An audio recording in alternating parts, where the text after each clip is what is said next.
Obviously, we had Royal Rumble last week, so we're coming out of the Rumble, and we are dealing with some of these post-shows now, and we're kind of well on the way to Elimination Chamber, and actually, we're going to see that tonight on SmackDown, but this is the first SmackDown since that Royal Rumble, and that's why, we kind of mention it, because there is going to be a degree of fallout, most notably, I would say, with Cody and Drew.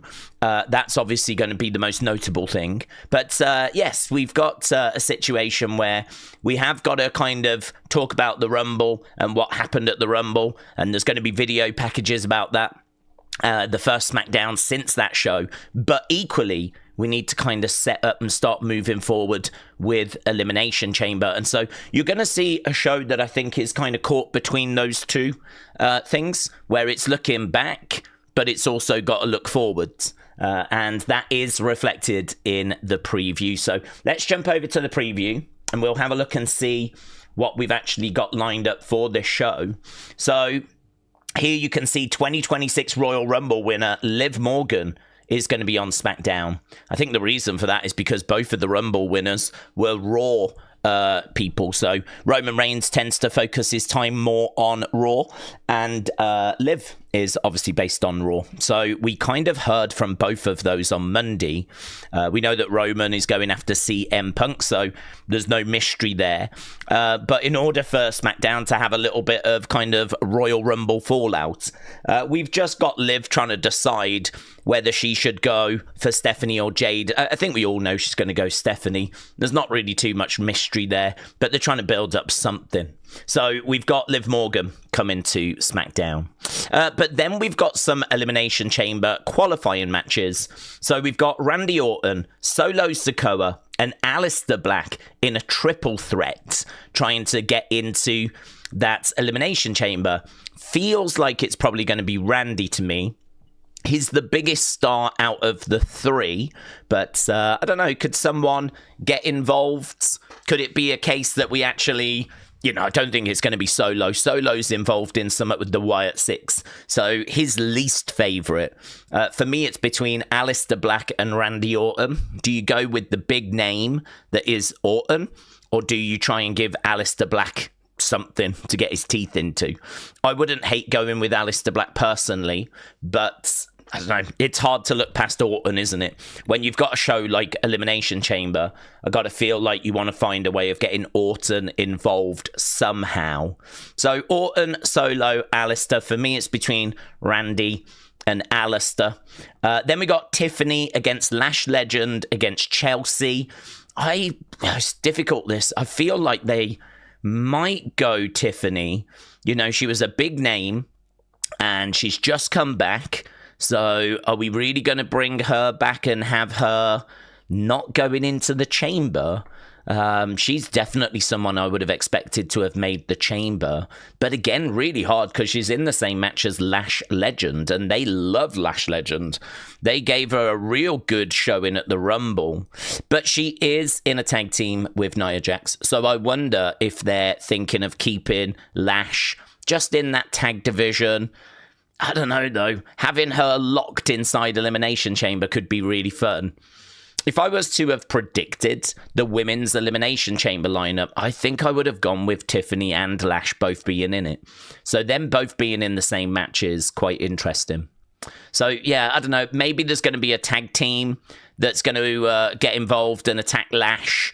Perhaps we see Charlexa or someone along those lines. We know that Nia and Lash have been attacking people. Maybe that's going to come back to bite Lash. Tiffany's only just come back. Don't think it's going to be a case that anyone's going to particularly attack her. Not that I'm envisaging. I think I'm going Tiffany, but Lash has got a really good chance. We've still got the United States Open Challenge, Carmelo Hayes Open Challenge. So that is going to be fun. No word as to who that is at this stage. And then we've got this, which got kind of dropped out of nowhere. This was Shinsuke against Tama Tonga. So they've been kind of around each other, backstage, orbiting around each other for a little bit. And certainly it's been built into a match. But I don't recall them announcing that match was this week. but word dropped earlier today that we are actually going to get Shinsuke versus Tama Tonga. Again, a little bit strange because Tama Tonga is sort of in a feud with the Wyatts at the moment. This sort of side quest is a little bit strange. I'm not down on it. I'm just saying it's a little bit strange. And then we've got Rhea and Io taking on Julia and Kiana. So we do have a title match, a women's tag team title match. I would imagine the champs retain, but I wouldn't be surprised if Rhea and Io are going to find themselves maybe in some a bit more exciting than the women's tag division for WrestleMania. So maybe it's time to take the belts off them and start moving them back to the singles division. So there is a chance we could get new champs there, but I think Rhea and Io retain. There's no word as to what they're doing at WrestleMania. So yeah, interesting. There's lots there that could go a few different directions. I don't hate this card, actually. I don't hate this card. Shinsuke Tama has had some builds. Hearing from Liv, okay, little bit throwaway, but Liv's pretty entertaining, so I'm sure that segment will still deliver something. Her confronting Jade could be fun. Rhea, Io, Julia, Kiana is a title match. Then we've got two matches that matter because the winner will go into the Elimination Chamber. And I don't think they're straightforward matches either. So giving them some praise for that. As I said, for me, it could be Alistair or Randy. I think it'll be Randy. It could be Lash or Tiffany. I think it's going to be Tiffany. And then we've got an open challenge. That's a pretty much guaranteed banger match. It's pretty much guaranteed that match is going to be great. We just don't know how great. So for those reasons, where we've got a title match, matches that matter, a match that's been built a little bit, a match that's sure to bang, not down on this cards. Not down on this card. It is probably lacking that, and we're going to hear from Roman Reigns. You know, it is kind of lacking that, but I'm sure we're going to get some follow-up with Jacob, Cody, Drew. I'm sure there's going to be something on this show regarding all of that. So we should still get something to do with the main event scene, but just nothing that's kind of advertised here. So there we go. That's the breakdown. There was a couple of other things I wanted to just look at quickly. One of them was a hell of a walk, but I don't know if I'll be able to find the article. Wrestling Observer have basically come out with a load of stuff today to do with WrestleMania and things along those lines. And yeah, we got the scores from last week from Dave Meltzer. He said the Women's Rumble was 3.5, Gunther AJ Styles 4.25, which I think is very fair.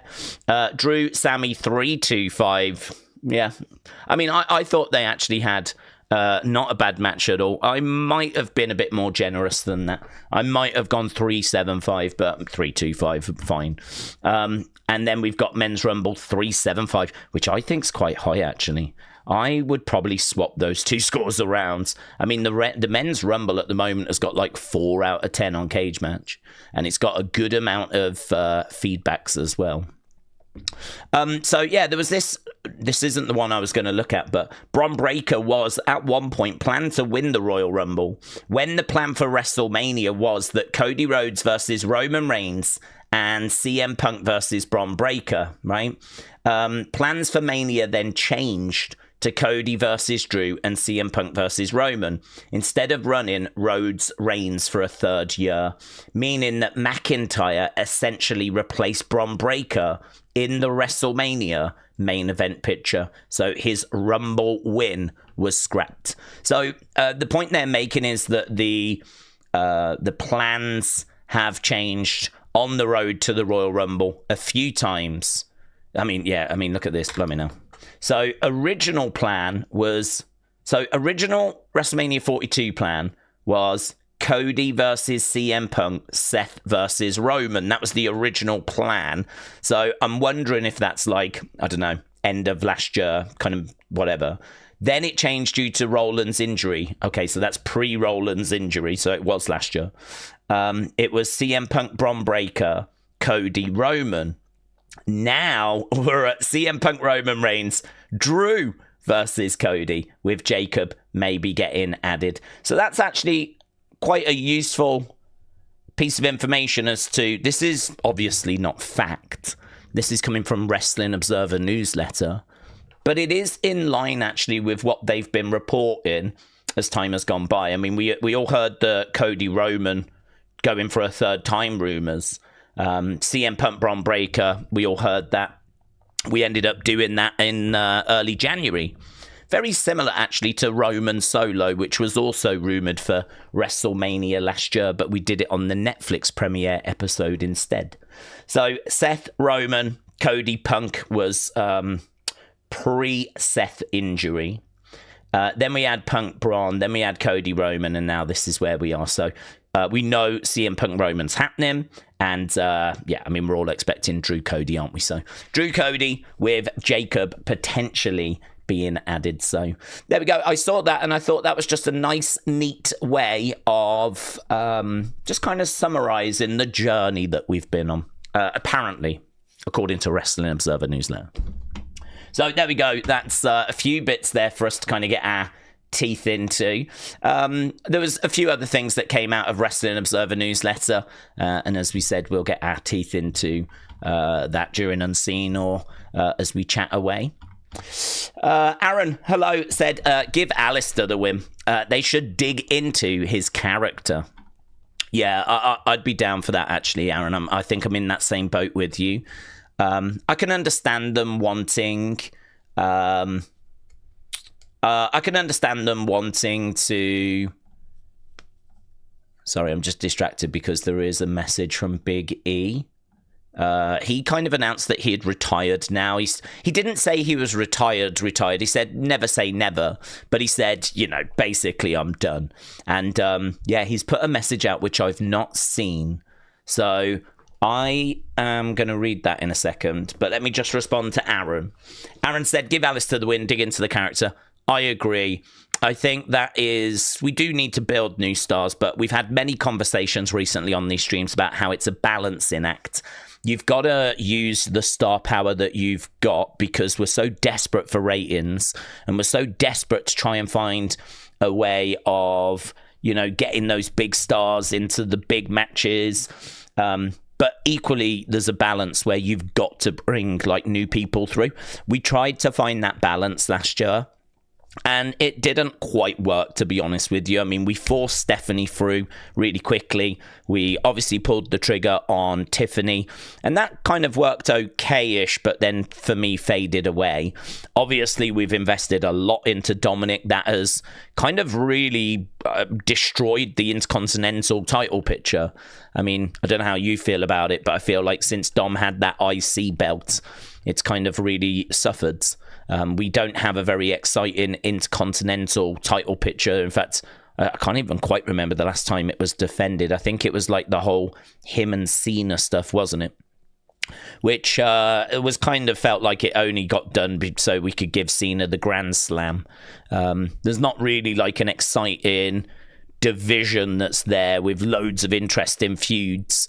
It just feels very flat. So obviously we're trying to do that because we're trying to keep bringing Dominic through. As well as that, we've done a lot of work with Gunther. Obviously, we've done a lot of work with Bronson and Braun in regards to the vision. So it would be a myth to say that we are not investing in emerging talent. I mean, look at what we've done with Elia. Look at what we've done with Carmelo, right? We have definitely tried to bring this talent through.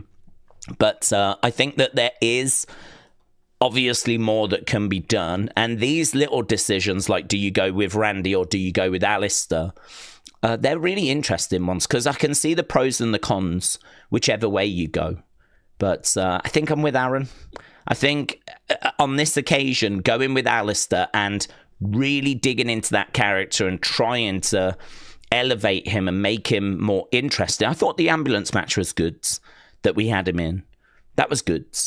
I don't know if the feud with Damian before that was really anything people were that bothered by. But I liked the ambulance match. I would say that was something we've done recently with him that was a thumbs up. Let's just jump over to this because it distracted me. It literally came through as I was reading what Aaron had written. So this is from Wrestle Talk. It might have been from a post earlier today. I've not seen this post though. Big E said, I entered the pro wrestling industry at the age of 23 with an injury history that had included a torn left ACL, a torn right ACL, a torn left pec, and a broken right patella. At 39, I'm well aware that I will one day have to pay the piper. I've put my body through a lot, and somehow I feel great. I don't battle daily pain. I'm able to function normally and healthily. I'm eternally grateful for the wonderful career that I stumbled into. I pray for all my fellow athletes and performers who have not had the same good fortune. A sincere thank you to everyone who has taken the time to follow my in-ring career. It was an immeasurable gift to get to perform for you all. I wonder if he's not really been told any news or anything. I wonder if it's just got to the point where he needs to sort of close that door mentally because it is a problem for him. Because I think that he has been working hard to try and come back to wrestling. And I wonder if there just comes a point where you've tried everything several times and the situation just is not improving. I mean, do you just continue to live your life year after year after year, wishing and hoping? Or is it better? Is it healthier to reach a point of acceptance and just go, do you know what? I don't think it's going to happen. I need to spend my time and actually invest my time into, like, you know, my energies, not into, you know, hoping and wishing that this is going to change, focusing my mind there. I need to go in a more constructive direction. I wonder if mentally, for some reason, today was the day that he felt he had to do that. Don't know, it's an interesting comment that. I mean, it's kind of come out of nowhere, isn't it? And it is earlier in the day that he came out and said, you know, he now regards himself to be retired. I know he doesn't say the retired word in that, but he does say earlier that he does now regard himself to be retired. Oh, this girl as well.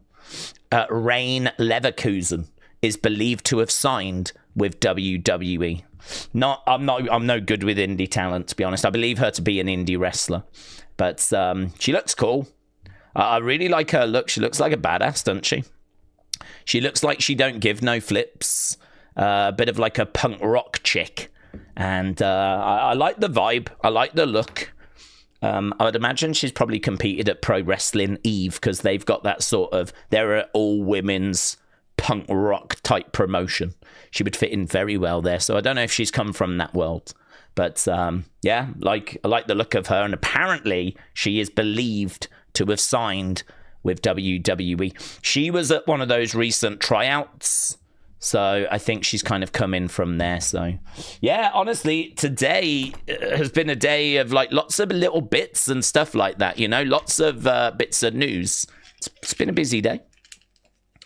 Right, Daze, if I was booking the end of the Rumble, I would have had Cody, Hobbs, Phoenix, and Penta standing in the ring. I'm sure you would, Tony. I'm sure you would. Connor said, Daze, what do we think about Seth and Braun? Confirmed to be on the schedule for WrestleMania 42, with Seth expected to be cleared in-ring. Thoughts? Well, I know that he is fighting to get back for that. I think we all expect him to get back for that. Some of us wondered if he was going to make it, because you never know with Seth. I mean, obviously, he tried to pull the wool over everyone's eyes with that heist of the century, which worked to a very, very large degree. I think that he now is potentially trying to deceive us with how bad this is, this injury, right? I mean, he keeps coming out and saying, oh, I don't know, you know, my shoulder's still not right and all this kind of stuff. But I think we all expect him to be at WrestleMania. And if he's not going to be, if he was going to come back at this time, some of us even thought, could he just make it for the Rumble? Because you ain't got to do loads in the Rumble, have you? It's not like he needs to be back up to full speed. It's not like he's got to do a 30-minute banger. I mean, you can come out at number 30, making his way down to the ring. You could have had the Vision looking shocked and blah, blah, blah. But we didn't. He wasn't available, right? Clearly, he's not ready to return. And that's fine. But I've not really doubted that he would make it for Mania. So if he was going to come back, it wouldn't really make a great deal of sense for him to face anyone other than Bron Breakker. I think whenever we've kind of run down the card and we've gone, it feels like it's going to be AJ Lee versus Becky. It feels like it's going to be Bianca versus Jade. It feels like it's going to be, whatever. I think one of the matches we've been naming is Seth versus Bron.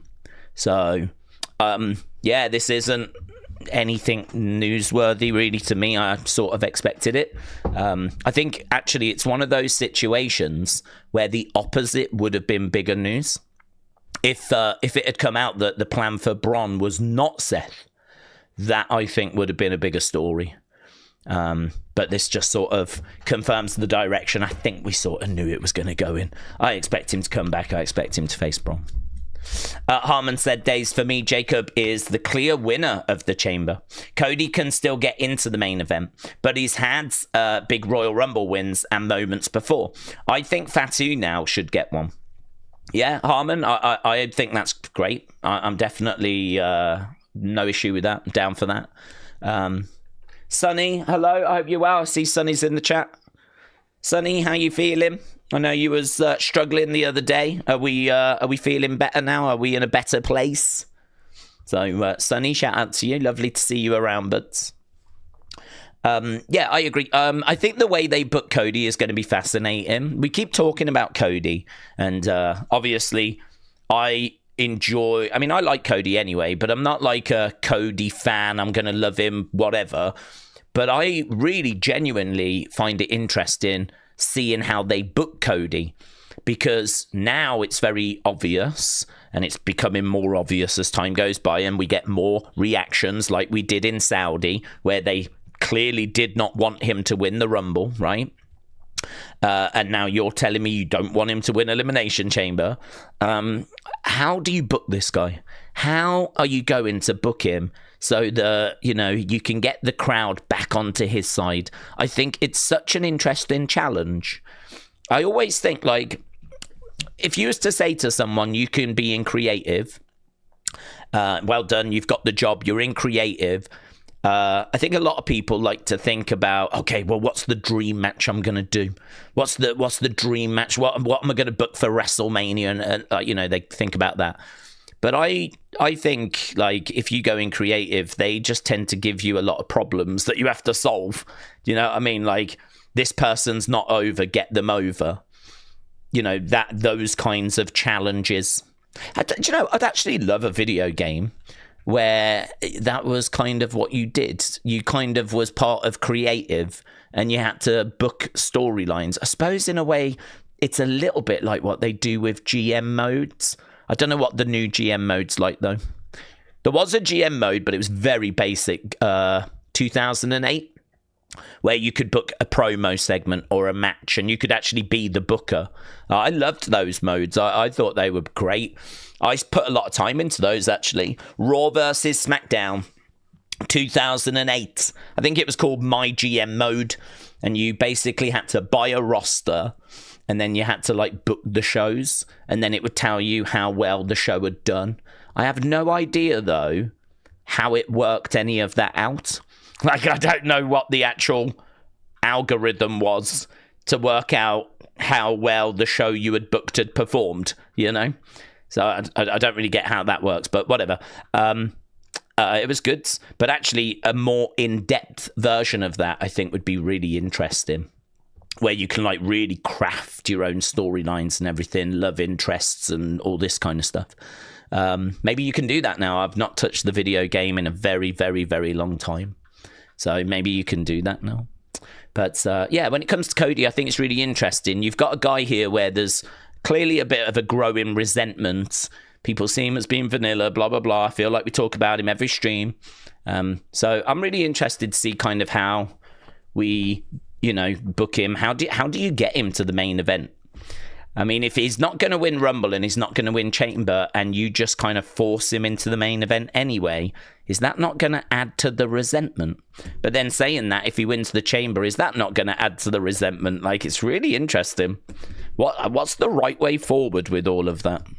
This is what I'm saying. Like, watching each of his segments is something I look forward to each week. Because I want to see, are they shifting the character? What situations are they putting him in? How's he presenting himself? So, for me, that's just a little extra that I look forward to when it comes to Cody's segments, is really looking at it, but from a creative kind of booking point of view.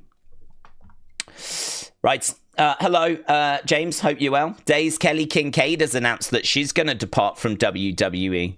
Yeah, I saw that a contract just is expiring, and I don't know if she is renewing it or not renewing it, or if WWE are not renewing it, or what the situation is. But seemingly, yeah, she's just done, isn't she? She's just gone. So don't know. I don't really understand the situation there. Don't really understand. I thought she was fine. I believe she used to be in Ring of Honor, and she used to wear a little bow tie, right? And glasses, and look a little bit nerdy. And it was a fun little gimmick, that, actually. It made her look a bit different from all the other backstage interviewers. And then when she came to WWE, she got rid of all of that and just became generic. I mean, maybe they don't want their interviewers to become characters, I don't know. But she had a bit of like a nerdy, geeky sort of vibe to her when I saw her in the past outside of WWE. I thought it was a real shame we moved away from that. So, I don't know what's happened there. But wish her all the best, obviously. Alex Bliss Gamer said Daze Charlotte is currently in California, so she is not going to be on SmackDown tonight. Okay, thank you. MVP Josh said, are we ready for tonight? Yeah, definitely. I'm quite excited, actually. As I said earlier, I think the card genuinely looks quite good. So I'm excited for the card. I think the lineup has got matches that matter. I think we're obviously coming out of the Rumble, so there's going to be video packages and there's going to be reactions to that. But equally, we need to do some matches to set up Elimination Chamber. And then, of course, we're doing an open challenge that's very much here and now. Don't know who's going to come out and answer that. That's got nothing to do with the Rumble, nothing to do with the Elimination Chamber. Same with Shinsuke and Tama Tonga. So, yeah, it's a little bit of a mixed bag tonight. I'm quite looking forward to seeing how we navigate that.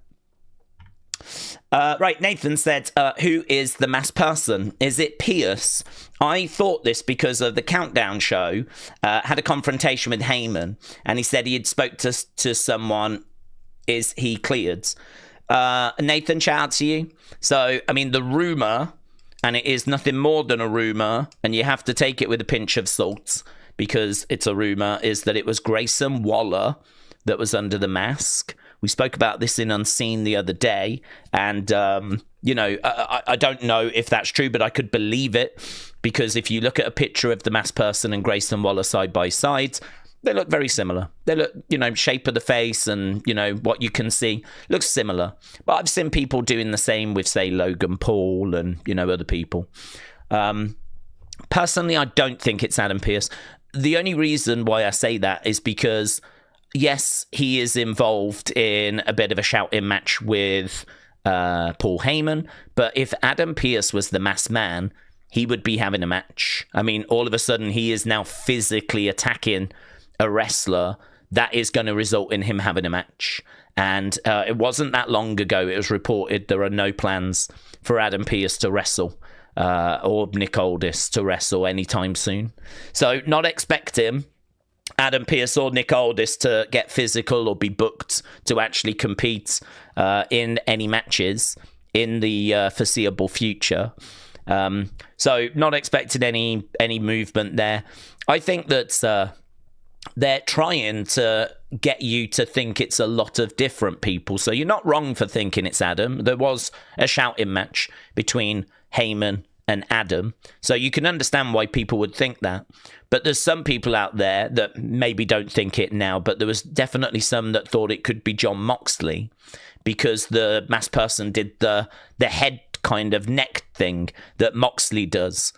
And again, I think that was designed, I think that was thrown in on purpose so that anyone that saw that and thought Moxley, you know, if you don't know his contract situation, I mean, for us, we know it's not, because we know he's in AEW, we know he's got a contract for a while, right? But if you're someone that doesn't follow wrestling that closely and you don't know how long he's with you might not even know he's with AEW, you might think this is going to be the return. I mean, don't forget, Seth Rollins got attacked. So, you know, if Moxley was just sat at home, it would make sense that his Shield brother could now come back to defend Seth. Bron Breakker attacked Seth last year. Here's a mass person that's doing the Moxley head thing, right, neck thing, and he is now going to come and, you know, avenge his Shield brother. I could believe in that. The only reason we know it isn't is because we know his contract situation with AEW. But there's some people online that speculated, was it Moxley because of that? Some people online wondered if it was Seth, because, of course, the person does a stomp. So is it Seth? I mean, of course it isn't, but it could be revealed to be Seth. Some people wondered if this is how we're going to bring in Jericho. Some people wondered if it was Jake Paul, because again, if you actually put them side by sides, you can see a bit of a likeness. And Jake obviously is not going to be boxing anytime soon.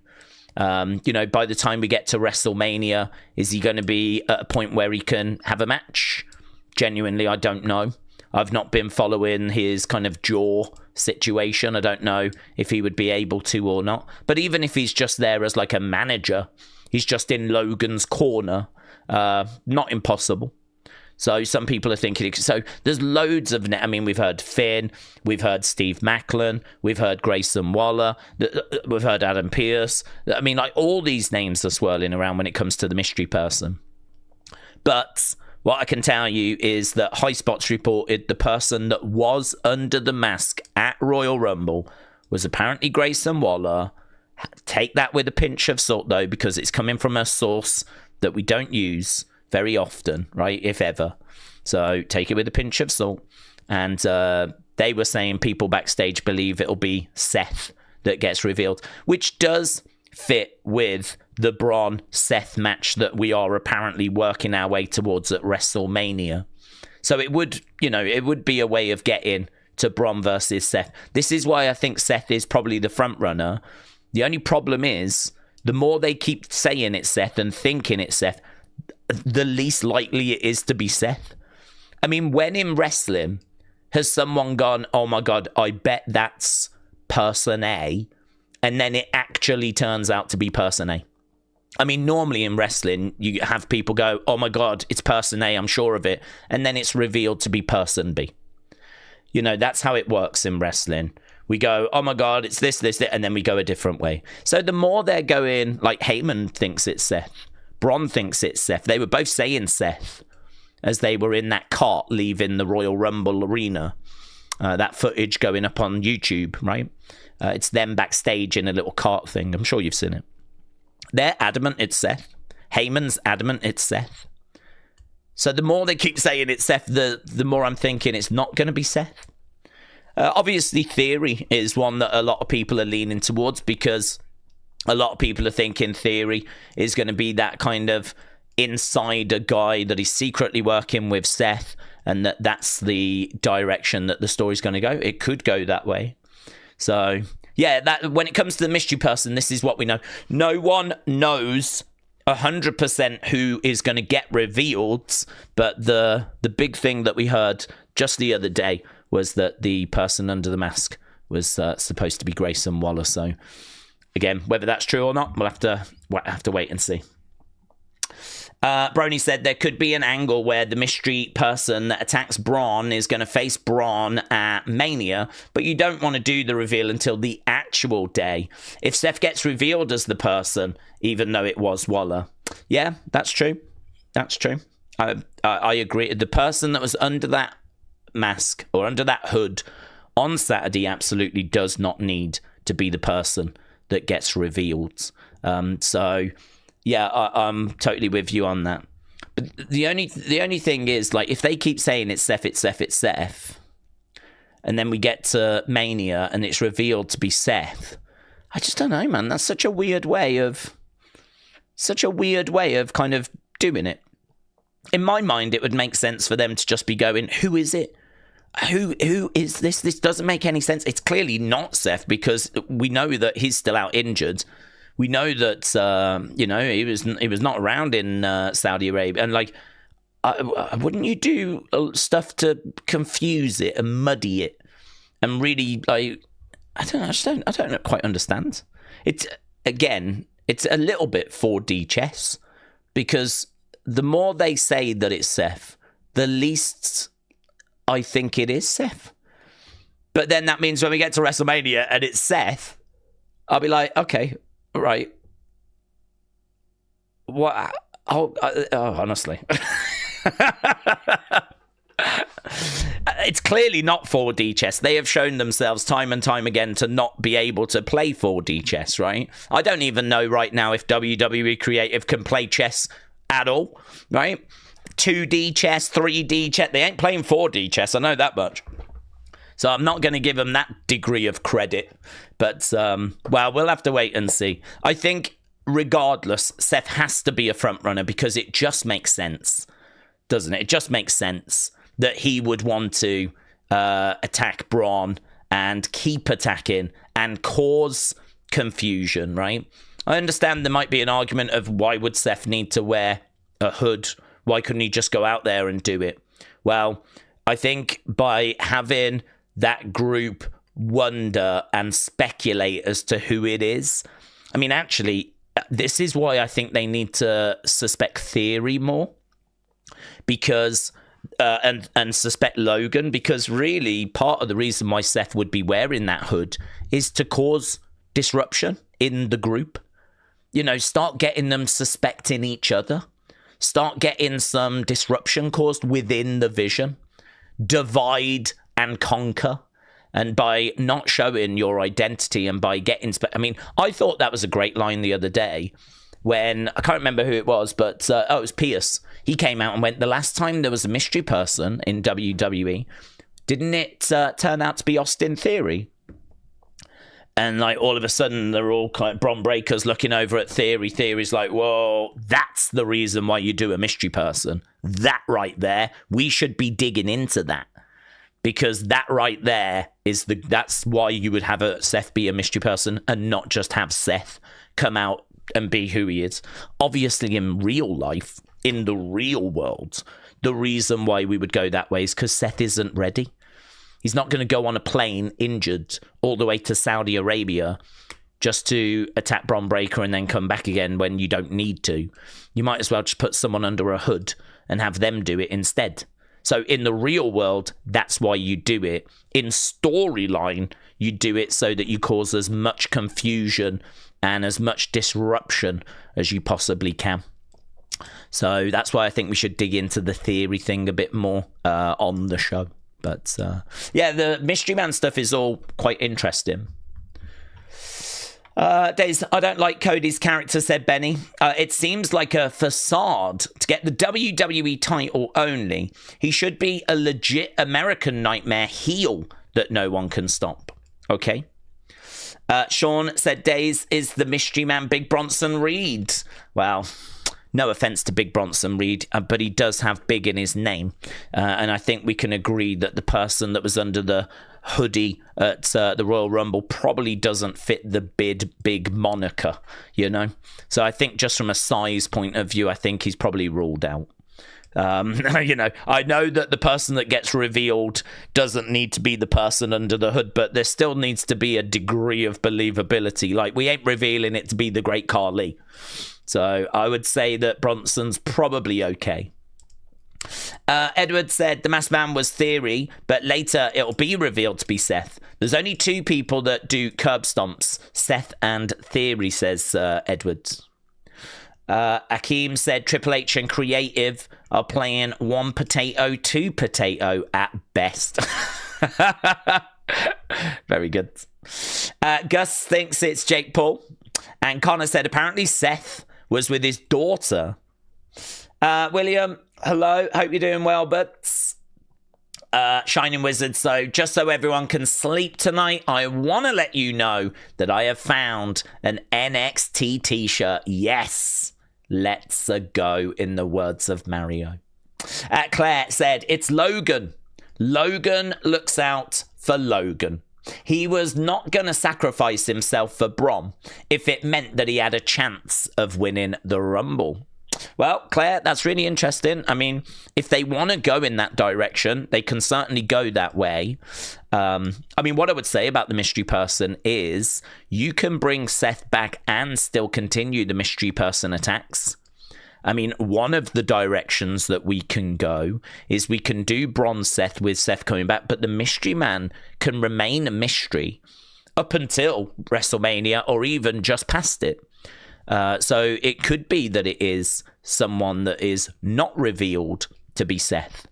And it could be that Seth comes back and the mystery man is still around, which is then going to cause extra confusion and would then fit in with the point we were making earlier, which is if people keep saying it's person A, you're probably not going to reveal it to be person A. So if they're going to keep saying it's Seth, I don't think you reveal it to be Seth, which is what is really causing me some doubt that it is going to be revealed as Seth.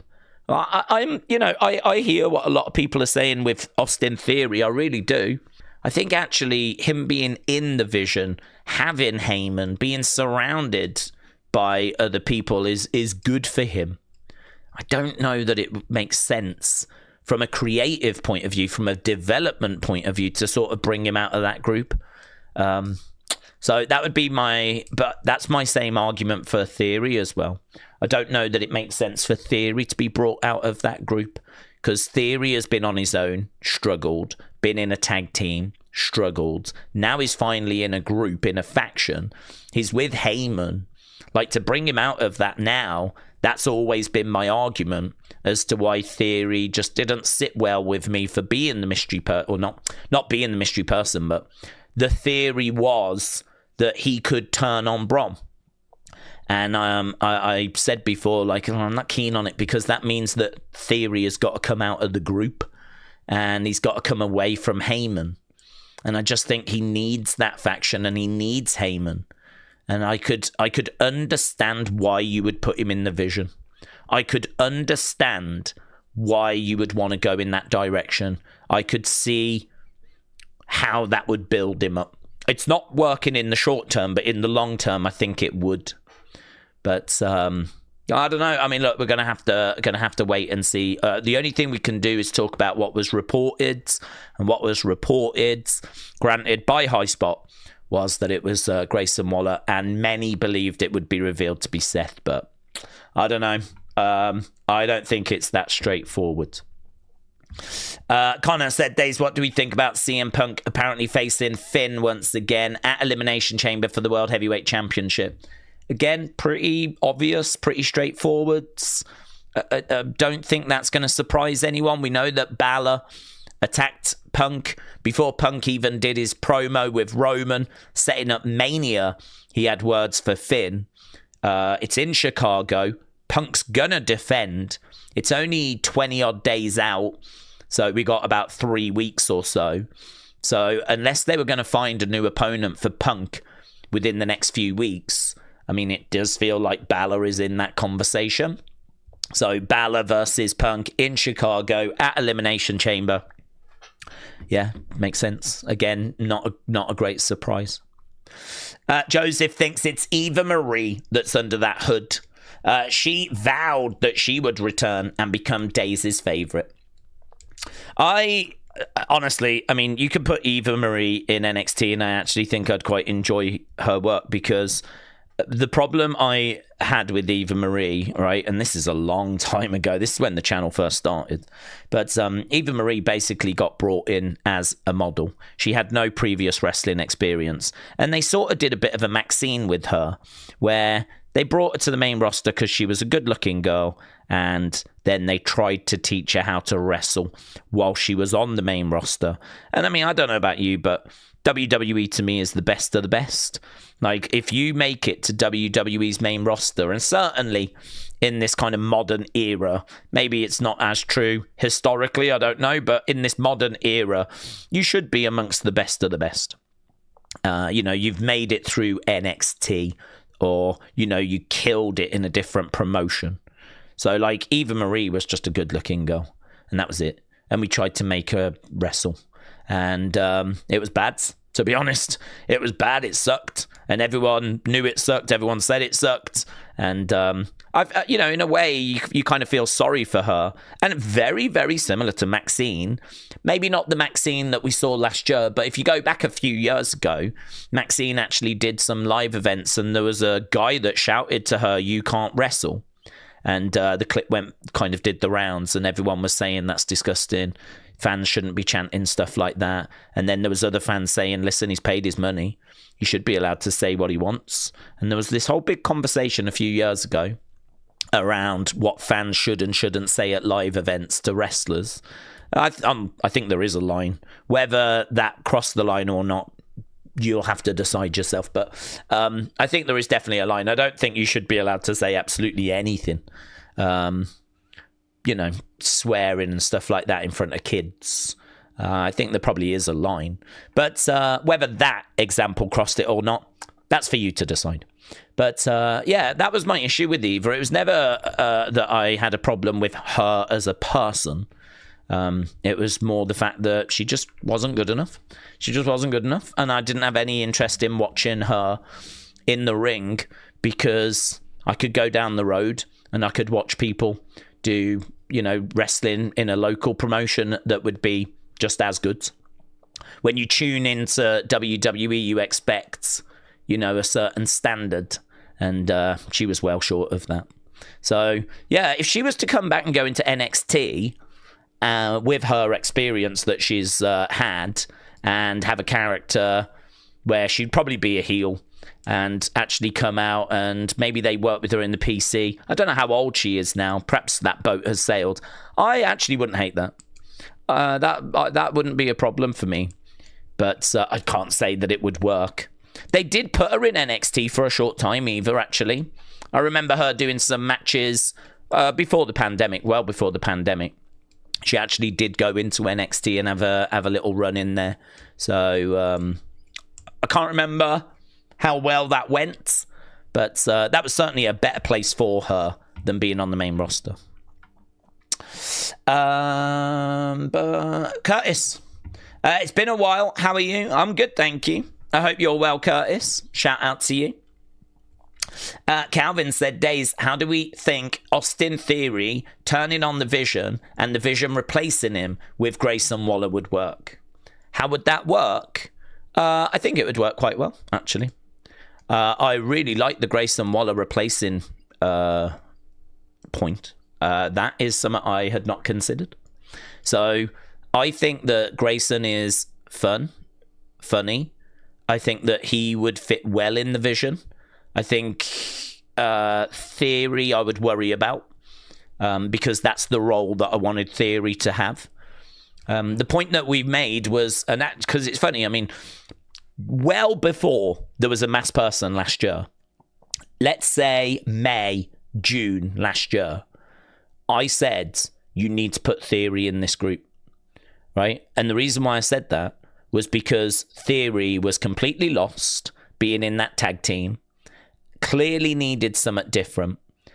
I've always seen Theory as being a potential top guy. He's got a great look. Yeah, I mean he's absolutely jacked. He's young. He's a good-looking guy. There's something there with him, and I know that he can wrestle. He had some great matches in Evolve. He had a few great matches in NXT. We have not seen examples of it on the main roster though, right? But I'd love for him to answer an open challenge, actually. If you did Theory Carmelo, I think it would open some people's eyes. Theory against Carmelo, I'm telling you, would be a really great match. Because Theory can work. He can work. It's just that he spent ages in the tag division, which does not bring the best out in him. And then before that, he was in really high-profile kind of main roster matches, like against John at SummerSlam. And he really was struggling. He was really struggling. I think it was a bit too much, too soon. I think he needed to develop a bit more in NXT, probably have an NXT championship run first before he got called up. I think honestly there's been some serious mishandling of Theory. So my argument was, put him in the Vision, make him that Sami Zayn character that's going to be fun-loving, bubbly, excited, scrappy-do, right? Like, yeah, we can do this, let's do that, like really positive, like, and the others are like, Jesus Christ, this guy, he goes out there, keeps losing, and the pressure builds. And just when it's about to explode, he gets a win. And they're patting him on the back. Good job. And he's like, but, there's this threat that's kind of in the air all the time. They're going to turn on him because he keeps letting them down, but he just keeps surviving. Have him with some fun moments. It's the Sami Zayn in the Bloodline playbook, right? It's Otis in Alpha Academy. It's one of those situations where you are just getting this babyface that people can see is a good soul, but it's going to go bad, and you know it's coming. The iceberg's going to get hit, and then you hit the iceberg, right? They turn on him. They start beating him up. And, in that moment, then this guy that's tried his hardest, really tried to be a good friend to these people, has been betrayed. And all of a sudden, then when he comes back, he will be a really good babyface, and the crowd will be with him because you will have been on a journey with him. And it's a simple story that's been told many times before, and it's proven to work. It works, and it could work for Theory. So in my mind, Theory going into the Vision was great because he'd be with Heyman, he'd get regular TV time, we could hopefully evolve the character, get a stronger connection with the audience. Tick, tick, tick, tick, tick. Loads of ticks everywhere. Everything great. This is why conversations about moving him out of the Vision just worry me a bit, because you're throwing all of that away. But not only that, but also you are moving him away from Heyman, and I do worry about his development. Are we just putting him on the back burner again if we take Theory out of this group? That's my concern. So how would I feel about Grayson being replaced with Theory? I would not be down on it, because everything I've just said would be transferred to Grayson. So Grayson is now in that position, but I would worry about Theory. I would worry that Theory now has been moved to the back burner, and I would worry about what that would mean for his development and how do we get him at the top. He's still a very young man. I think he's still like 28. Theory has still got a potential flipping 17 years plus ahead of him. It's crazy how young Theory was when he got brought up. So, I mean, it's such a shame, because I think what we've seen with Liv is we've seen someone that struggled, probably got to the main roster too soon, but has really found her voice, really found her character, and is now shining. Theory hasn't. He's not found his voice. He's not found his character. He doesn't know whether he should be super serious. He doesn't know if he should be a comedy guy. He shouldn't know if he should be a face. He doesn't know if he should be a heel. He absolutely does not know right now, up from down, left from right. He doesn't know the way forward. He doesn't know where he is. Absolutely lost. Absolutely lost. Someone needs to grab him and go, this is what you do. This is who you are. This is how we're presenting you. And it felt like that was what the Vision was going to bring for him. And that felt good. So I would worry for Theory, but it would be great for Grayson. And we'll have to see. We'll have to see what they do. Dida, shout out to you, bud, said, I think Oba is going to put in work tonight. Thanks again. Dida, shout out to you, my friends. I don't think he's advertised for tonight's show, and I think the rumour was that he's gone to Raw, so I don't know that we see him tonight, but there's nothing stopping them having him come out, murk someone, again, just to send that message. Obviously, he marked the War Raiders. There was a little bit of a dividing of opinion if that was the right way forward. But by and large, we did a snap poll and it came out 65-35. So people were on board with it. And in like we're saying, yeah, this is right. You know, it's all well and good, like, you know, being upset for the War Raiders, but we have got to invest in Oba. And so people are more excited by that right now, which is understandable. So do we bring him out tonight and he murks some other people or another team or a group of enhancement talent? We could do. Not advertised, but you wouldn't really advertise that, would you? So we'll have to wait and see. But yeah, lots of excitement around Oba, and rightfully so. Curtis said, Days been a while. Curtis, shout out to you. And Keep the Dream Alive said, where do we rate Bloodline with NWO, DX, Horsemen, etc.? I think for me, genuinely, Bloodline was arguably the best story WWE ever told. I mean, if you think about how long it lasted, it really, and it was very consistent as well. Like, it was a story that started with Roman coming back in 2020, and you know, I think, doesn't he interrupt SummerSlam? And then we find out, I can't remember if it was like the next night on Raw or whatever, but like that amazing moment where Adam Pearce goes to see him and he's sat on that sofa and Pearce has got that shocked face and we're all like, what? What's he shocked about? And then the camera pans across and Heyman is sat there. I mean, that is one of the great moments of this era.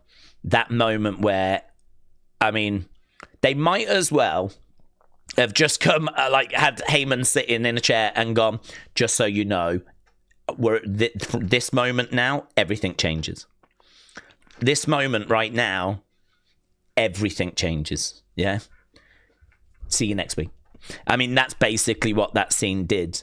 The shock that sent out to the fan base was huge, because all of a sudden Roman is heel. He's with Heyman. He's got a manager. Like, you've took your biggest star and you've completely changed it. It's a bit like, it's not shock on the level of Hogan turning heel shock, but when I say that it's a real moment, it's a true, you can't tell the history of WWE without talking about that moment. It's that big. And if you think about that, and then, you know, Roman trying to get the Usos on side and they wouldn't. And, you know, do you remember he kept trying to get them to acknowledge him and they wouldn't? And I think he ends up like fighting Jay really early. We have Roman Jay matches in the Thunderdome in order to get them on side.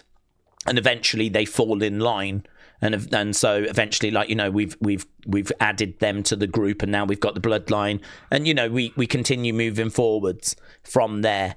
I mean, I think that story, as it grows with Sammy joining and Roman, like, going on that historic title run, it's amazing. It is absolutely amazing. I really put it up there with stuff like Undertaker Kane as being like arguably the best story they've ever told.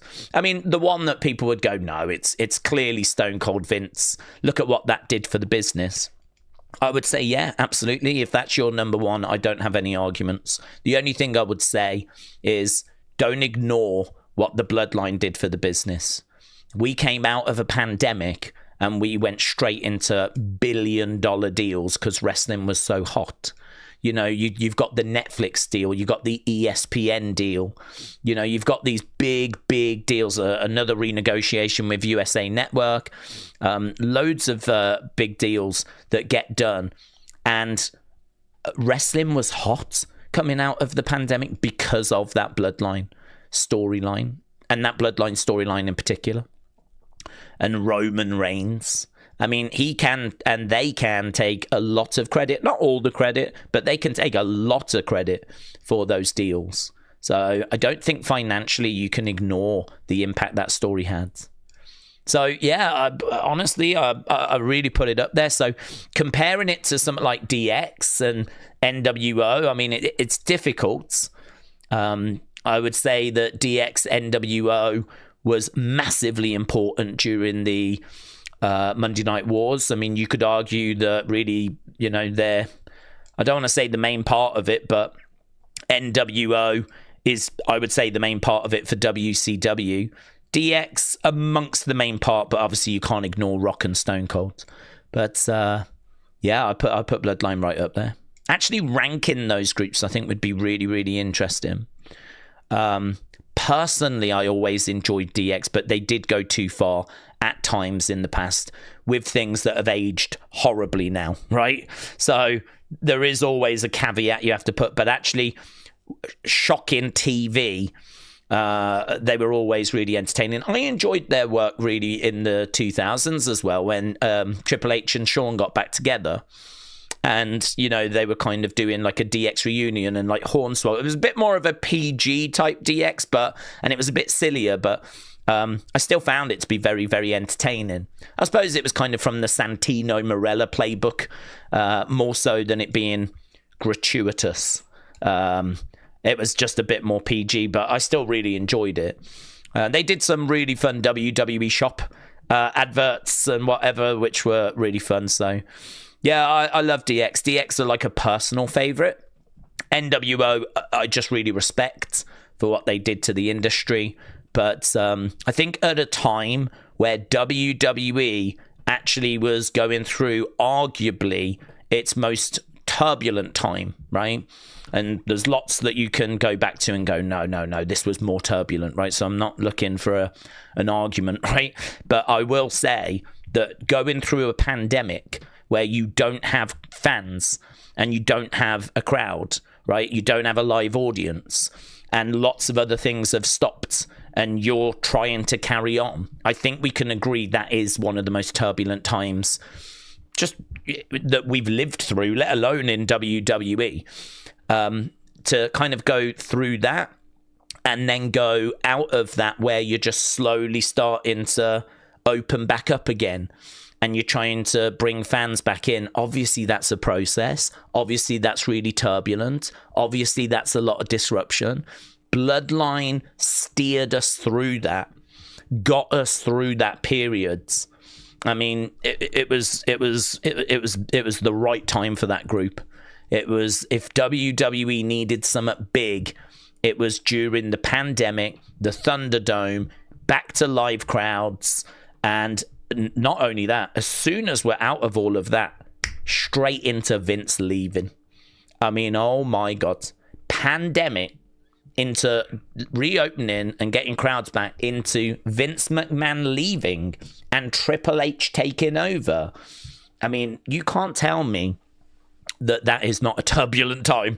TKO buying the company and the whole thing just going in a new creative direction. And so we had to go from Vince and no crowds to TKO, Triple H being head booker and full crowds. We had to go from that transition. That is turbulent. That is definitely a rocky road that needed navigating. Having a big story at that point was so important. Having something that the fans were invested in was so important. For me, Bloodline is absolute S tier. For me, absolute S tier. I put them right up there. I don't have any question that Bloodline are up there with DX and NWO, but the question is, can you put them above DX and NWO? It's hard to do that because for 20 odd years we've spoken about NWO and DX with so much affection that they have got such nostalgia attached to them. They borderline feel a bit untouchable. It borderline feels like you can't do that. That's sacrilege. But actually, if you boil it down to brass tacks, what Bloodline was able to achieve, I don't think should be downplayed. So, yeah, for me, absolutely right up there. And I would be quite happy to have the conversation about saying Bloodline number one. But let's not go into that level of detail. Let's just say they're S tier along with NWO and DX. So there we go. Keep the dream alive. Shout out to you, buds. Harmon said, I think we should do a Wyatt 6 implosion feud at WrestleMania 43 between Bo, Gacy, Loomis. Like when we should have got Wyatt versus Harper versus Orton. Well, yeah, I mean, we'll have to see how the Wyatts go. Obviously, they're a group that have had their struggles. Whether you would want to split them in like 12 months' time, I don't know.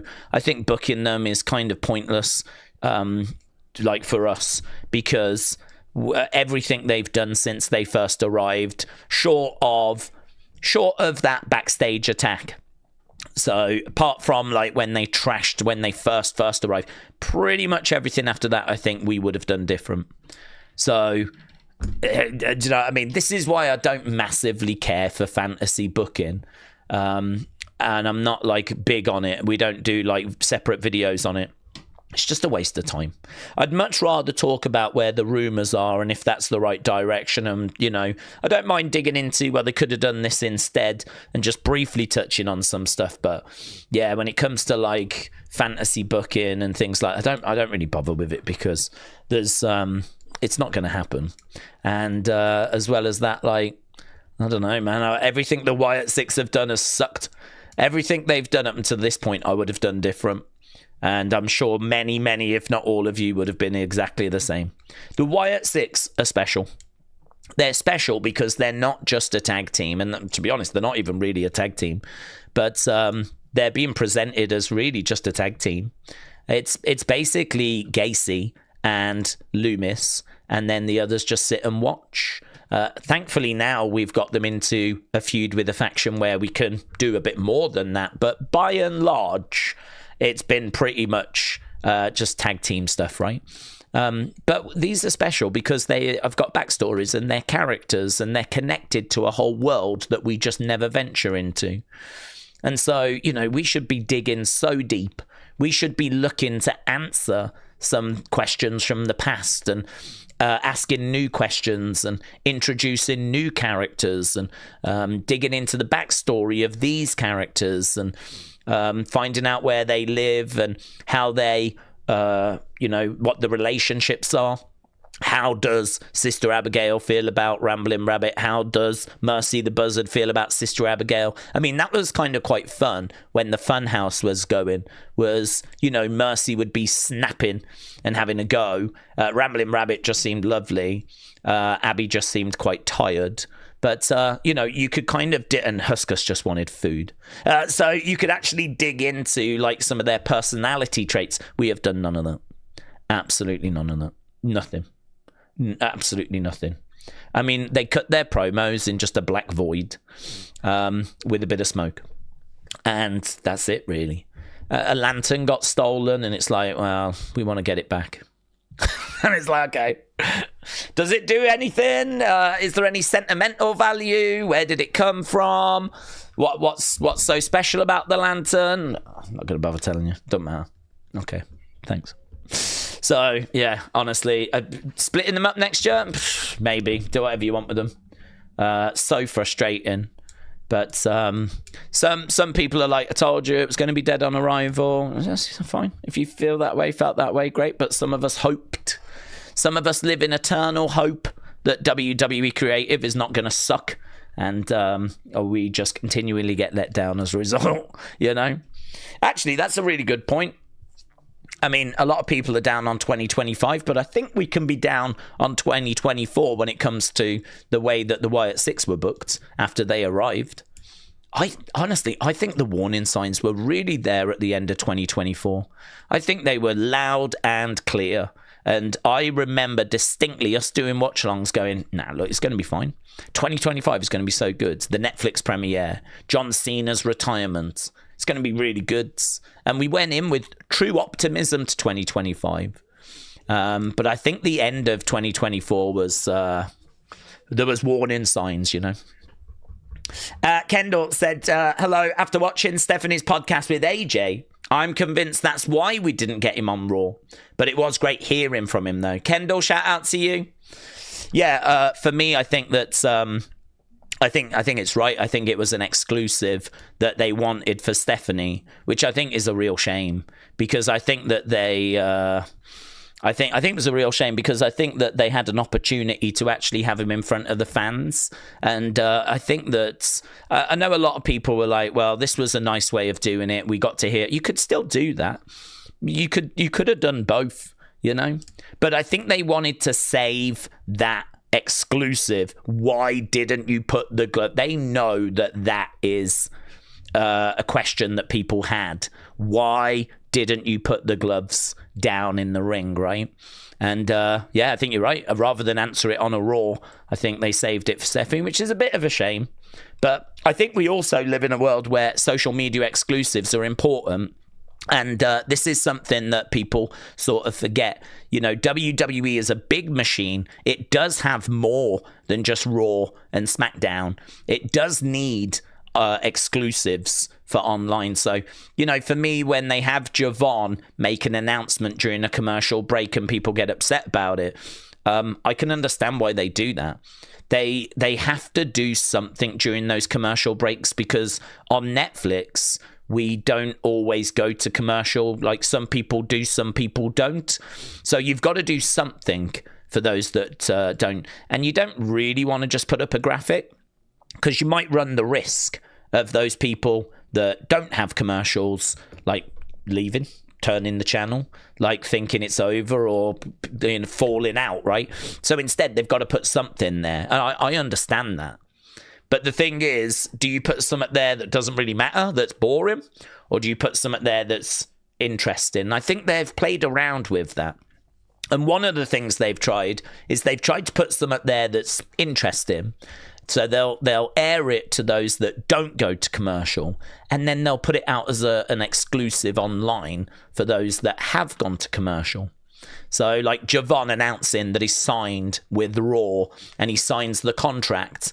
That's an interesting one because we don't see people get called up and sign contracts.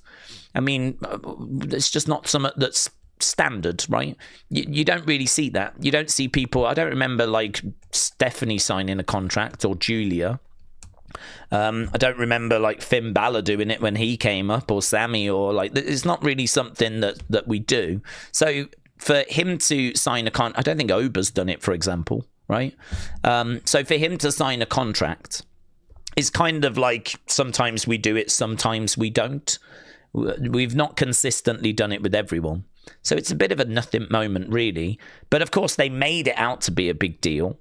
And then they put it up as a social media exclusive. So I think these things that are social media exclusives are quite interesting. They do need some exclusive, so you tune into Steph. Should it have been AJ speaking? You know, was that a bit too big? We can debate that. I would have liked AJ to have appeared on Raw, but I can understand it. Just the same way they treat the commercial breaks with the Javon thing, which wasn't that big of a deal, but they made it a big deal. And because they made it a big deal, people then got upset that they never got to see it on the actual show. But they do need something as an online exclusive. They need something to go up on YouTube as like an exclusive, something to go up on Facebook, something to go up on X, you know? They tried to do a few other things, don't they? Like afterwards, they do interviews. That's what Raw Recap is. They'll try and get like an interview with someone and get that out as like an exclusive online and whatever. So yeah, it is tricky, that balance. But should AJ have been saved for Stephanie? Again, you can debate that. King Notorious says, happy Friday, a tip for the tip jar. King Notorious. You don't have to keep doing that, my friends. I obviously massively appreciate it. And King Notorious, such a kind supporter. Adam, shout out to you, buds.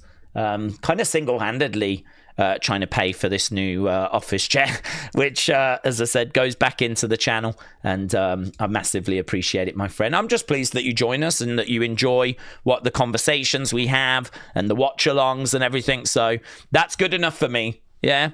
You certainly don't have to keep donating, but it really is appreciated, buds. And I hope you've had a good week. I hope you enjoy the show tonight. Shining Wizards has got a question for the group, which I love. Yeah, love that. So there we go. If you want to answer, I'll read it out so people can answer Shining Wizards. Jackson Drake has got all the tools to make a great career out of wrestling, but he is built like a schoolboy. Who would you get to help him train to bulk up? says Shining Wizard. So that is a question for the group. Crystal said, Daze, everyone, happy Friday. Let's have a great SmackDown. Yes. Tonight looks kind of unspectacular, said Ellis Dub. I hope the Rio Julia is their best showing yet. I hope they hit a home run. I think the Elimination Chambers qualifiers are... okay. Mayor Pete said, I would have him in a gym with Theory or Sheamus. Sheamus would make sense. He's got that workout channel, hasn't he? Millennial said, nobody. Jackson Drake needs steroids. A lot of wrestlers use them. Boys need their candy. Cadet said, Daze, do we think WWE are being lazy with the US Championship? Just open challenges. Week after week, it makes no stories. I don't think it's lazy. I think, to be honest, it's actually been one of the shining lights of SmackDown. I think Sammy into Ilya into Carmelo. I think Sammy, it's not made a big difference because Sammy is a certain level anyway. So, it just maybe reminded people that he can bang, he can work, right? But I think we knew that anyway. You can criticize Sammy for a lot of things, but I think that his standard of work, I think, is kind of, not up for debate. But, it worked. People enjoyed it. It was good. And then, actually, did we do John? No, it was Sammy, wasn't it? It was Sammy into, I was going to say, did we do John Open challenges last year? But no, we didn't. It was Sammy into Ilya, into Carmelo. So I think it worked for Ilya. I mean, if you think Ilya had been away for like 12 months, he'd been away for about 12 months. And it was a case that we needed to reintroduce him. I think those open challenges worked really well. I think actually bringing him back and people finding out that Ilya is that good in the ring and that he's all about intensity and passion. I think it worked really well. I don't think it's lazy. I think it's just showing people's strengths, just how well they can wrestle and the kind of exciting matches they can do. And same with Carmelo. I mean, don't forget, he was in a feud with The Miz. And, they were kind of like attacking each other and it was just, I don't know, dull. Whereas this, I think, has really elevated him. So I don't view it as lazy, like, let's just do this. I think it's more showcasing these wrestlers' strengths. I think you could continue this with Johnny. The only thing is, Johnny's a heel. He probably wouldn't want to be giving out these opportunities each week. But actually, Johnny is also someone that can wrestle bangers and could continue this open challenge if we need to pass it on to someone else. But yeah, I think you make a good point that just because it has been fun and it has provided a regular banger each week, and I think it has worked for showing the strength of Sammy and Ilya and Carmelo, and I think it has elevated Ilya and Carmelo as a result. You make a good point that you can't keep doing this. I mean, there has to come a point where we get our teeth into a feud.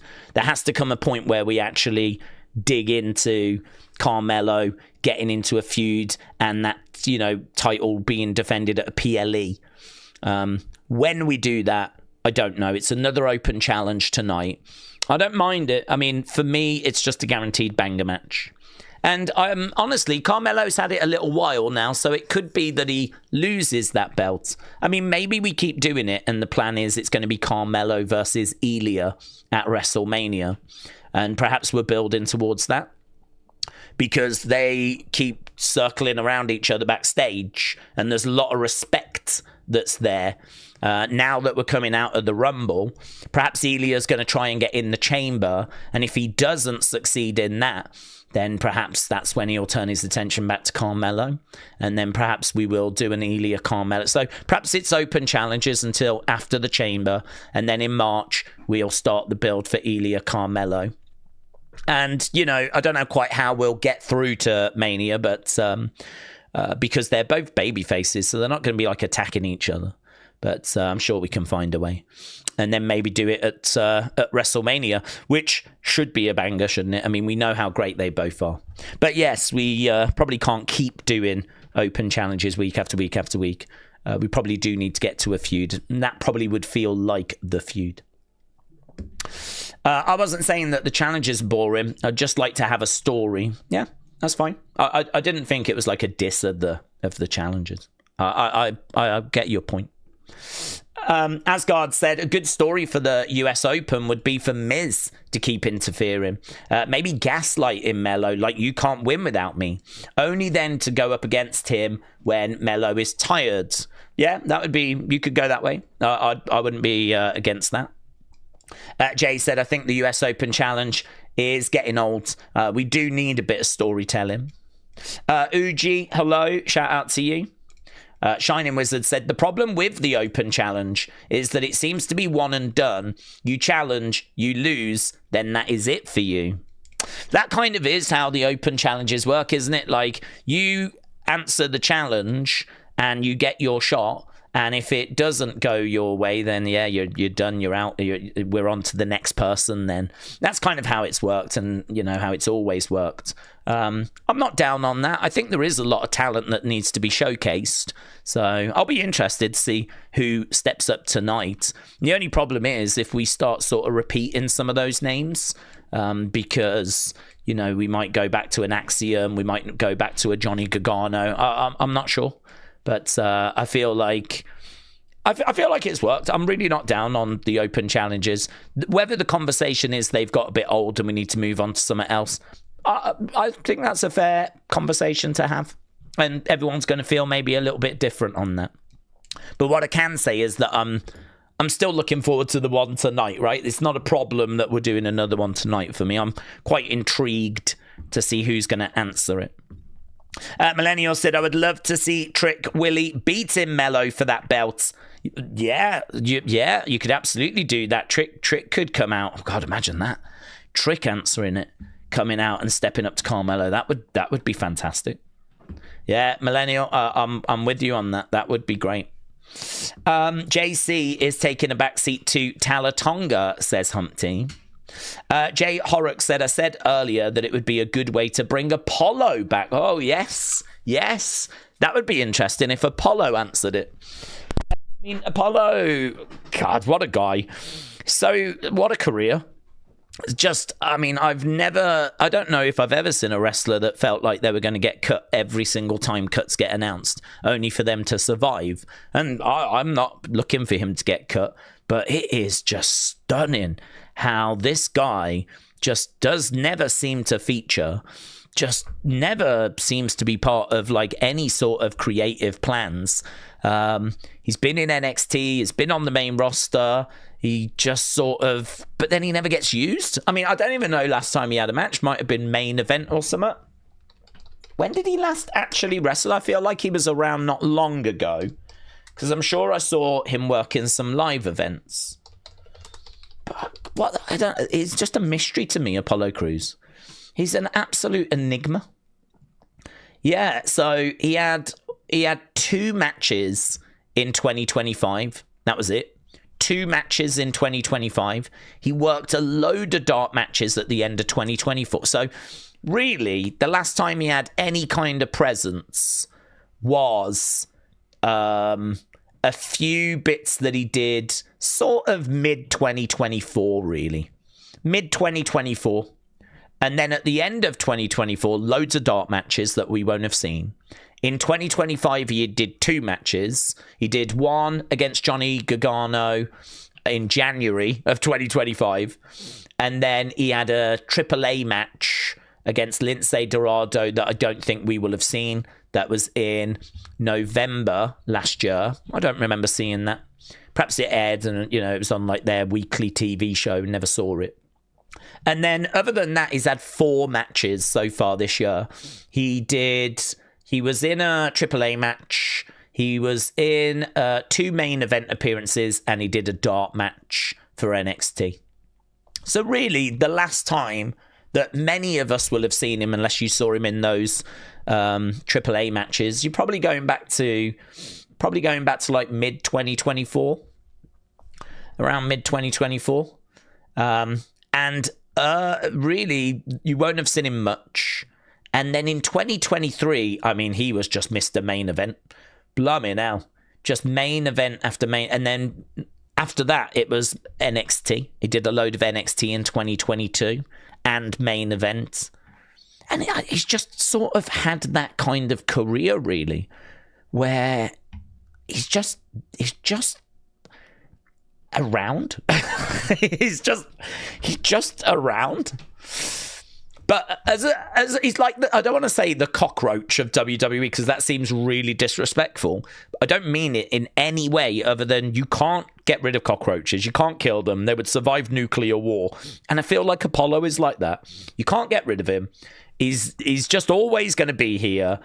And there's something quite endearing about that. There's something that's like, go on, Apollo, you know? I'm sort of rooting for him. Because he just keeps moving forwards. Whatever gets thrown, he just keeps dark match, AAA, main events, back down to NXT, loads of injuries, loads of inactivity. Doesn't matter. He just keeps plowing forward. I got a deep respect for that. Awful gimmick where he has to put on flipping fake Nigerian accent. Doesn't matter. Just keep moving forwards. Keep going forward. And so I wouldn't give him a Rumble spot or anything. I don't feel that much warmth. But if he answered the open challenge, I'd be thrilled. If he answered the open challenge tonight and he came out, I'd be like, go on, Apollo. Get yourself like a prime TV match. And go get it. I would low-key be supporting Apollo in that. He is the absolute. I mean, LA Knight wears a shirt that says Unchosen, right? Sammy calls himself the underdog. Forget it. If you're standing next to Apollo, there ain't a bigger underdog. There ain't someone more unchosen. I mean, never has someone walked that tightrope of getting cut as often as what Apollo Crews has. So, yeah, nothing but love. I would love to see him get something, get some sort of story, and you know what I mean, make some sort of appearance. So, who is the Undertaker equivalent of a locker room leader today? Locker room leader. I would imagine Randy is. I mean, Randy ain't going to be listening to anyone in the locker room, is he? Because of Randy's experience, how long he's been around for, I would imagine everyone listens to Randy. He's around fairly consistently as well. So I'd imagine Randy. It's going to be your big names, isn't it? I mean, Seth is going to be able to do that. I think he's got his own bus, though. So I think I don't know if Randy does. I don't know. I would imagine Randy does. I'll be surprised if he doesn't. But, I mean, to be honest, we're in a bit of a different time period where people have got their own buses now. So, like, Cody has got his own bus. Seth has got his own bus. I don't know about Randy. I'd imagine he does. So, I don't know if they're actually in the locker room much to lead it, but it's going to come down to who's been around the longest. It's going to come down to, who's got that experience. So, I would imagine The Miz probably has got a bit of a say. He's been around a long time. I don't think. Oh no, he has got his own bus, hasn't he? I think he's still got it as well. He did have a bus. I think he's probably still got it. I know there was a picture that got sent through where the bus was kind of parked up. The Miz bus was parked up, so I think he does still have his own bus. Hard to be a locker room leader if you're not in the locker room. But it's going to be those experienced heads, isn't it? Jay Horrocks said it's Bailey for the women. They all look up to her. Parking lot leader said, yes, parking lot leader. The Miz hasn't been in the locker room this whole time. He was in a closet for a while. Yeah. He was in the... He was having to change in the corridor, wasn't he? I mean, it's just going to be those big names in it, those established names that have been around a long time, been there, got the T-shirt. It's a very different locker room. I mean, if you remember when The Undertaker was like the locker room leader, they were doing things like Wrestler's Court. And actually, the locker room was a really hard place. I mean, there was lots of intimidation and, well, I mean, you can say bullying. I mean, the way that The Miz got treated when all of that's gone now. It's a very, very different world, and it's a very different environment. And some people might say that, that then reflects in the show. I do think there might be some truth to that, because I do worry about Triple H in regards to his feedback. I mean, is he really, going off on people if they underdeliver? I mean, he sat and had a conversation with LA Knight, right? Which is fine. We all saw that in Unreal. But I don't know, man. That ain't how Vince would have reacted. I mean, Vince would have hit the flipping roof. And I'm not saying that's necessarily the right way to deal with it. But I don't know. This kind of carrot approach. I think the truth is, in the world, you do need a bit of both. You need a bit of carrot, of course. People respond well to that. But there has to be some stick. There has to be time where the standard is not good enough. I mean, to be honest with you, and this is not LA Knight, I've moved on. But there are people that kind of take the pee. There are people in this world that are going to get to that sort of position and then sort of coast and get comfortable. There are people in this world that need the stick.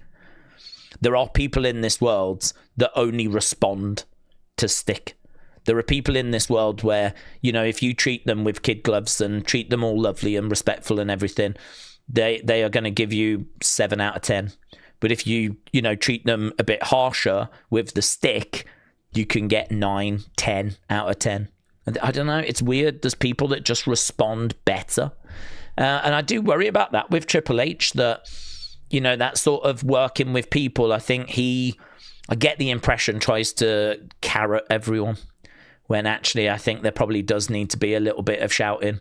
I think there does need to be a little bit of putting the foot down and saying what you just did out there is not the standard, and that is not good enough. And actually, if we start to do that a little bit more, would we see match quality improve? Would we see performances improve? We don't want to go back to what it was. No one's talking about bullying. No one's talking about intimidation or anything like that. But we are talking about, I think there is a balance. I think there is a need for, kind of going between the two. And this is where you've got to be a really good people person. This is where you've got to have really good people skills. It's a bit like Sir Alex Ferguson, right, who was the Man United manager. He knew that Eric Cantona, like one of our best ever players, would not respond to stick. If you started shouting and having a go at him, it would not be good. So anytime he did anything, he would just be praising him all the time. But then other players, he would just have a right go at them. Just really go at them and try and fire them up, because he knew it would fire them up. He knew when to go one way. He knew when to go the other way. And he's regarded as one of the best managers of people from the Premier League, right? People speak highly of him. Maybe didn't get always right, but by and large knew what needed to be done when. I don't know that Triple H has got that. I don't know that he's got that ability. I don't know that... It's funny, isn't it? I sort of feel like if you're a wrestler and you're a great wrestler, that doesn't mean you're going to be great booker. That doesn't mean you're going to be great in creative. This idea that I was a wrestler, so I'm going to be good at booking, it's nonsense. It's completely different skills. How is you being good in the ring and being a good wrestler, where you're good at selling and you've got good conditioning and you know how to do the right move? How does that make you good at writing stories and storylines? It's a different skill. It's a completely different skill. I mean, one of them is physical and is athletic based, and the other one is not physical and it's literature based, and you're writing stories. They're completely different skills. Now, you can say there is a degree of crossover and there is a little bit of crossover, but by and large, they are different skill sets. And so Triple H, whatever you thought of him as a wrestler, him being in that creative role, it doesn't mean he's going to be great at creative. The best example I can give, and I have given it before, you might have an amazing player like, say, Tom Brady, right, who I think is regarded as maybe the best NFL player ever. Would Tom Brady make an amazing head coach? Would you give your team to Tom Brady? Amazing player. Does that mean he's an amazing manager? Of course it doesn't. Now, Tom Brady might be a bad example. I have no idea, right? I don't know. But I can tell you that Wayne Rooney was an amazing footballer, but sucked at being a manager, right? Different skill sets. I mean, you would imagine that someone that played the game would be amazing at managing, but it's different skill sets. And the same is true with wrestlers that wrestle. It's a different skill set to going on to the creative side. So, yeah, I do think and question Triple H in regards to his feedback and in regards to using the carrot, using the stick, being a people person, knowing what's going to bring the best out in people and actually not being afraid to sort of give it to someone that you feel really has underdelivered, underperformed and, left a lot in the locker room and, needs telling as such. So, yeah, I don't know. There's a lot of concerns when it comes to WWE in the modern era. Obviously, we've expressed those, and we'll have to see is now that we're past the Rumble. Obviously, we're going into SmackDown, heading to Elimination Chamber. We're well on the road to WrestleMania. What have they got up their sleeve? What is it that, because this is the time now. WrestleMania season comes round once a year. You've got to deliver. You've got to deliver. You underwhelmed last year. Do you remember last year? Triple H coming out going, does it feel like WrestleMania season now? Do you remember that? And we all went, no. And that was after John had just turned heel. And he was like, does it feel like WrestleMania season now? And we were like, yeah, but it's a bit late. It's Elimination Chamber. Yeah? What happened to February? Where was February? So it's like, well done. But, I mean, did they even follow up with any of that? No, they didn't. So, anyway, let's not go back to 2025 frustrations. Money Worth Monster said, do we remember when people were saying, thank God Triple H is here and Vince is gone? It's so finicky. Well, I think it's interesting because people were really high on Triple H when he was in NXT Black and Gold because that show was great. And I think people looked at the main roster at that time and it wasn't. So actually, we've been here for a long period of time where people were like, we need Triple H on the main roster. We need Triple H on the main roster. We need Triple H on the main roster. And what you're judging is the product. And yeah, I mean, Black and Gold is still the best version of NXT. I will die on that hill. 2014 to 2018. Best version of NXT, right? I mean, you could maybe go 2013, you could maybe go to 2019, but by and large, it's around that ballpark. And that was Triple H. And, Triple H did well when he first came in as well. I think there was a bit of a bounce, a bit of these are my ideas, got them in, everything was good. I think as time goes by, it doesn't get easier. I'd say it gets harder.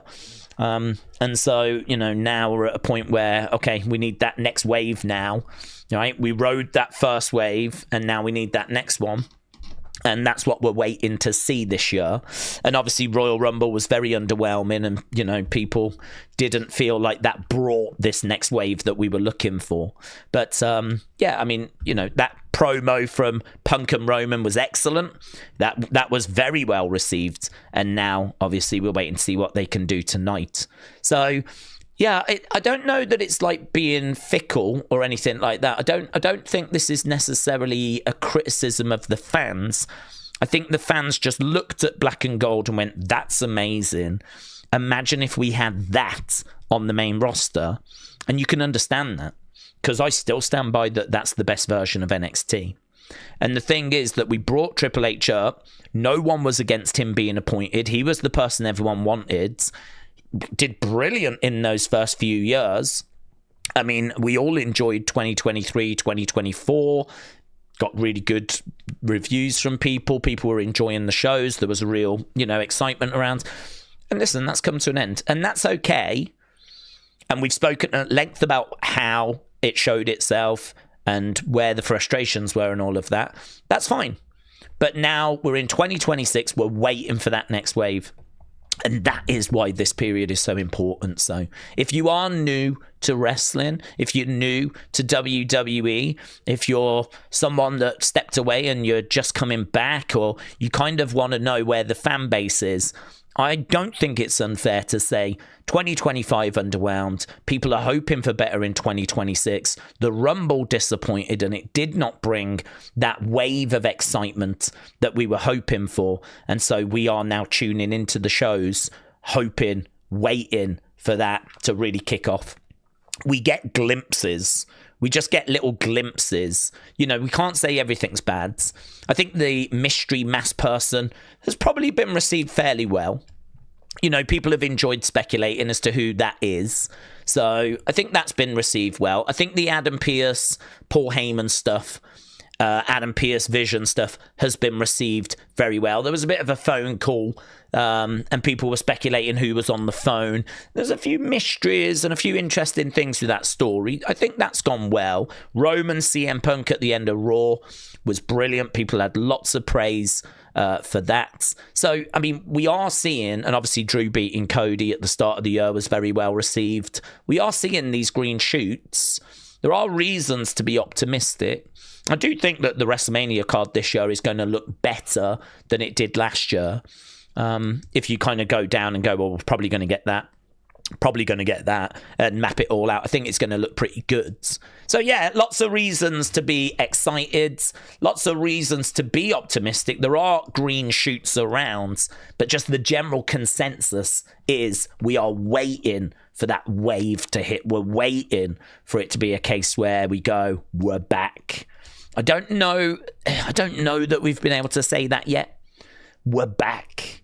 I mean, maybe when Roman returned at the Rumble and won the Rumble, some people were saying it. Maybe when Drew beat Cody, some people were saying it. But by and large, I think most people are still waiting to really say, yes, this is it. We're back, you know. Drew is going to say Roman can only beat him with help of Bloodline members. Roman beat him clean, though, at WrestleMania 35, says Brony. Beast Mode said Roman Punk at the end was the best. BCFC said Daze, Tom Brady part owns my team, Birmingham City now. We love him. He's going to play a huge part in getting us back to the Premier League. I've seen that. He's obviously not managing, though. He's just put money in. And they've obviously revealed plans for a new stadium that's full of chimneys, which has sort of divided opinion. But yeah, future looks good for Birmingham City. Hannah said Daze a stacked SmackDown where we find out the advances to Bischoff's creation. This is probably where Alistair can shine. I wouldn't mind him as champion. Should we take the risk of having him win it? Having him win the Chamber? There's no evidence of that. I mean, if you win the Chamber, you go to WrestleMania to compete for a title, don't you? Is my understanding. And no word that Alistair is going to be in that position. The other thing I'd say is we've done very little to build Alistair. I mean, he had a feud with Damien, which he lost. And the ambulance match was pretty fun. But I don't think the feud itself was that special. In fact, there was lots of complaints about when are we going to end this thing. And we finally got to an ambulance match and we were like, good, this feels like the end. And it was a good end. But that should not change how mid the actual feud had been and how dragged out it had been. I don't know. To me, he's a prospect, but he's cold. He's someone that needs to have some really exciting feuds that don't outstay their welcome. Give us more moments and sort of build him up. I think having him win a Chamber and then go for a world title, I wouldn't do it. I wouldn't do it. There's no rumours that we're doing it. I wouldn't do it. I think there's work to be done. We've got to do the work. And I think the work that we've done so far has been pretty underwhelming, with the exception of probably putting him with Zelina. I think that's a good development, and the ambulance match. But really outside of that, I don't think there's a single thing that I could tell you that's been good, that's been worthy of me saying that he's now worthy of like going for a world title. And don't forget, he lost that ambulance match. So yeah, I think there's work to be done there, but we can get him there at some point. Brony said, I wouldn't say it's weird. I would say in the minority. I've been a fan of him since he debuted in 2012. It's great hear him getting cheered after all. What is that about Roman? It's weird. I hated the tribal chief character, but I loved the big dog, said Elijah. Rob, hello. Corbin says Cody's going to win the chamber.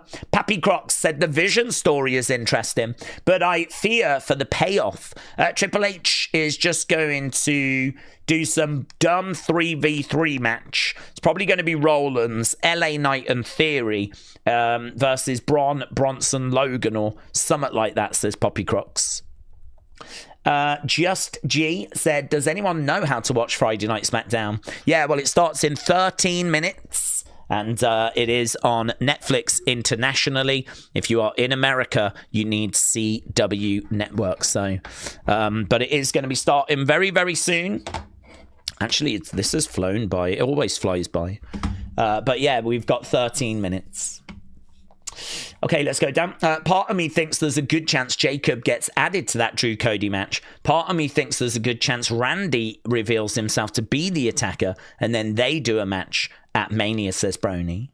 Millennial said, we want whacking wilds. Moneyworth Monster said, Daze 2025 got killed by The Rock. He wanted Cody to be heel and he didn't get his way. So he jumped out of the storyline and it effed up everything. Humpty Vision said, I wish WWE could trade for MJF. Don said, can we do a Mania match card predictions video? We probably could. I feel like a lot is probably known at this point, but yeah, we could probably do that. I don't have any plans to do it at this stage, but we could probably get it done at some point in February. Kiwi Rob said, would we put Jacob Cody in the chamber? I think you're going to have to. Because we need to find an opponent for Drew, don't we? The chamber is going to be how we find Drew's opponent. And if the rumor is that it's going to be Cody Drew, then it feels like Cody has got to be favorite for the chamber. But there is also thoughts that Jacob could get added. So Jacob has to also be a favorite. And Cody and Jacob are in a feud at the moment. So I think you take that feud into the chamber. So yeah, I think I feel like both make it in the chamber. And it could be Cody or it could be Jacob that gets it, but it's got to be one of those that's the favourite, because if we go a different direction, then that means that the rumours are not true about what's happening with Drew. Because if, let's say, Alistair wins the chamber, right, or Randy wins the chamber, well, how's that going to work?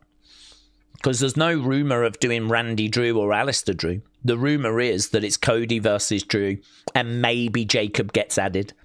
So, yeah, I mean, it's got to be Cody and Jacob that go into the chamber. Daze, is it true Roman had a talk with The Rock and now Triple H will be gone by January 2027, said Word Live Cena fan? No. No reports of that. Jay Horrocks said, I can see either Drew versus Cody or Drew versus Jacob at Elimination Chamber. That doesn't end with a finish. And then the other wins the chamber to set up a triple threat. Trini, hello. Shout out to you. Hope you're well. Humble Rumble said, Drew is awesome. 6'5", 280 pounds. He's jacked. Wayne said, what if Drew goes in the chamber with the title on the line and we figure out WrestleMania another way? Could do that. I would still say, though, that even if Drew goes in, Drew, Cody, Jacob would be amongst the favourites. That is the Mania match expected for WrestleMania. And I think, you know, we don't have much time between Elimination Chamber and Mania, probably like a month and a half. So don't know. I mean, if you win the chamber, you'd get either the title or you would get the Mania match. So if you get the title, that would allow us to go with a new champion, but then we'd have to get the belt off that person before Mania if the rumor is true. So I don't know. It feels to me like Elimination Chamber is not going to be for the belt. It's probably just going to be the winner faces Drew at Mania for the WWE Championship. So that's why Cody and Jacob have to be amongst the favourites. Now, if they don't even make the match, that's going to be really interesting. That would be really fun, because then we're really going down a road that we're not expecting. So, yeah, we'll have to Have to wait and see. I mean, at the moment, neither are in a qualifier, I don't think. I don't remember seeing Jacob being in a qualifier for tonight, was he? I think it was Alistair and Randy that we were torn between. Yeah, I think it's only that one, isn't it? I think it's just that one. So, something to keep an eye on. See who is in these qualifiers. Z-Way, Two-Sway said it could be me, but I think Roman choosing the World Heavyweight Championship is big for that title. Oh, no, it's huge for that title. It's always felt secondary. If Roman held it, it might become equal, said Z-Way. Yeah. The question is, though, do we want it to be equal? Because I'm not crazy about it being equal. I like it as being a belt that we sort of put on people to see if they're ready. You know, you put it on Jay to see if he's ready. You put it on Damien to see if they're ready. And, you know, if they carry that belt and pass the test, then we can start thinking about moving them to the WWE Championship. I don't know that for me, I really care about it being seen as being equal. I don't know that it needs to be seen as equal, but whatever, you know. Again, WWE doing what they think is the right thing for the business, and yeah, okay, let's see if that is the right thing to do. There's certainly a lot of people excited about Roman and Punk being the match, so I think they've certainly deserved some praise for kind of pulling the trigger and going in that direction, because that has been well received. Jacob is not ready for the main event of Mania. Him facing Randy for now would make a lot of sense, says Mosey. Robbie said, I could see Drew costing Cody a spot in the Chamber. I could see Jacob winning the Chamber. Mark said, do we think Brodus Clay could have been a main eventer if the push was right? I don't know, to be honest. I mean, Brodus Clay, he had that size of a big Bronson Reed, but obviously he was more of a fun character. Came out with the Funkadactyls, and I don't know that. I mean, you'd have to change a lot about him, and if you changed a lot about him, and you made him a more serious character, and you kind of had a creative where he was being treated a lot more like Big Bronson Reed, you probably could have got him to a main event opportunities more regular and actually got him into that main event scene. I don't think he would have won a title, though. I don't know that he would have been a world champion, because a lot would depend on his promo ability at that level. A lot would depend on his wrestling ability at that level. And a lot would depend on the new presentation as well. So I think I think for me, he was someone that had some limitations. I think they found a way of using him as a fun character, and I think that kind of worked for him at that time. But yeah, I mean, it's hard to say, isn't it? Because we don't know what that alternative presentation or creative would have been. So I just think that for me, he was never the best in ring. He was never someone that kind of consistently was delivering high quality matches. Promo wise, never anything to write home about. Kind of felt like he was mid card. He had a good look, though. He had a good look. And you can sometimes take those people with really good presentation and get them up, you know, really to the top of the card. So I can't say it would have been impossible. I mean, I can't say that it never would have worked, but it would have needed the right presentation and the right creative. And obviously we never got it. So he ended up being more of a comedy character. And yeah, I mean, he was pretty well liked, to be honest, at the time. So I think Randy, too, give him a heel run, said Jay Horrocks. Elimination Chamber makes sense, but not sure how they'll showcase it, as Jade returned and immediately took out Naomi. Will be interesting to see how that plays out.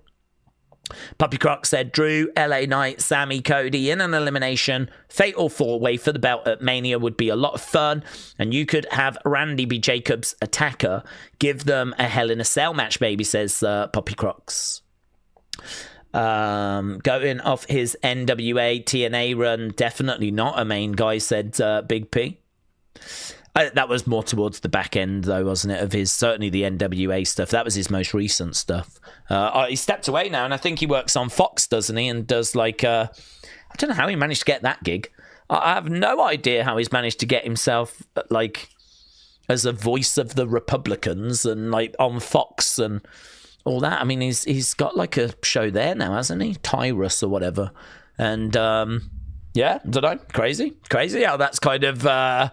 Imagine him being Brodus Clay, dancing around on stage with the Funkadactyls, and now here he is being on like Fox News with his own show and like talking politics and all of that. It's crazy the journey that he's been on. He's, as a result, of course, not going to be to everyone's taste, but I'm not really interested in the politics. You know, whether he was Republican, Democrat, I don't give a flip, right? Just talking about like the wrestling, there's, you know, always felt like there was limitations. Right, Daze, my friend, how are you? Hello, Liam. I'm good. Hope you're well. I would have loved to have seen Shelton Benjamin in the world title picture. I don't think that he got the push that he deserved. Shelton's really interesting, actually. I think, like, with Shelton, there was a bit of extra work that needed to be done. You know, if you look at Brock, what work do you need to do there? Guy is absolutely massive. Look at Batista. What work needs to be done there? I mean, a lot of their physiques do a lot of talking. Shelton never had that size, right? Even John was bigger than Shelton. And, you know, even John looked like he was going to struggle when he was prototype. It was only the rapping that sort of saved John. I sort of feel like Shelton was... I don't know that Shelton ever quite got out of his prototype stage. I mean, he was just a fantastic wrestler. That's what he brought to the table. But as a personality... there wasn't. He was just a really fantastic wrestler. So I agree that we should have done more work. It's that simple. You know, sometimes you've got these great talents that have got some things missing, and we just never seem to find those missing pieces. And I would say Shelton fell into that. I agree. He definitely feels like one that got away and someone we could have got a lot more out of. But I think he did, truthfully, just require a bit of extra work compared to a lot of the others that came through. In-ring, no. But I think an uncomfortable truth about WWE is that if you're a fantastic in-ring wrestler, that's only a percentage. It's only a certain percentage of what we need. We need a lot more than that. You know, we need. It's the connection with the crowd that's probably most important. It's that connection with the audience. It's that charisma that's most important, because that is what's gonna shift merch. That's what's gonna get people tuning in to watch you. And you can achieve that by putting on great banger matches. But there's a lot of people out there that you know, for them, they love Roman because of the aura, because of the tribal chief and the acknowledging and the promos and the character and the look. It's not about his wrestling. It's not about his wrestling at all. And so it's that. And, you know, that was a whole piece of work that was missing with Shelton Benjamin. So, yeah, if you were just judged on in-ring, he would have been right up there. He was a fantastic in-ring talent, but we just always had something missing with him. But I agree, we should have done more to have worked on that and found that. I agree. He's definitely one that got away. Okay, here we go then. We are underway with SmackDown, and obviously we're done with a couple of hours of chatting and just shooting the breeze and talking about Mania, talking about where we're going, talking about the state of the current products, blah, blah, blah, blah, blah. Now it's time for 3 hours of wrestling. 3 hours of SmackDown. Hopefully it's going to give us... There we go. Some talking points. I think if he was in today's WWE, he would be world champion, says Liam. Maybe. It's a different landscape, isn't it? Vince no longer in charge.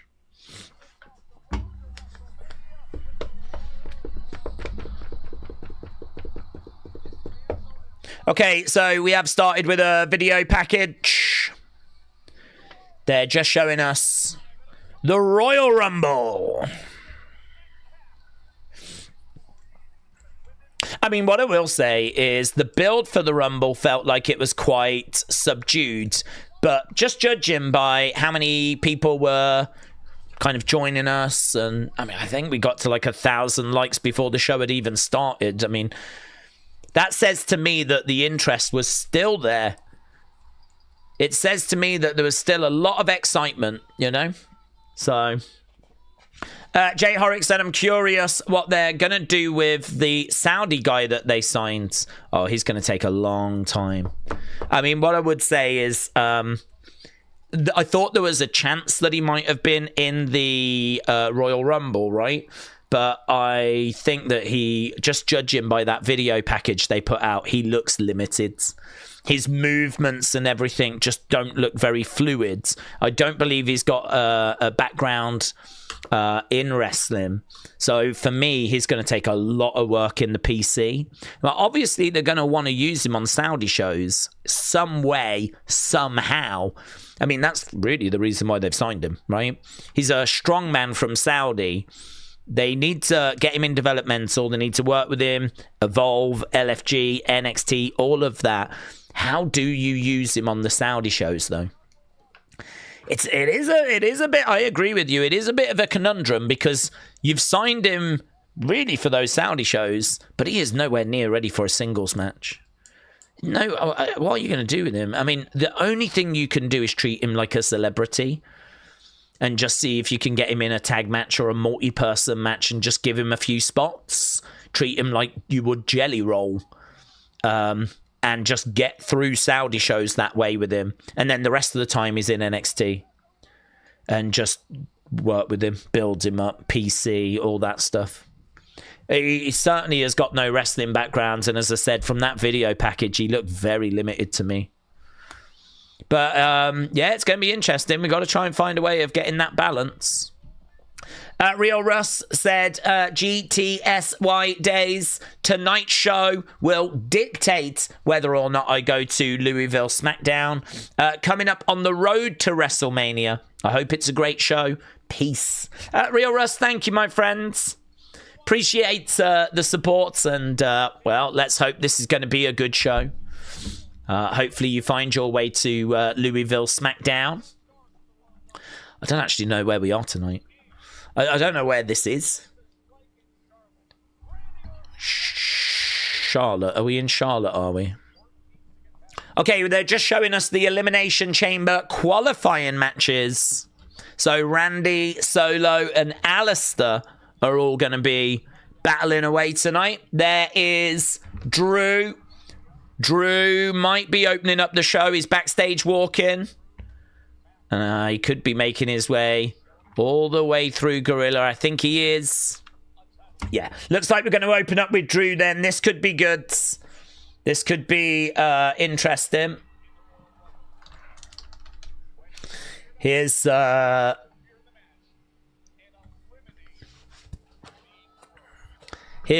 Drew. He comes walking out into the arena.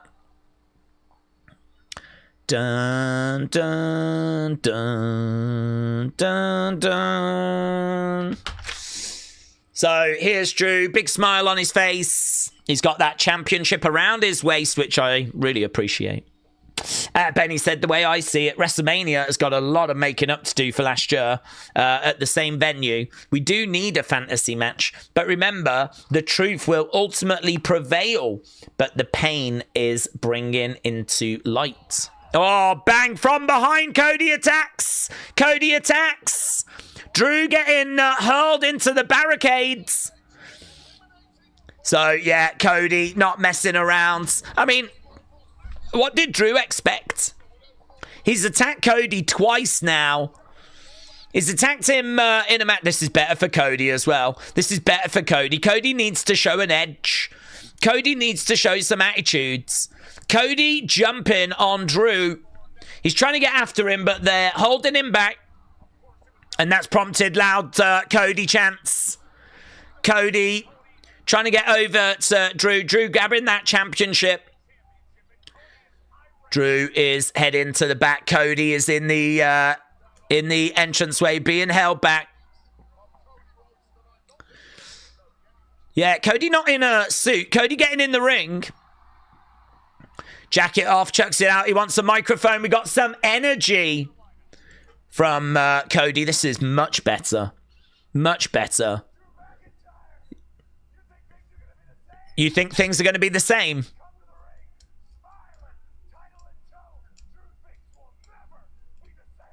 Things will never be the same, says Cody.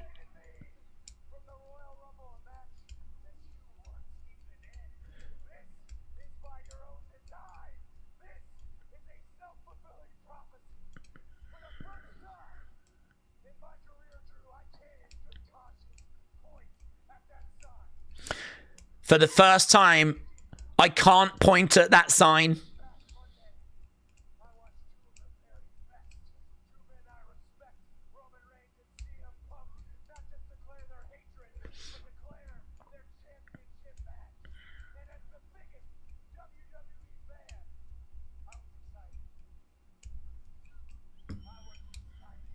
He was excited when he saw Roman and Punk.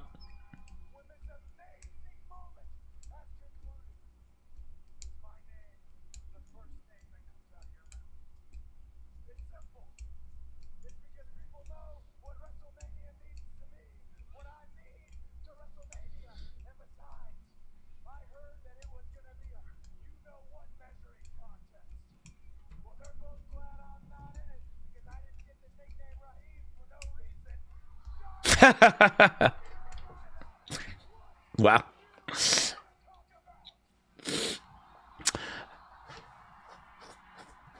He's got a bit of spittle on the chin. Oh no, get rid of the spittle, Cody. That's a hell of a line, isn't it? I didn't get the nickname Raheem for no reason.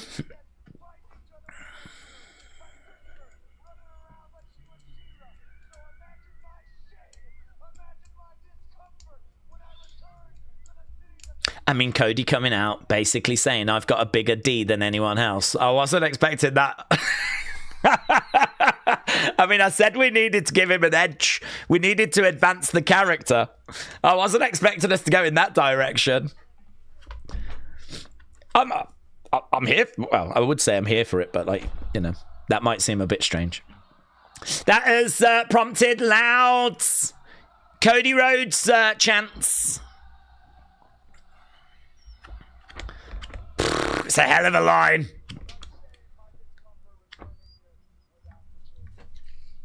Drew. I don't want Cody to outstay the welcome.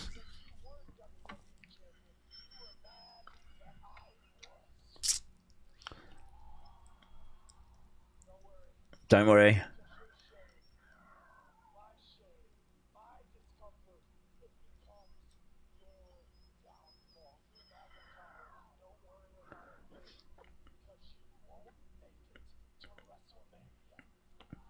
Cody said, don't worry about a thing. You won't make it to WrestleMania. I'm glad we got out when we got out.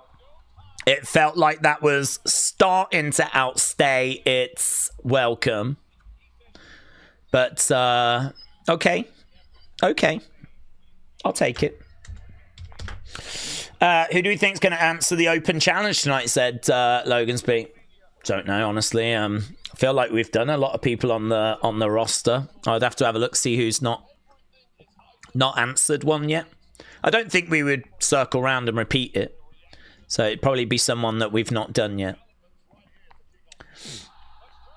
Crowd are loud when singing his song. Not that that's a indicator of anything.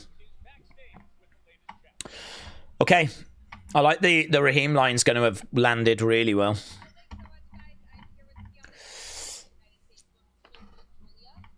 Okay, we've got Kiana and we've got Julia.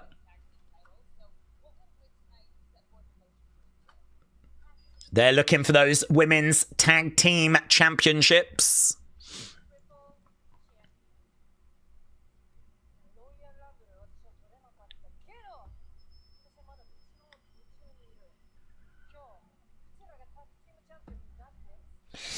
Daze, how does Roman have so much aura? He is so good at everything. He makes himself a movie. It's insane. He's so good. He looks so apart from everyone. How is he so good, said Abdullah.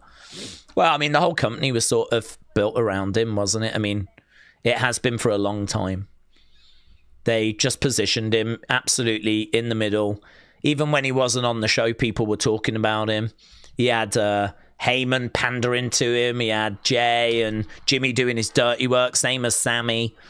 And we did that for years. And obviously the entrance music was bang on with the going into that, like big sounds. The look with him coming out. You know, I mean, he's got a great physique. I mean, the truth is, the boxes were ticked. Everything was ticked. We had a guy that had the right look with the right presentation, positioned into the center of the company with everything swirling around him. And with him being a heel as well, like, so we weren't pandering, we weren't trying to get people to like him. Just meant that people then could feel comfortable in liking him because he was cool.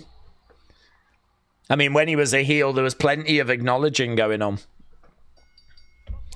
So it's just an example of getting everything right. It's about the guy with the perfect look being put in the perfect position and just everything working. But it didn't just happen. I mean, we did go through the big dog phase where he was a baby face. So, I mean, it'd be wrong to make out like, you know, it was just God's gift. I mean, no, this was trial and error.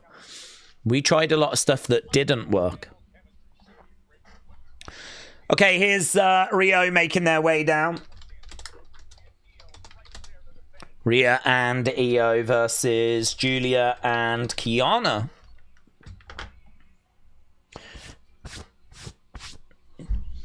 Okay. Boom. Daze, be careful. You almost pulled a Hogan, said Flame Fist. What does this mean? Gunther, Chris, could have happened at WrestleMania. Gunther and Chris could happen at Mania. Well, if Chris is coming in. Robbie said Roman is levels above, all of which is what Daze just explained. Yeah, Robbie, I agree. He is. What do we think of Rizzo's videos? I've not really been watching them, to be honest. I thought her little cooking ones were quite good, but her where she breaks down NXT, I sort of watched, and I don't know, they weren't really grabbing me, so I haven't been watching them. So, yeah, I don't know. Her little cooking ones I thought were quite fun, but to be honest, I think if you're going to put a video out on social media and you're a wrestler, I would really urge that you try and keep it relatively short. Just get the good stuff in. I think little TikToks work really, really well. But like, if you're going to go 3, 4, 5 minutes, like it's quite a commitment actually for people. So I don't know. I don't know that is the right vehicle for her. I've not seen much buzz around her NXT sort of review videos, but it's not that I'm against them. I just watched a couple and I was like, I preferred the cooking ones. I thought they were funnier.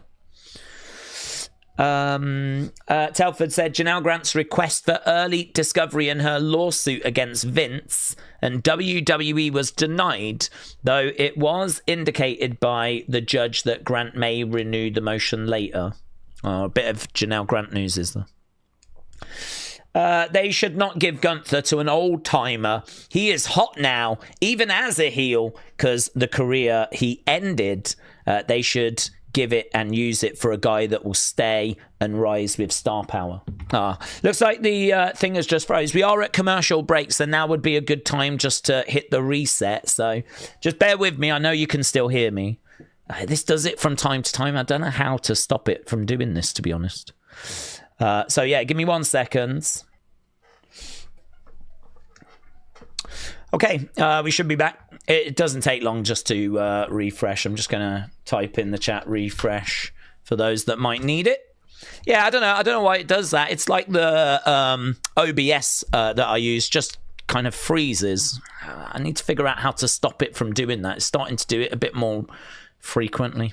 Only tends to happen like once a week or something, but don't know. Need to fix that. Duran said, do we think Gunther is feeling robbed by Big E officially retiring without a match? Probably. Alex said, it blows my mind that the Riz is dating Cutler for some reason. Usually I don't care about who people are dating. Epic says, Raheem Rhodes is canon. Brony said, per WrestleVotes, Oba is in action tonight. Randy Solo Black is going to main event. Okay. Okay, we are back to the show as well. We are back to the show.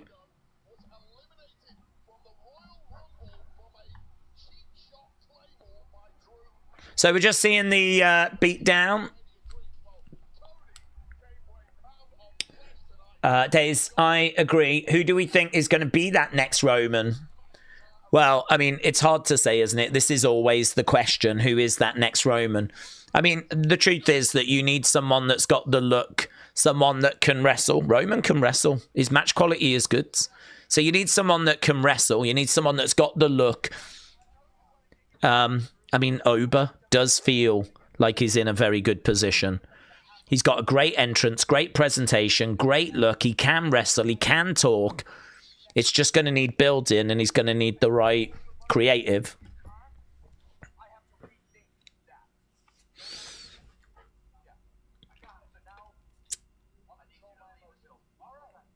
Okay, Cody and Nick Aldis, just having a few words. Nick Aldis says to Cody, you've got to control your emotions. Cody being led away. This is quite encouraging that this is a different presentation for Cody. I mean, that was a different kind of promo and a different open that we saw. And now here he is with security around him. And we're seeing Nick Aldis having a few words saying, you got to control your emotions. It's a little bit of the edge that we'd been looking for. Okay, here comes Julia. So we know that we're going to our first match. This is going to be for the Women's Tag Team Championships. So it's probably worth asking the question, who do you think's going to win?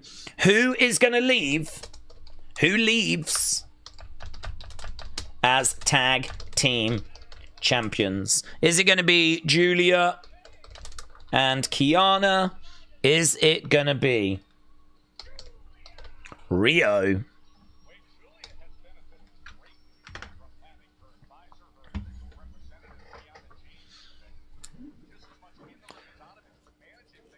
Okay, Julia and Kiana making their way down to the ring. Julia and Io going at it is going to be really fun. I'm here for that. Kiana, Rhea, not so much, but I am actually a Kiana fan. Not a crazy fan, but I do like her in-ring work. She's very committed, very dedicated. I am a bit worried about that injury that she suffered and what that might mean.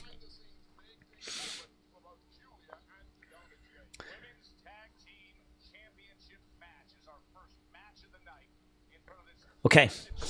Daze, I remember when Julia first came into NXT, you was a fan of the entrance. How has the main roster booking turned out in interest? Oh, it's been rubbish. Really rubbish. Yeah, I was a big Julia fan. I mean, I still am. I really like Julia a lot. She is going to be a women's champion. I think the truth is they just don't have a desire to pull that trigger yet. And that's okay. I mean, they've gone through the mid-card instead. They've done it in such a weird way, though, with Julia losing that belt, not really I want Io. Julia wants Io. Yeah, the point I was making was that if Julia was to do open challenges, if she was a babyface, I think that would actually be quite interesting. But obviously, we're not going to do that with Julia being a heel. Okay, Julia got in the ring and said she wanted Io. Kick coming in. Kick. This might just give you a taste of what an Io-Julia match could look like, which would bang. Kick's coming in there by Julia. Julia grabbing Io, mocking. Mocking the emotes. Wade Barrett says, how do you know that wasn't a tribute? Cody Raheem Rhodes is trending right now. People are loving it.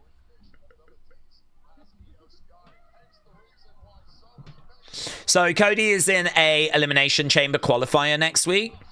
But Nicole just has said you've got to control your emotions. It's going to be good since they both speak Japanese, said Humpty. Well, no, I mean, they're both great wrestlers. Julia is regarded as one of the best female wrestlers in the world. She's obviously come out of Stardom and Marigolds. She did some great stuff down in NXT. We've not really seen examples of that on the main roster. And I think Io might be the best in-ring performer we have. Her matches last year, certainly the one at Evolution against Rhea. Absolutely fantastic. Oh, Kiana getting involved. Io goes down. Tag being made. Kiana comes in. And to the outside goes Io. Kiana goes out after her. Hello, Kevin. Hope you're well. What happened to SmackDown? Is it on Sling? I'm missing a main event. SmackDown in America is on USA Network. USA Network for SmackDown. Brony said, I remember when Io debuted in Damage Control. That group was awful. But look how big of a star Io is now. I think Julia has got plenty of time for the trial and error process. I agree. I completely agree. I think we just, as fans, need to recognize that she's got a bright future. We haven't really, got going with Julia. I mean, she's just getting TV time. She's just getting settled. We're just getting fans used to her. And like some of those big creative stories, they're just round the corner. And that's okay. There's lots of other girls to focus on at the moment. And her time will absolutely come. So, yeah, I'm in agreement with you. There's, like we say on a regular basis, there's no fire, there's no rush. We can sort of take our time. I agree, though. There is a line. We don't want to be here in 5 years still flipping waiting, But, yeah, it's okay. Another mock there by Kiana. Julia on the outside mocking that Io emote. Io trying to get back up. So the heels are very much in control at the moment. Hannah said, I'm feeling tired with the same venues. Whether WWE finally arrives in Colombia for a live or a house show, that crowd is going to be loud. Is it a fantasy for me? You're tired with the same venues. Oh, you're talking about countries. You want to see them go to Colombia? I can't answer about if Colombia is on the radar or not. I mean, what I do know is that TKO do seem to be looking globally a lot more. Obviously, Saudi, Australia, a lot more going on in Europe. I mean, I would say there's the goodest chance as ever as us going to do something in Colombia. 1, 2, but I've not heard any rumours of that happening. Kick out by Io. We are at commercial break.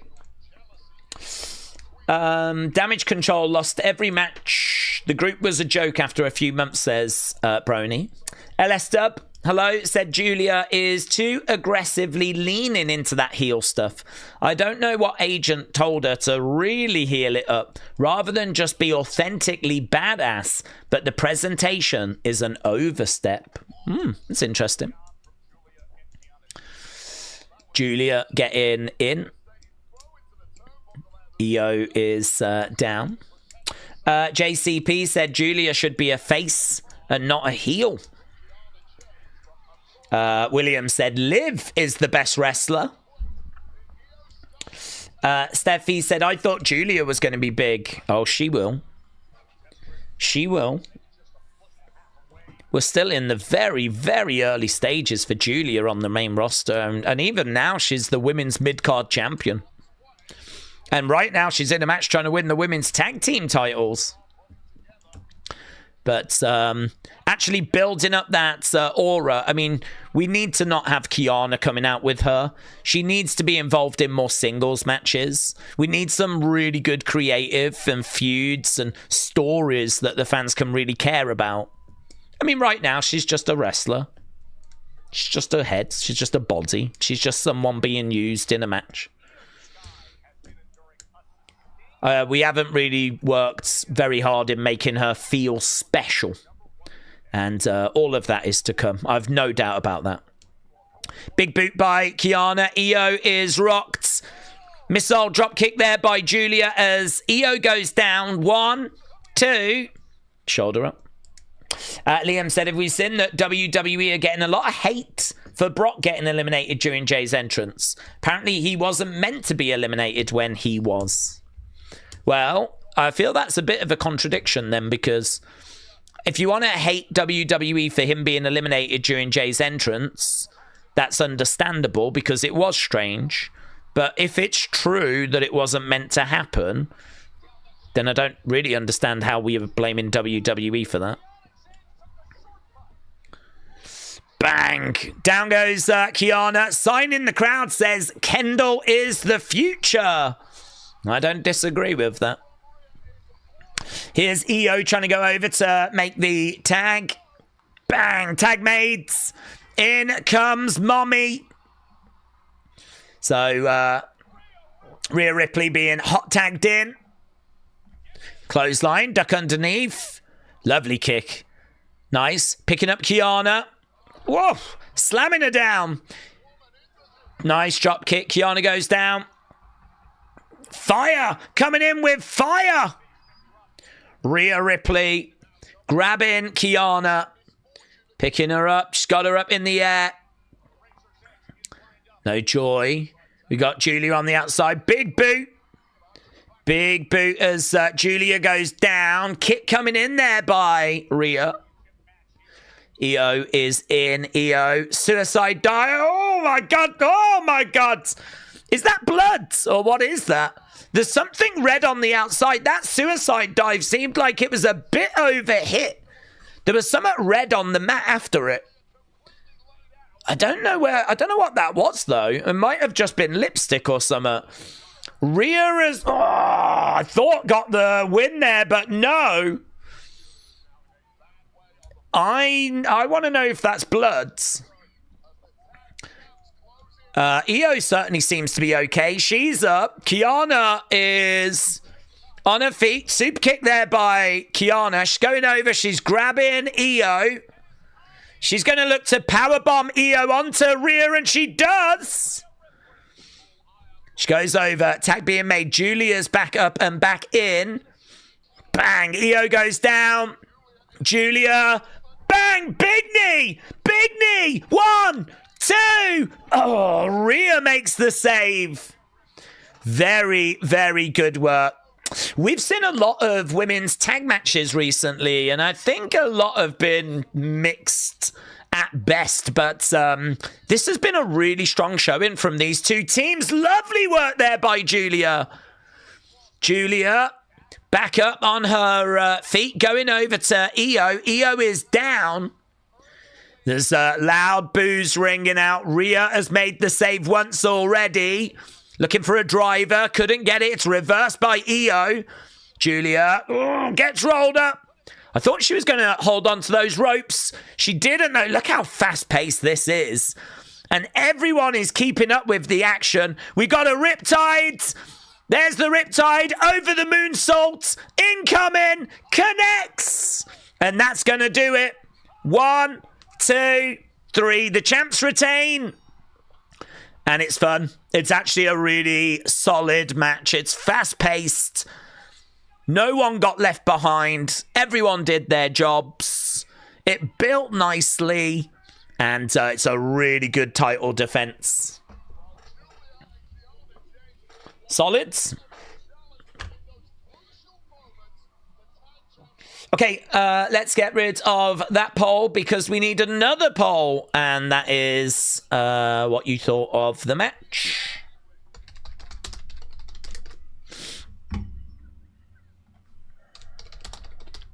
Okay, there is Ilya backstage. There's the Miz. Get out my way, says Ilya. You think brute force solves everything?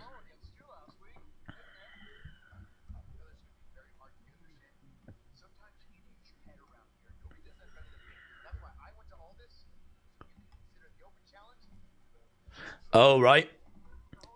Miz said you can consider the open challenge closed, so it looks like it's going to be the Miz tonight.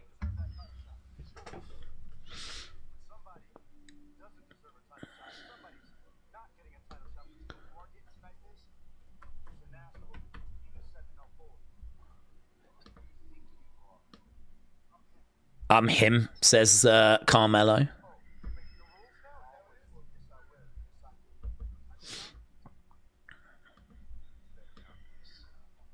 That doesn't make any sense at all. Doesn't make any sense. Miz said he went to Nick Aldis, and Aldis agreed that Miz could have the opportunity. And then Carmelo turned around and went, well, I'm not going to defend. I'll give you the match, but I'm not putting the belt on the line. I think Miz would have been well in his right there to have gone, you might want to check with your boss, mate.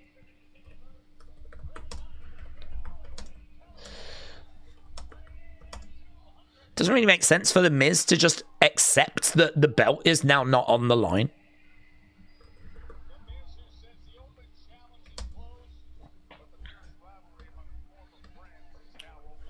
Okay. Okay, keep getting your scores. Keep getting your scores in. The Julia narrative by delusional fanboys is ridiculous. She's nothing, said DTA. Well, I think a lot of wrestling fans would disagree with you on that. She had a real buzz and a real excitement to her when she first came in. She did great work over in Japan, Stardom, and Marigolds. When she was in NXT, there was some really great work as well. Her matches with Stephanie in particular. So I think her presentation, the entrance and everything has been really good, but it just has not translated to the main roster yet because I just don't think we've tried to really pull that trigger. We know what we've got. We know that we can, pull that trigger whenever we want to. But I just don't think the time is right now. I mean, you can't focus on everyone all of the time.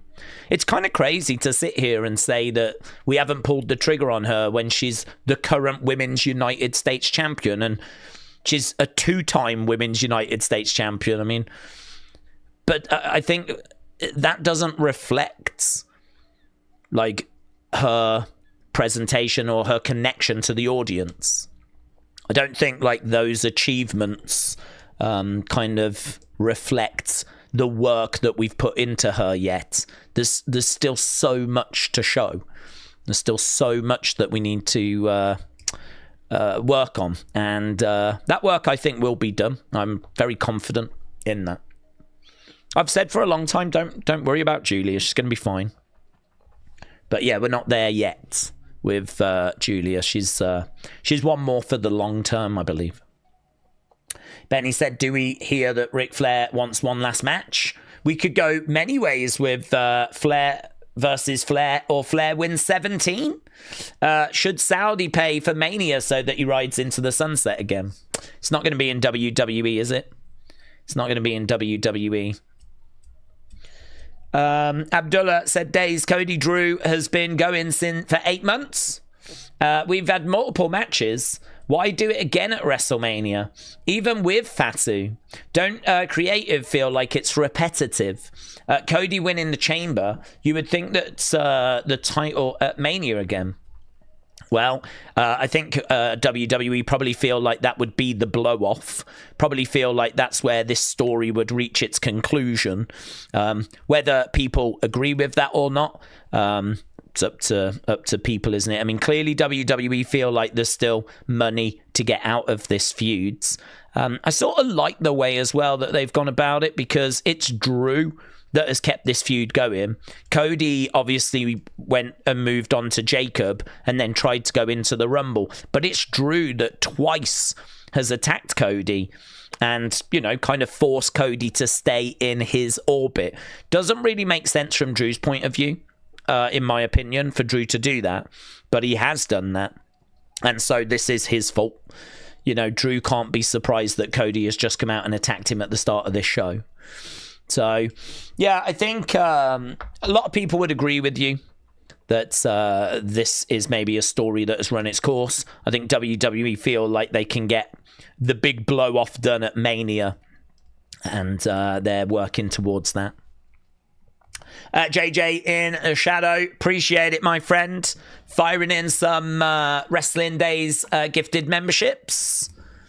Really appreciate that, buds. Respect. And Jared as well, firing in some Wrestling Daze memberships. Respect.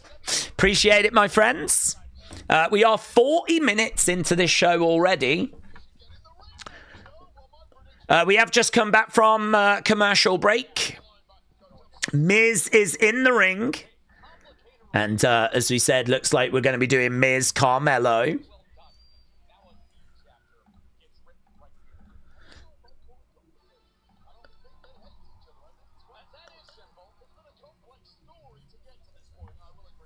Okay, so Wade said, I don't think this is a complicated relationship. They hate each other. So here comes Carmelo. So this is going to be match number 2. Carmelo coming out. And I do think these open challenges have worked really well for him. As I said, I think if you did want to pull the trigger on Julia, open challenges for her belt might not be the worst. Maybe you don't want to do that because we're already doing them here, but I think that would show how good of an in-ring talent she is. Okay, Rio versus Julia and Kiana. We need to get the score for that. So let's end this poll.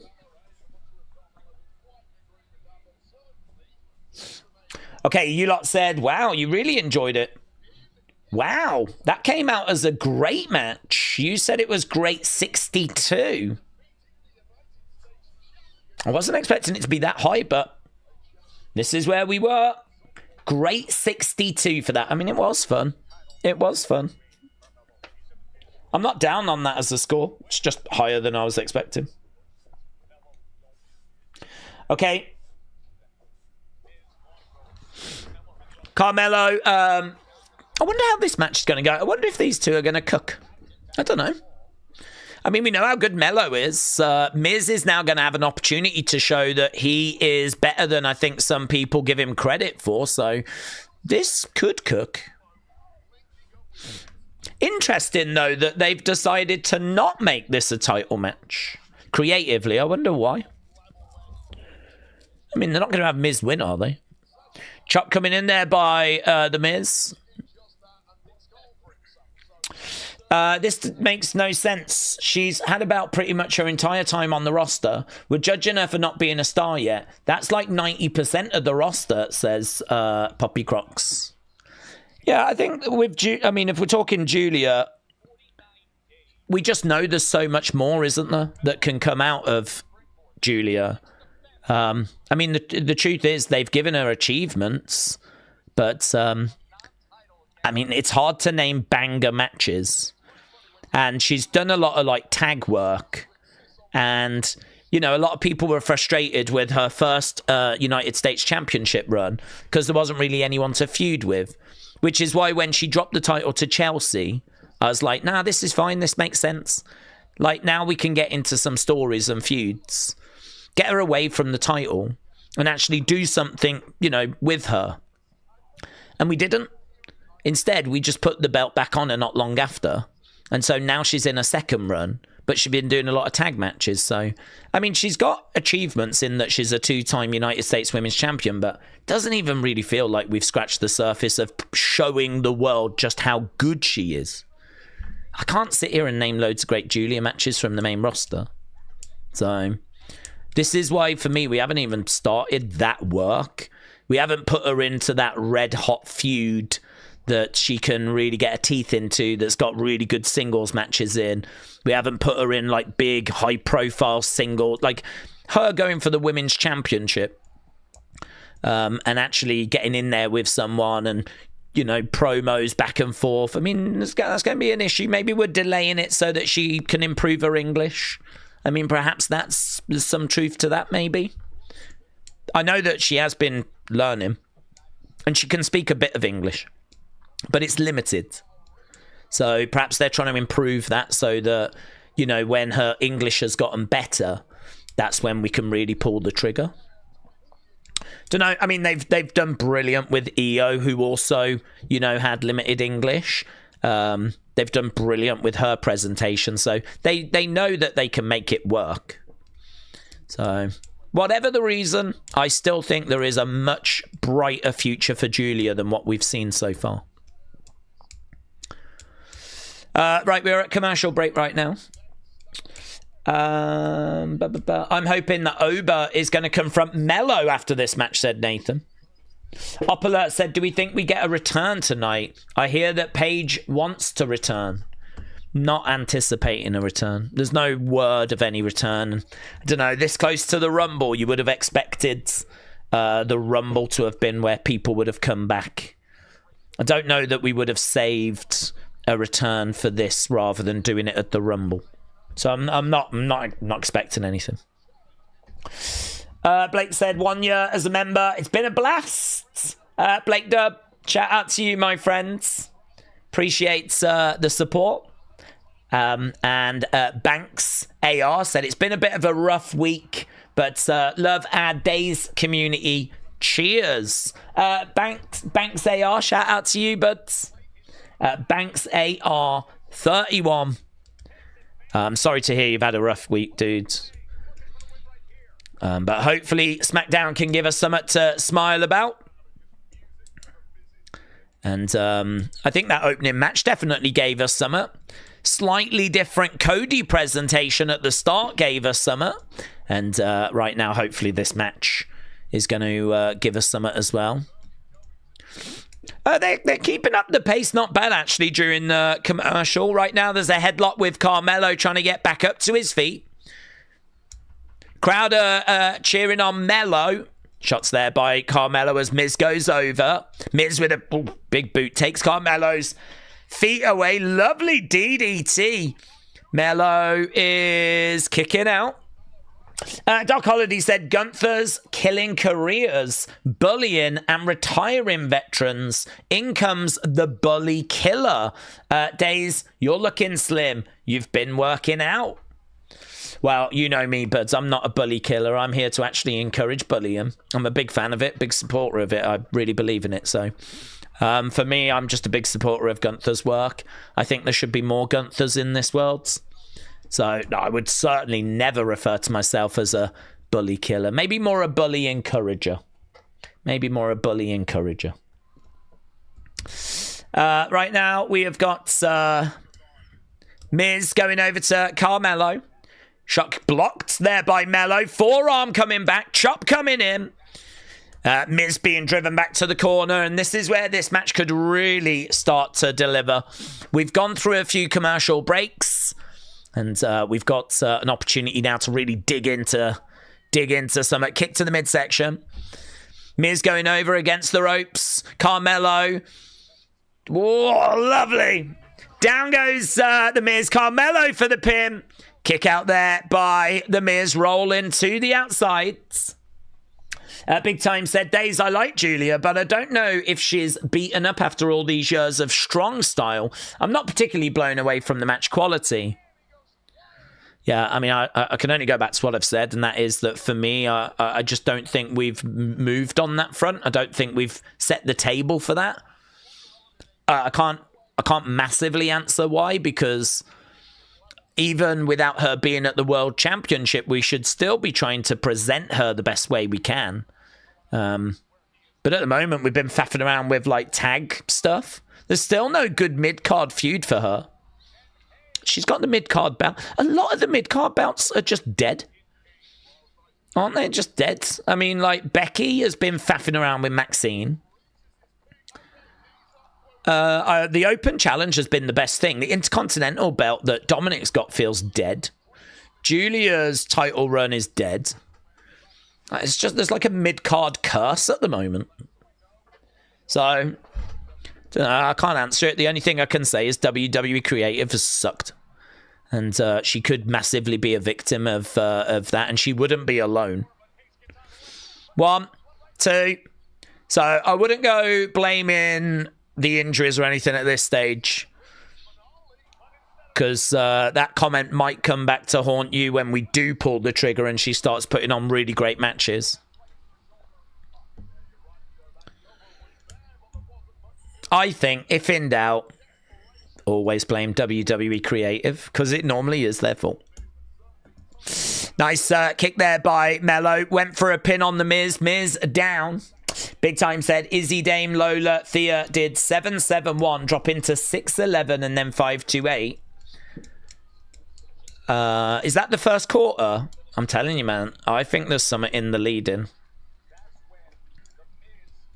I would be interested to know if it rose, but if that was the first 15 minutes, I reckon there's something in the lead-in. Right now, Mello against the ropes. Bang! Sit down powerbomb. 2. Shoulder up. Kick out there by Mello. That was sick, actually, by the Miz. Yeah, as Wade Barrett said, Miz is digging deep into the playbook. Actually bouncing him off the ropes into a sit-down powerbomb. I mean, that was... Look at that. Yeah, Wade Barrett said that was pretty special, and I'm with him. Miz really digging into all of that experience that he's got. Kind of breaking out a few moves that you wouldn't necessarily associate him with. Carmelo gets caught. Crowd are really invested, which helps. Skull crushing! Oh, roll through! That was sick! That was sick! 2, 3. I'm so glad that's the finish. Damn, skull crushing. But as Mello goes down, he tucks and rolls. Whoa! He had a reversal for the skull crushing. Yes. Oh, that roll. That roll. If we did a move of the week type video at the end of each week, like that would have to be up there.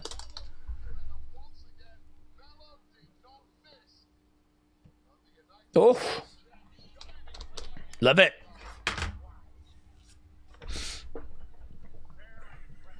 Well, there we go. Mello has retained his title in this non-title match. I have no idea why it was non-title.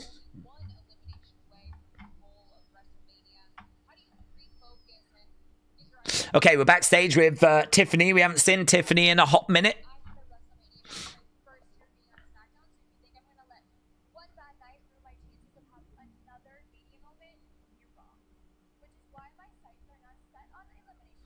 My sights are set on Elimination Chamber.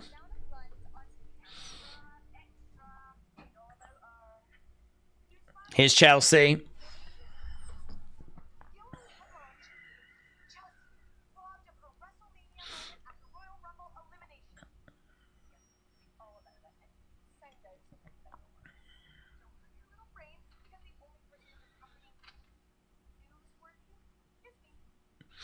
Okay, so is this going to be the new gimmick?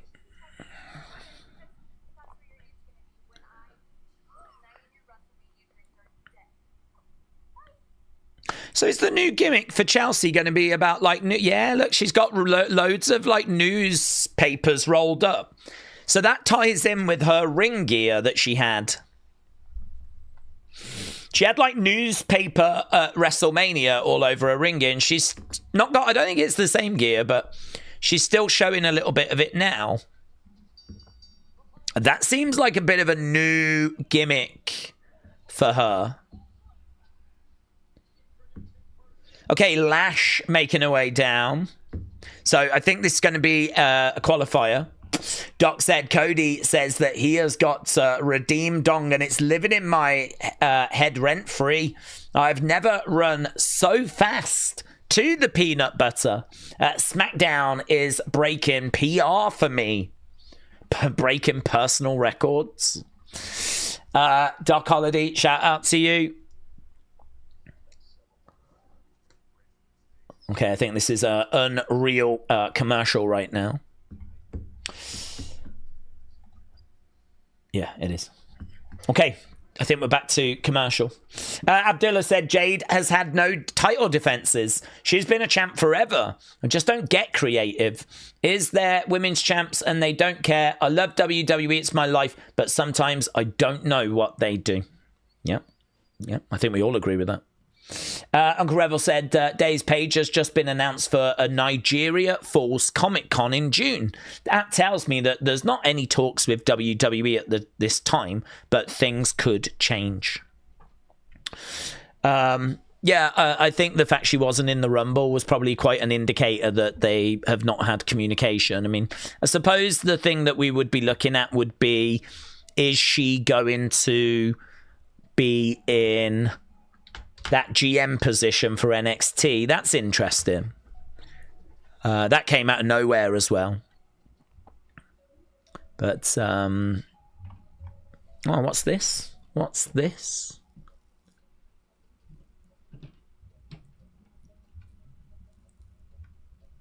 Ric Flair post.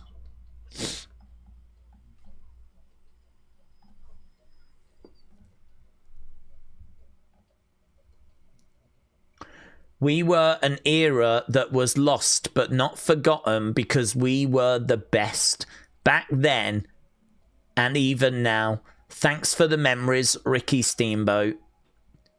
2626. That's 3 hours ago.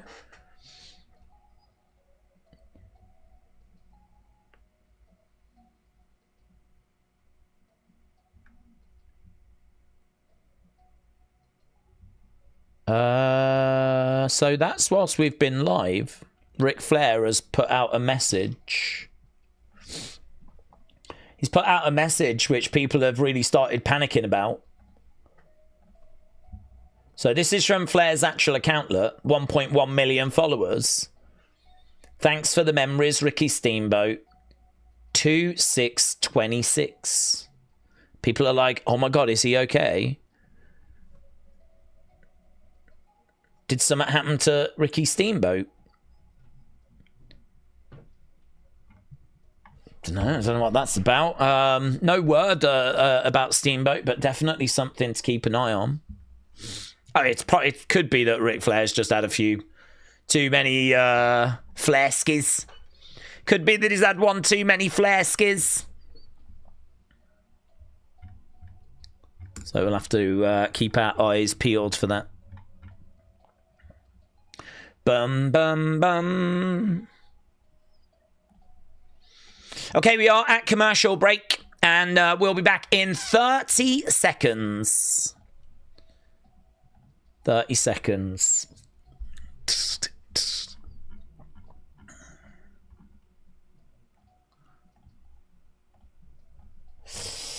Has Rick been drinking again? Well, at the moment we think so, but there is no confirmation of anything. So, obviously, if we hear anything, I will obviously let you know. But at the moment, that's it. That's all we've got to go off.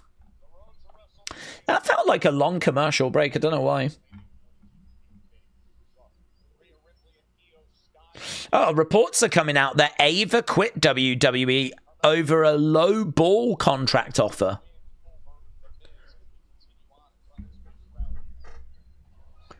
Oh, here's the Wyatts.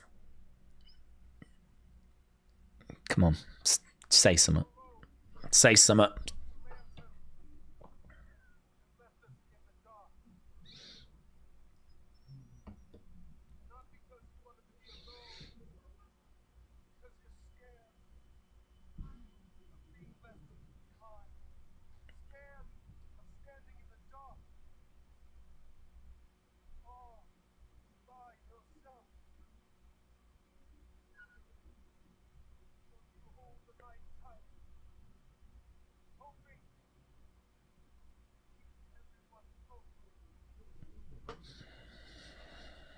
He's so like Bray, isn't he?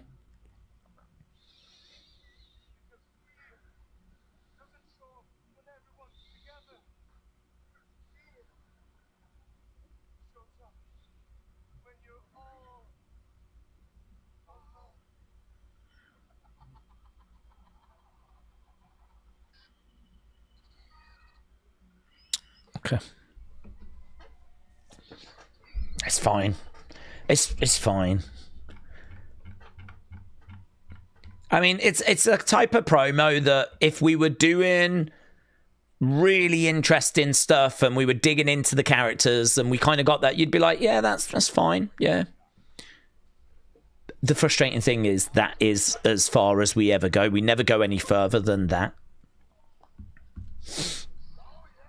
Okay, Chelsea is coming out. This is Lash versus Chelsea versus... Who else was in this? Tiffany. Okay, this is going to be interesting, actually. As we said, Lash and Tiffany both feel like they should be getting in the chamber, and a lot of people are going to want Chelsea to get in the chamber. Looks like we've got a new gimmick here for Chelsea to do with newspapers. The Chelsea Chronicle. I'm not down on that, though. Gives us something to get our teeth into. It's showing itself in a ring gear. We've got Alba Fire chucking out Chronicles. I would imagine, I mean, someone's going to get one of those and show us what it says. I would imagine it's going to be very, very entertaining. They might even sell them on WWE Shop. That'd be good if you're a Chelsea fan, a signed Chelsea Chronicle. A little bit like Billy Kay's resume from back in the day. Chelsea just telling Lash to go away. It's Tiffy time.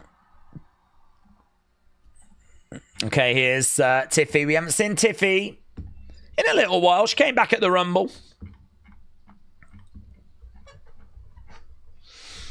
Nothing seems to have evolved or changed.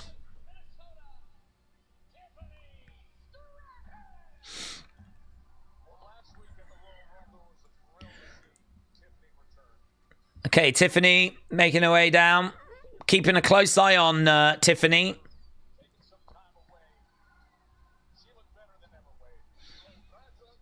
She looked better than ever in the Rumble, apparently. Better than ever. Shut up.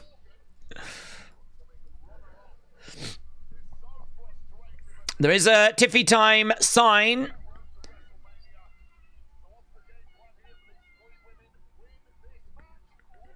Okay, Tiffany in the ring. Slapped there by Chelsea. I like Chelsea. It's a shame WWE is not using her properly, says Matt. They should have given her the metaphor theme, said Jay Horrocks. Back elbow there by Tiffany. Big shot there by Lash. Chelsea goes to the outside. Alex said, I'm already tired of Tiffany. I can't lie. Okay, right now we got Lash with her hands on her hips. Looking over at Tiffany.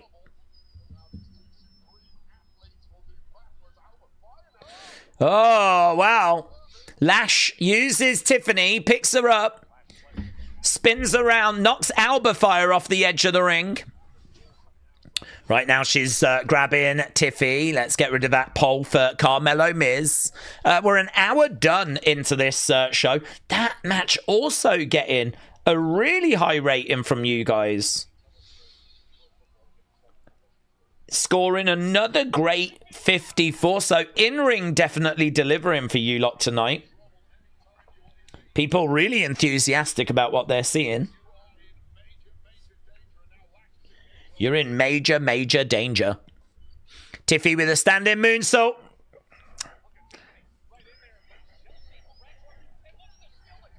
Wasn't crazy about Lash trying to scoot into a better position to be landed on. Suppose you could make an argument she was trying to get out the way, but... Right now we got Lash grabbing Tiffany and Chelsea. Lash going for a double clothesline. Alba grabs Lash. She gets clothesline to the outside. Lash to the outside. Tiffany and Chelsea just briefly working together. Chelsea goes down. Lash on the outside. Then it's going to leave the other two in the ring. Roll up there by Tiffany. No joy. Yeah, there is a real scramble going on in the ring right now. Shot coming in there by Tiffany. Chelsea going over against the ropes. Holds on to that top rope. Tiffany to the outside. Grabbing Chelsea. I don't know what was that move. She went to the outside. Just sort of held Chelsea against the ropes. I don't know what she was trying to do. Right now we got Chelsea going up. Chelsea in the at the top. Crossbody, big crossbody to the outside there by Chelsea. Lands on Nia Jax, who was at ringside. Chelsea pointing up at that sign. Big boot there by Lash. Big boot by Lash. Chelsea goes down. Lash saluting away. I could do a Stone Cold voice, but it hurts my throat when I do, says Keegan. I can't find any news on Steamboat. I'm just thinking it's Flair maybe thanking him for memories, because he can't recall many memories these days, said Deron. I think it's the date that makes it concern him. I think it's all well and good saying thanks for the memories, but the 2/6/26 date, that to me was the bit where I'm like, don't like that.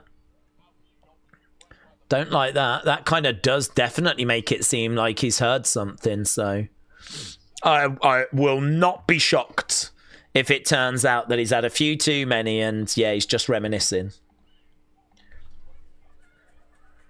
Shot coming in there by Lash.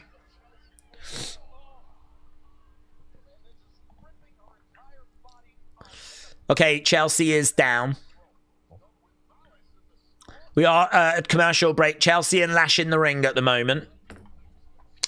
Okay, I hate how obvious it is that Tiffany is going to win this, said Alex. Oh, you don't think that Lash has got a chance? I think Lash has got a chance. I agree with you, though. Tiffany's got to be the favourite here. Steamboat's wife has commented. Oh, has she? Has she said that he's okay, has she? That's a good update, Soup Powerful. Thank you. I did not go into the... Well, I only briefly went into the comments. I didn't see Steamboat's wife. I'm guessing that's good then, that she's commented that everything's okay.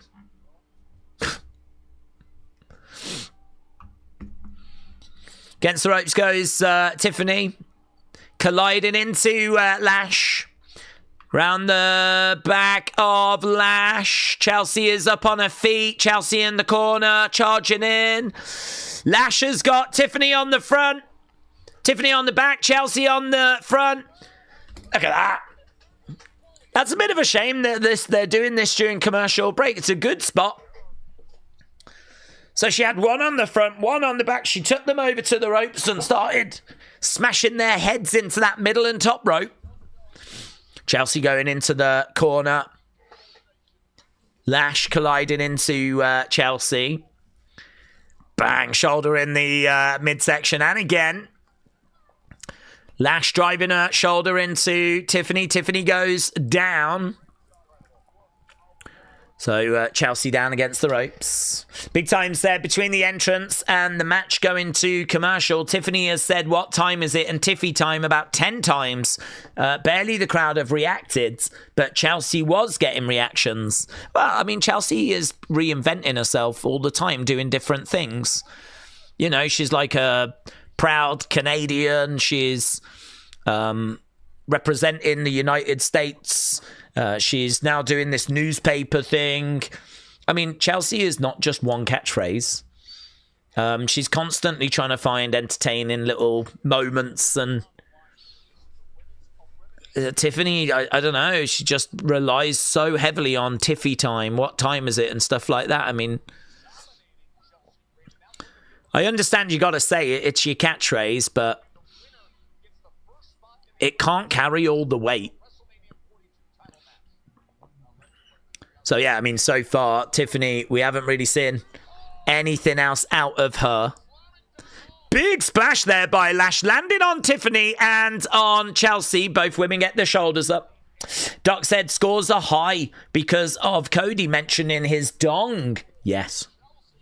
I think it's just really put everyone in a good mood. I think you're right. I think anytime we get wrestlers engaging in dong conversation, it always bodes well. Chelsea chants from the crowds. Kick coming in there by Chelsea. Drop kick there by Tiffany. Chelsea over in the corner as Tiffany. Cartwheel, backflip, elbow there by Tiffany. Goes over the other side, gets caught. Lands on her feet. Backs against the ropes. Oh, that was a botched spot between Tiffany and Lash.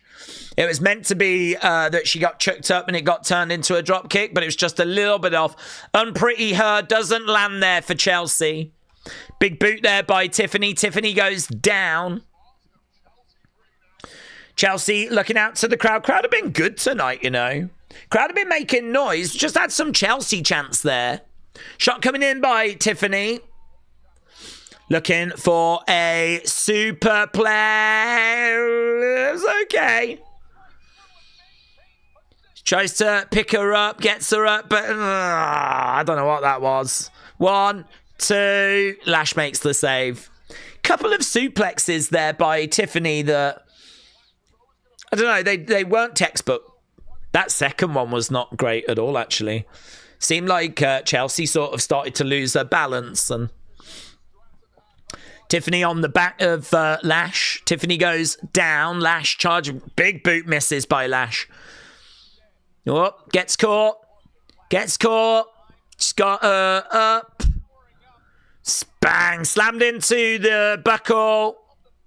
I think we almost had a wardrobe malfunction for Tiffany there. I wouldn't be shocked if there was a slight wardrobe malfunction, but not enough for them to go to black screen. Lash going for the cover. This is getting a little painful to watch, said Johnny. Right now we got Chelsea. She's trying to find her balance. Goes coast to coast. She connects on Lash. Tiffany to the outside. She's trying for a pin. 2. And on the outside, Nia pulls Chelsea out the ring. Alba comes round. Alba gets knocked down. Oh, why didn't Alba prevent that, actually? Alba really doing a bad job. Nia able to get involved. Lash charging over. She gets dumped into the timekeeper's area. Right now, Nia knocks down Alba. Kick coming in by Tiffany and Chelsea. Tiffany goes into the ring posts. Chelsea is in the ring. Now she's going to look for the Unpretty Her. Fans are behind Chelsea. I don't know who they support more. I think it's Chelsea over Tiffany. Prettiest moonsault lands. That should do it. And it is a win for Tiffany. Tiffany gets it. I think there is a wardrobe malfunction, you know. It looks like she's having to sort of hold that top. It's been a bit of adjusting that's been needed there. Tiffany has got the win.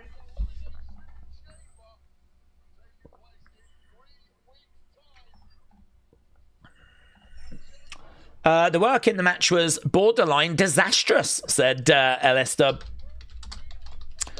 I wouldn't expect this to get the same praise that we saw the other matches. Okay, we're going backstage. We've got Kathy Kelly.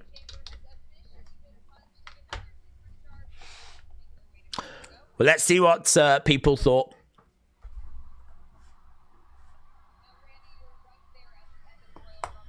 Here's Randy.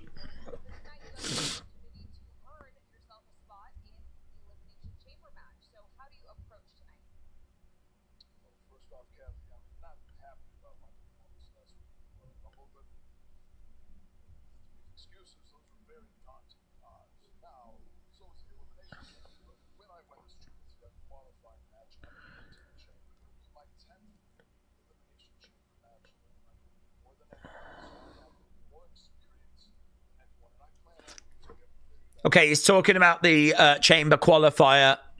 Oh, here's Alistair.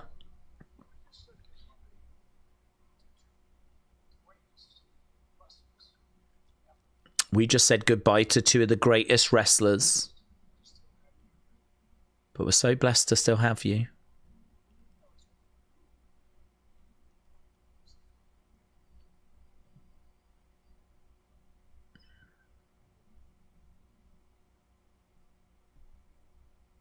Alistair looked quite small compared to Randy then. The size difference between them was quite striking. So Orton is setting his sights.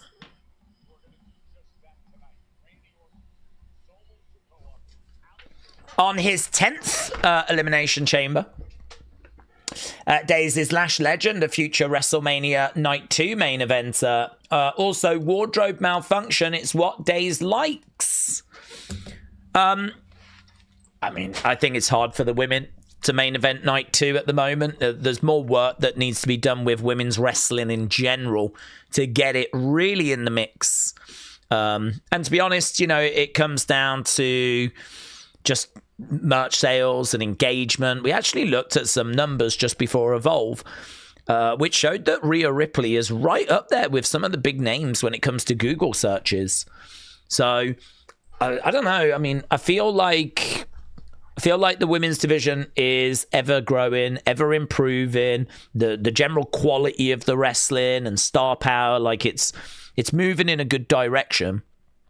But whether they're going to get to the point where they can main event Night 2, you know, within the next 10 years, again, I really don't know. You're going to need something to catch fire like Becky did.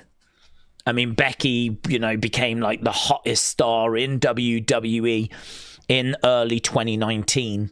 And she was right up there. I mean, I believe actually the front of the game that year, am I right in saying, was Becky and Roman?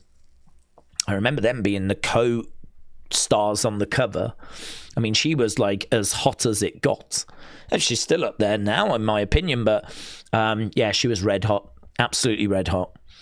And so with Ronda being in as well, I think Charlotte even said if it wasn't for Ronda, they still wouldn't have main evented Mania. Even as hot as Becky was, they don't think they would have given them the main event spot. They think it was the star power of Ronda that kind of pushed it over the line. So that's a problem, isn't it?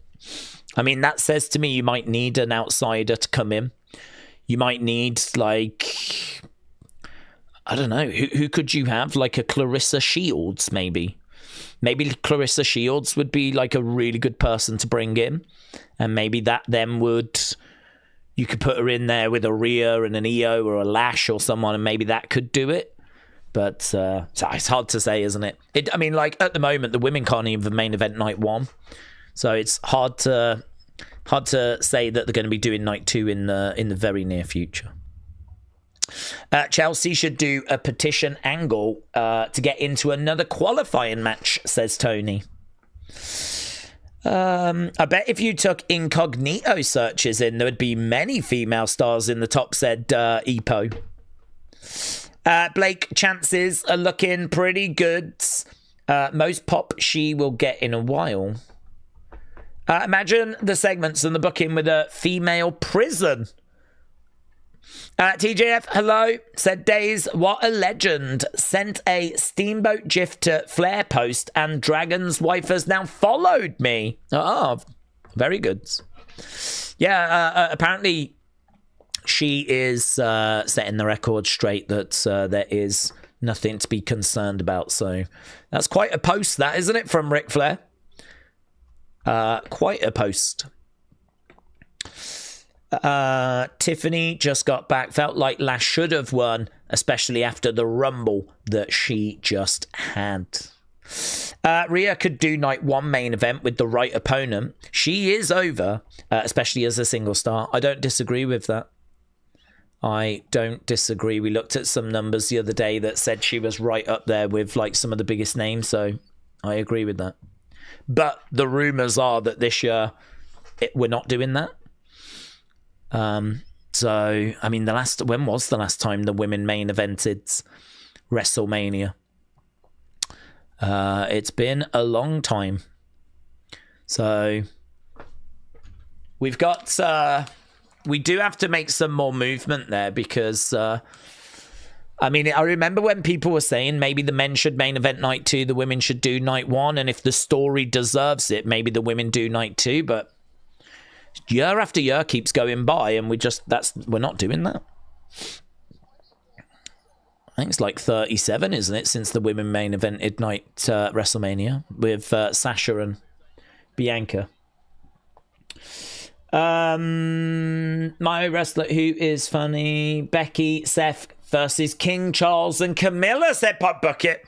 If that's what we're doing at, if we're going to ever do WrestleMania London, Bucket. Right, we just got a little look at Royce Keys here. And now we're looking at Jordan Gray. Looks like we've got a video package just showing a few standout performers, maybe.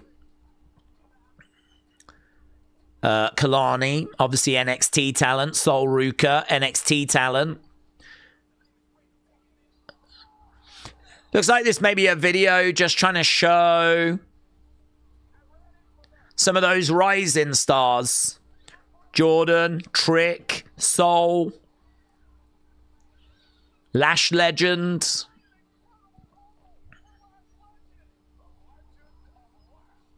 Do you reckon this is a bit of a propaganda piece?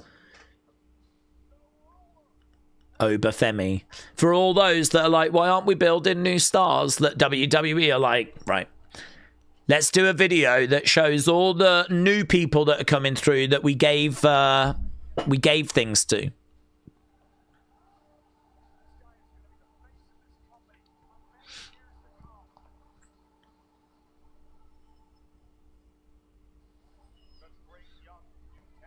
Great young new talent. Okay, we got some NASCAR drivers in the crowds. As a kid with a sign that said, "This is my first time. I just want to be on TV." Okay, here's Kit Wilson.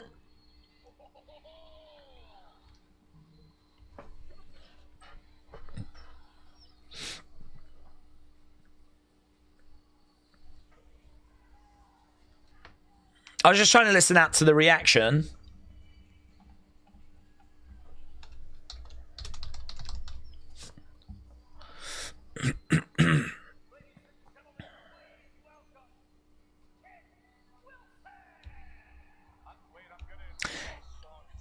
It's not a crazy reaction, actually. It's not like they're all singing along. That I feel like this has really took the internet by storm, but I think it's still growing with the kind of casual fan base.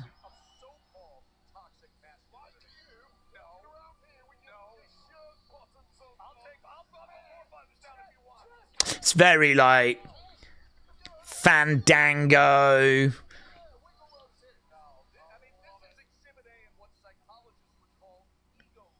Okay. Fans looked a bit bored, said Mayor Pete. Yeah, I mean, honestly, people online have been going crazy for it.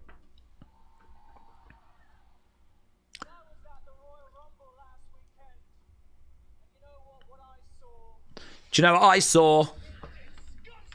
It disgusted me what he saw.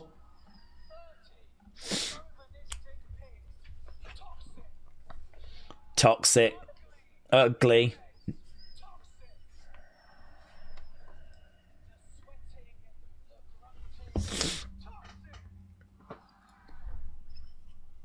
The fans are chanting toxic, though.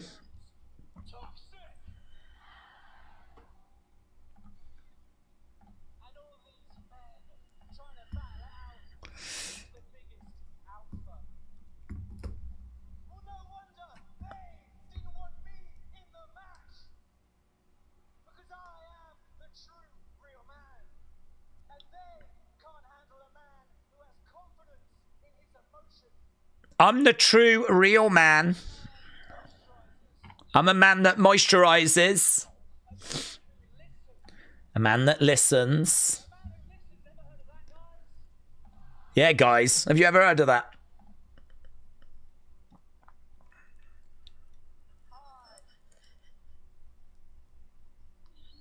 Kit looking out at the fans.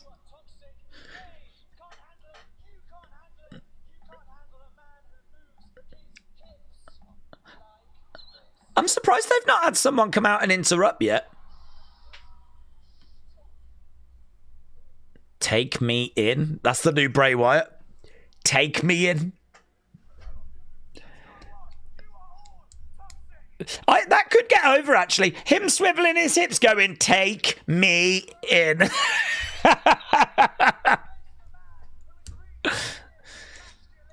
Okay, the crowd are getting excited. Is this going to be Oba? This feels like the Oba spot, doesn't it? Oba would be funny, said Blake. It feels like it's going to be.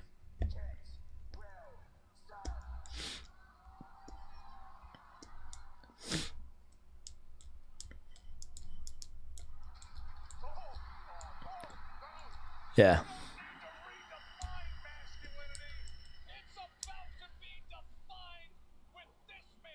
You don't need to redefine masculinity. It's about to be defined with this man.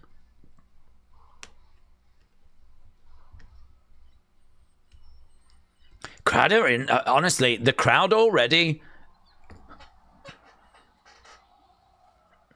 Oba. Oba. Oba.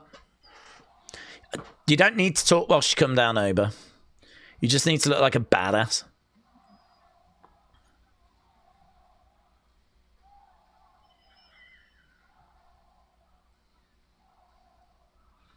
Oba coming down to the ring, staring at Kit Wilson. I mean, Oba hasn't quickly come down. I'm guessing this is going to be an actual match. Hope you moisturized well today. Why? What's Oba going to do? Well, yeah, Bella sounded, so it is going to be Oba, Kit Wilson. You're toxic. Oh, he just got murked. He just got murked. Oba charging over, collides into Kit. Back over the other side goes Oba. Collides into him again. He's picking up Kit. Throws him down. It's good. It's good. The way that he just picked him up and then when he landed, he was like... Ah! Yeah, I mean, it's just everything it needed to be.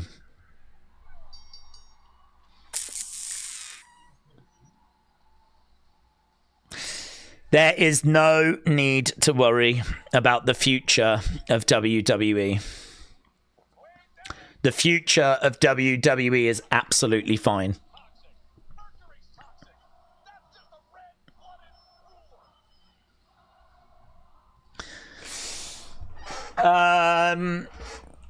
Creative needs to get behind him fully, said Steve. Keep pushing him to the moon. He has only a few main roster showings, and he's already over with the crowds. Capitalize on it. There we are. Look, R-Truth backstage. R-Truth doing the dance. Did you just see Oba?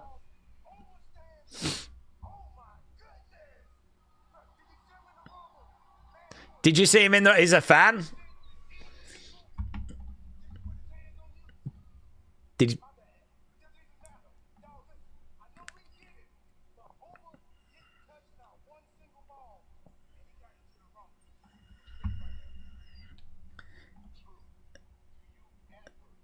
Oh, here, Drew backstage. Drew bumps into R-Truth. Here's Damien.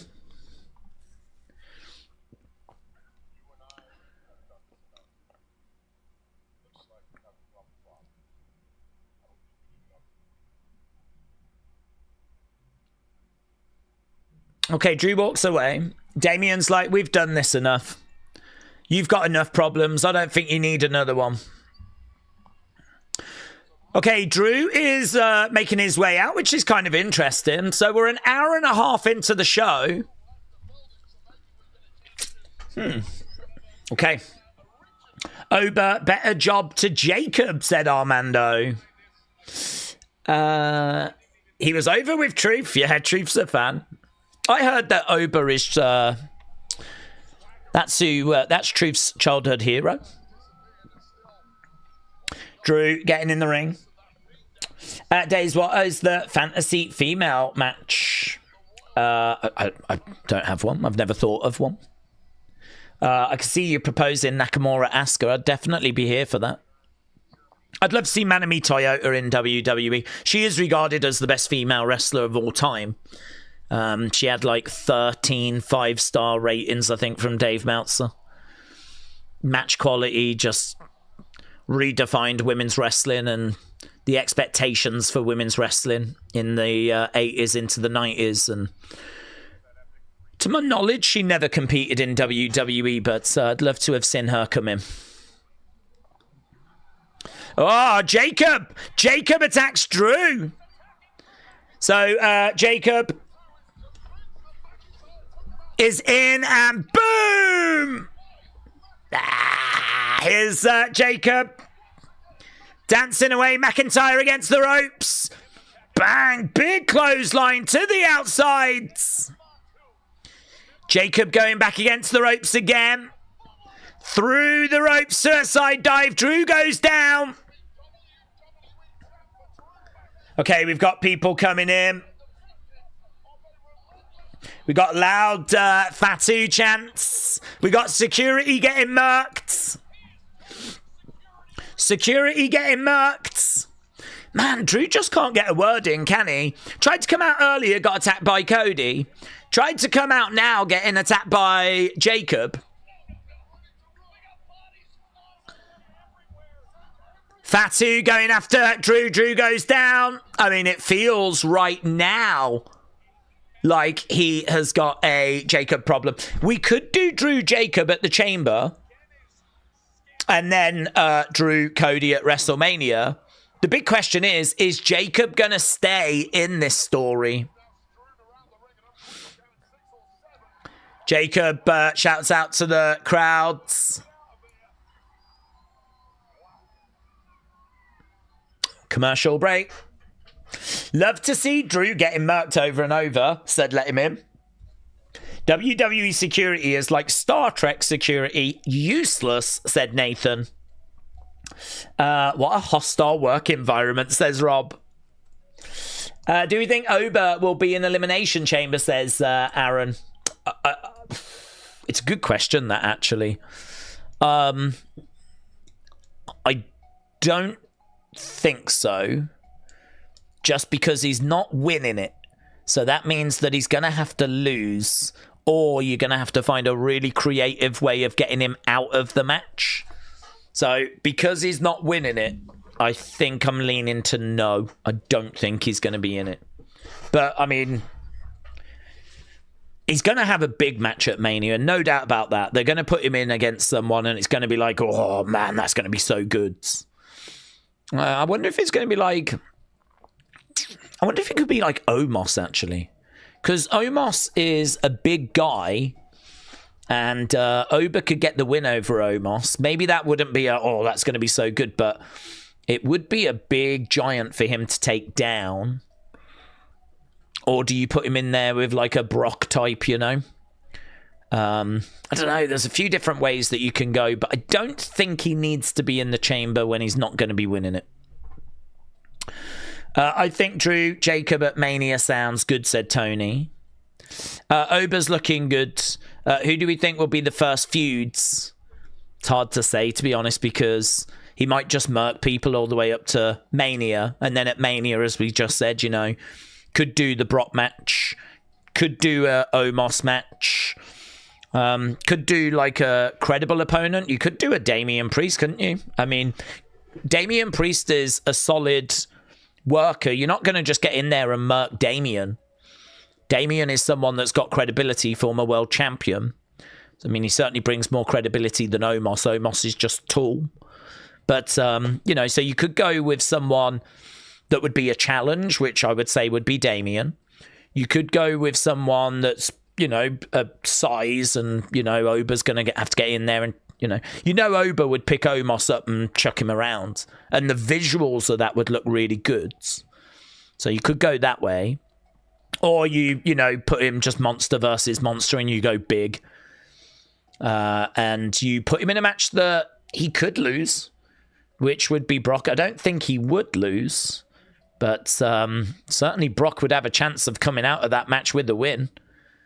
I certainly don't think that Ober should lose at Mania, though. So if you put him in with Brock, Ober's got to win. So I don't know. I mean, what story do you want to tell? Which road do you want to travel? Do you just want a squash match and you want Ober to look good? Well, if that's the case, maybe The Miz, maybe Omos. Do you want him to have an actual battle where, you know, it could be Damian or Brock? I think the bottom line for me is he has a singles match at Mania and he wins. They might end up, I don't think they will, but they could put him in the Andre Battle Royal and give him the Andre Battle Royal. But the only problem with that is it tends to not be at WrestleMania. And it also doesn't really mean a great deal. If you win the Andre Battle Royal, who gives a flip? Doc said, I can't take the Cody Dong then. Kit Wilson shaking his little hips with heavy breathing. I'm going to need more peanut butter, said Doc Holiday. Oh, we're backstage with Jacob. Oh, okay. Qualifying next week.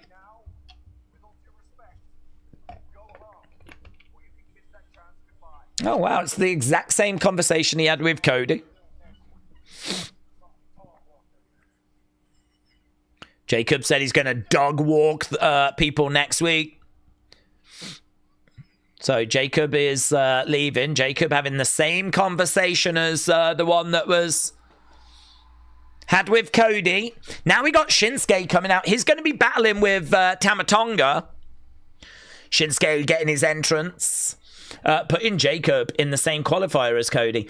Well, I don't know, actually. I mean, they've said they're both in qualifiers next week, but are we going to do two men's qualifiers next week? Or are they in the same one? Cody and Jacob are going to be in the same. Do you think so?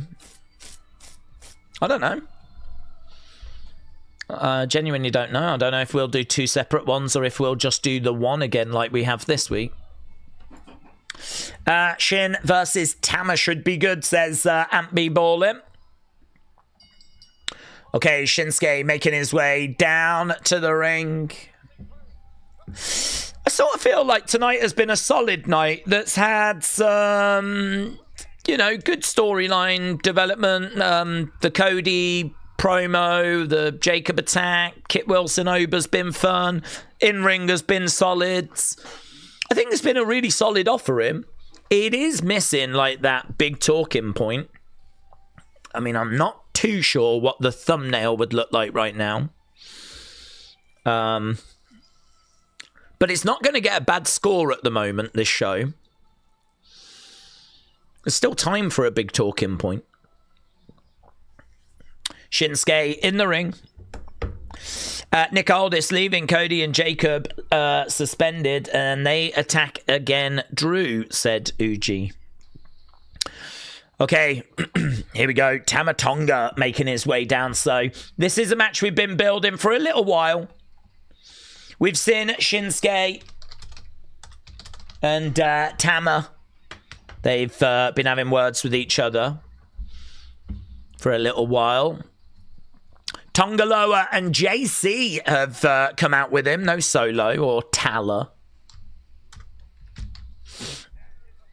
Tama Tonga then making his way down.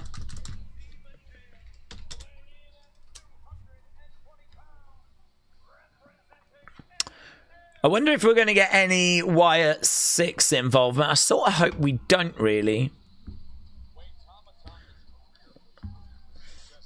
Okay, Tama Tonga.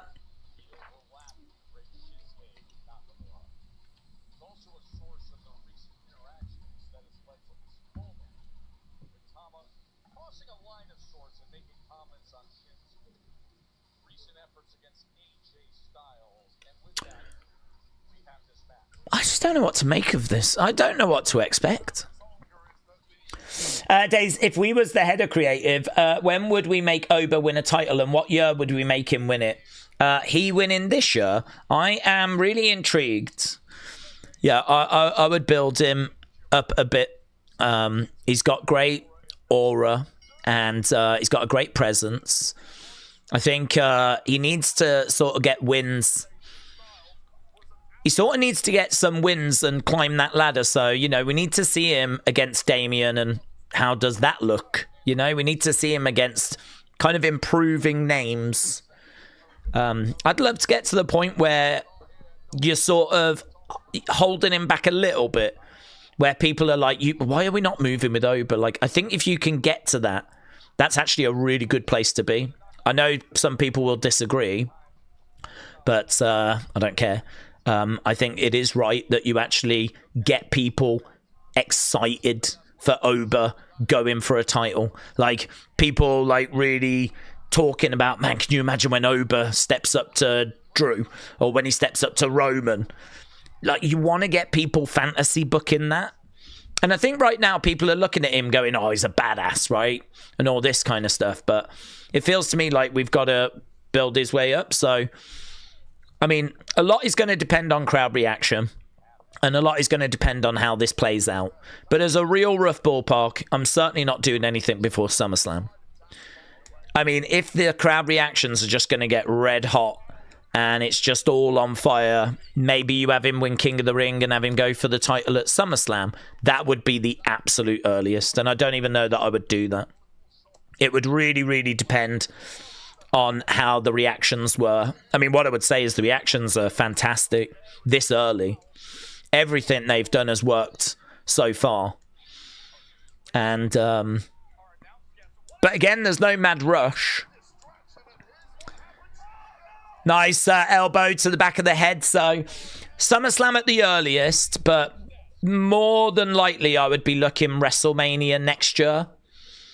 I really want to... You don't want to leave it too long where people are getting bored. So it is a balance. But equally, you want to keep building him up against better opponents. And you want people speculating and talking about, oh my God, man. When he flipping goes after that world title, it's going to be so good. And everyone's going to get to that point at different times. You got to remember, a lot of people are only just being introduced to him. For a lot of us that watched him in NXT, we've been having these conversations, but many people don't watch NXT.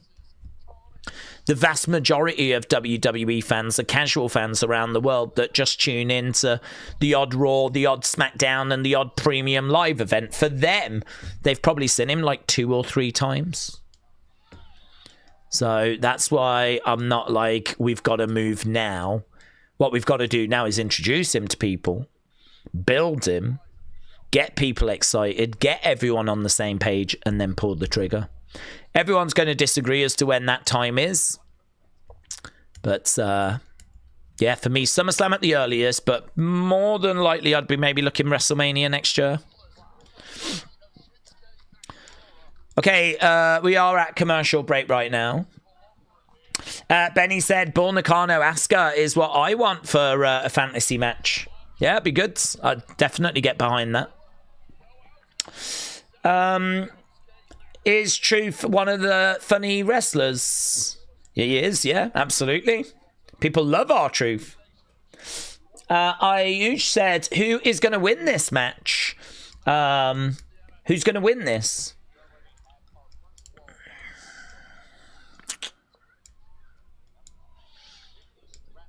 It's an interesting one, isn't it? Because I sort of feel like the MFTs could get involved and they could cost Tama. And Shinsuke could get the win. I don't quite know what we're doing with Tama. I don't know what we're trying to build him to. I mean, if we're trying to make him a credible single star, then maybe he does get the win here. But equally, we could have the Wyatts get involved. What does the future hold for Shinsuke, who's had horrible booking?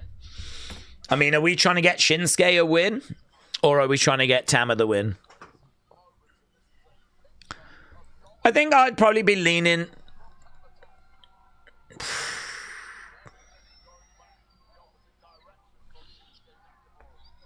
I think I might lean Shinsuke.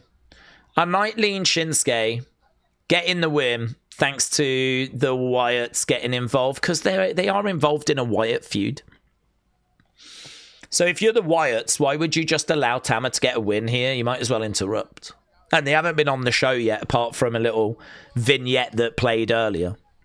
And that was only Bo, wasn't it? We haven't seen the other members of the Wyatt Six.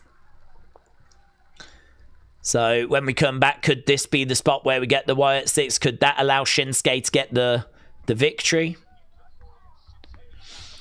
Gotta say, though, Tama's looking good size-wise. He's got a good size to him. Clearly, he's been putting work in, so I wonder if they've, promised him that if he gets the victory, he kind of gets himself in a good shape, that they can invest in him and they'll do something with him. Another kick coming in. And again. So we're back from commercial break now. Doc said Oba will get whatever belt he wants. He's the Rocket, said Doc. Right now, Shin coming over, looking to throw in a kick. Gets caught there by Tama. Nice kick coming in there by Shinsuke. Shinsuke going back to the corner. At some point, we're going to see the other members of the MFTs getting involved. Kick to the back there by Shinsuke. Charging in like that. Going, sliding under that bottom rope. Hitting a German. Tama down. Shinsuke is in the corner. He's going to look to deliver a Kinshasa knee strike off the middle rope. Referee seemed really slow getting to the count there, the ref. Shoulder up there by Tama. Shinsuke grabbing him. Tama has got some cool boots, says Poppy Crocs. They look a bit like LA Knights. Elbows coming in there by Tama. Gets round the back. Dragon Sleeper. Lovely. Planting Shinsuke. So Tama getting back into this. Shinsuke goes back to the corner. Tama sliding back. He's charging him. Nice. Good work. Double underhooks. Drive Shinsuke down. Going for the pin. 1, 2. Shinsuke gets the shoulder up. I've got more respect for LA since those random attacks, said Choco. Okay, Shinsuke is down, having just got the shoulder up. Tama standing over him. Okay, right now we've got Tama grabbing Shinsuke. Dragon Sleeper is on again. But looked like he was going for a repeat, but Shinsuke... Oh, it's a little bit sloppy. Shinsuke managing to grab Tama, picking up Tama. Nice. Shinsuke over against the ropes, but this is where JC gets involved. Drop kick, JC goes down. Shinsuke on the outsides, getting back in. That gives Tama an opportunity to regroup. DDT. Now, this is the big question mark. Do the Wyatts get involved? Or is it just going to be a numbers game and Tama wins? Tama grabbing Shinsuke. He looks to get him up on his shoulders. Some elbows there by Shinsuke. Shinsuke plants Tama down. Yeah, both guys are down at the moment. Shinsuke holding the back of his head. We're just getting a wide shot.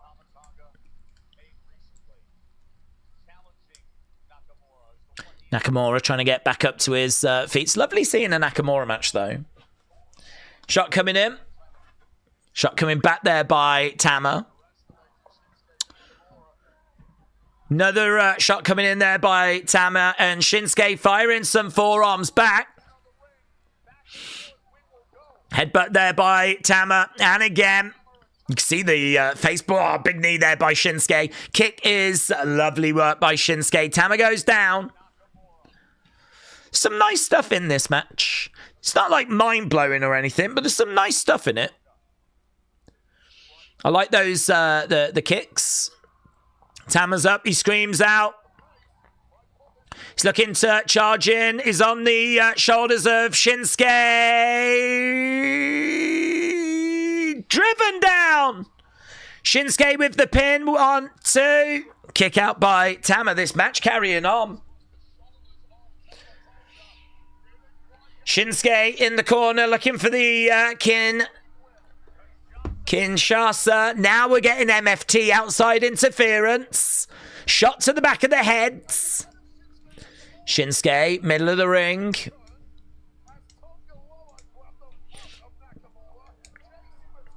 Okay, here's Tama. He's going to look to put Shinsuke away. Big shot. It could be over. 1, 2, 3. No Wyatts. No Wyatts. Tama gets the win. And no sign of the Wyatts. I wonder if they'll show up now. Perhaps they just don't care about Shinsuke.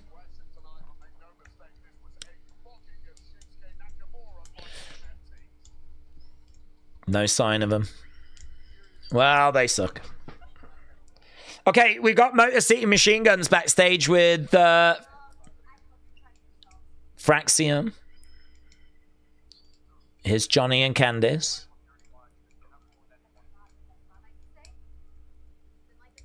What's up with Johnny? Oh, was it a low blow?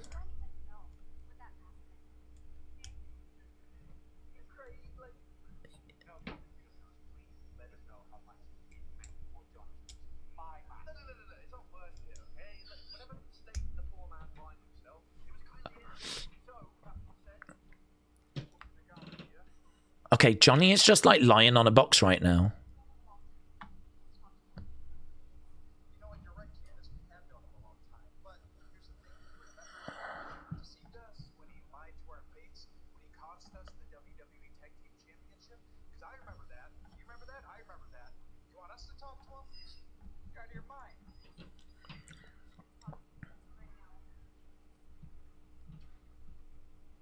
Oh, he's really sad. Yeah. We can't stay like this.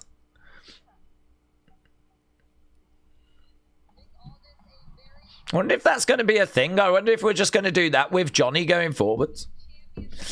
I like this version of Tama said, Brooklyn. It reminds me of the old Bullet Club days, like a bad boy gimmick. Well, it's very interesting because I have no idea where they're going with Tama.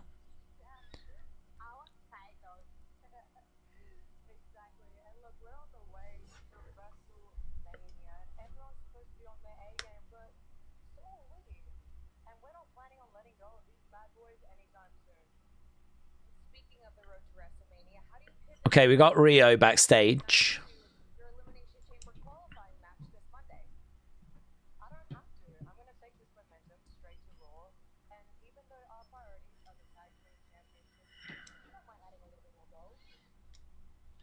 We don't mind adding a bit more gold. Our priorities are the tag team championships, but I don't know. Does that mean they're going to get into some elimination chamber qualifiers?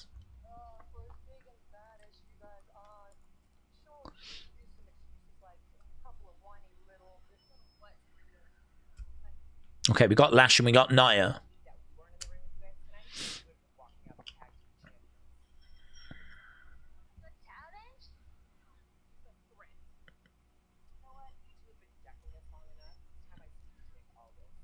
Okay, we might be getting Nia Lash then against the tag champs. Okay, let's get a score for that match before we forget. Here's Liv. Oh, yeah, I forgot Liv was on. Liv and Raquel. Okay, well, Liv and Raquel seem to be okay. You might remember that Liv got involved in that match on Monday.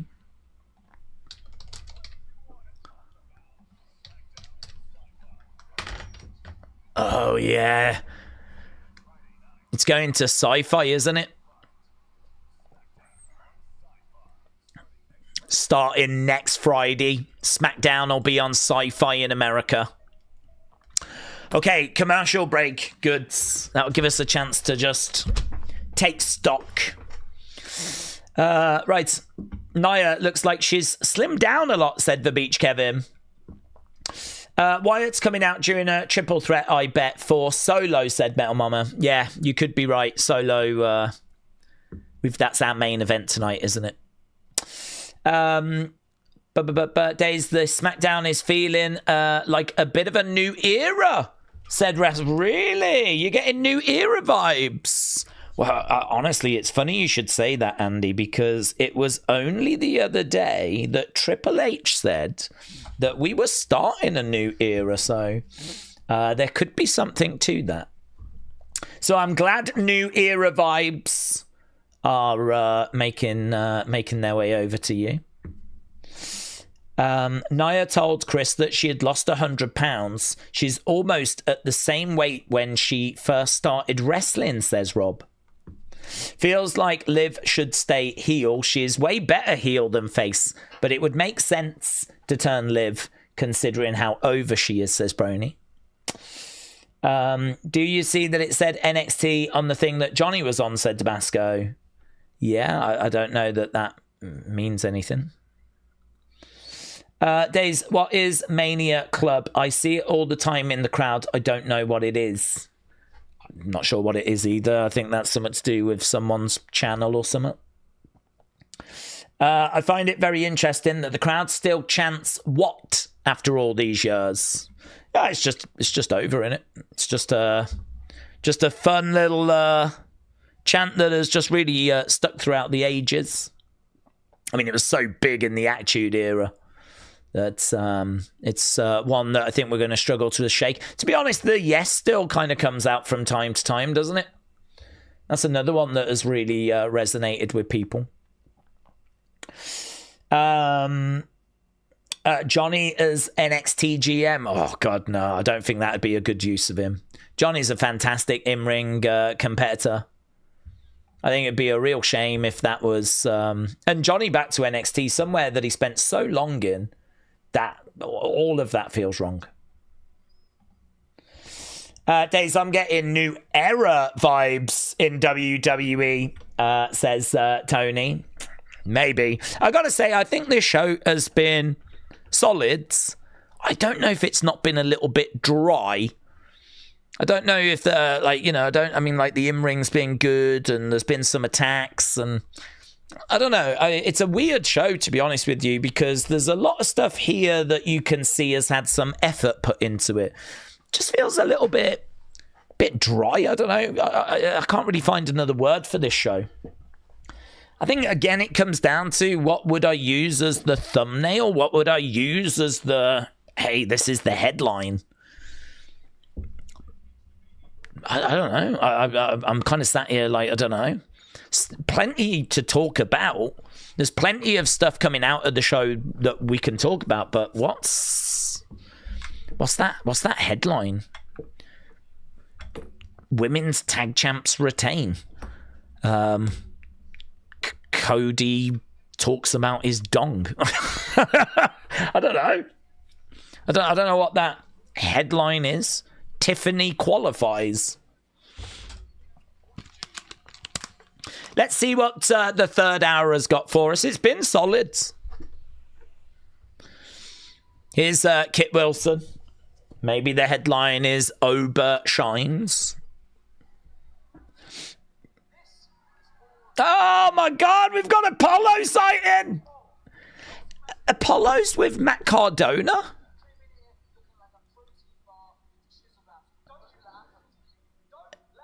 He looks a bit slim, actually, Apollo.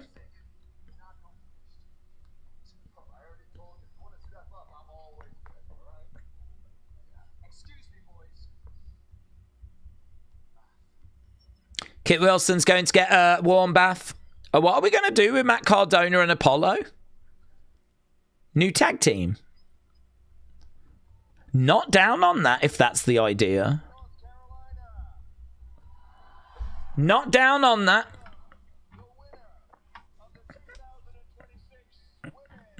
Okay, we're bringing out Liv. We're bringing out Liv. Nice little reaction. Now, surely we're going to be bringing out Jade at this time. This is Liv trying to figure out which champion to go after.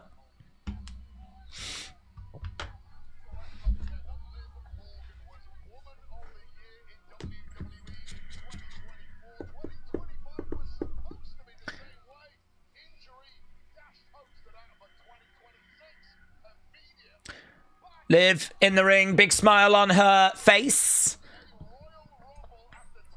She goes over and pretends to give Nick Aldis a high five, then goes back and actually gives him a high five. Okay, so Raquel and Liv in the ring. I hope this segment has got some good to it.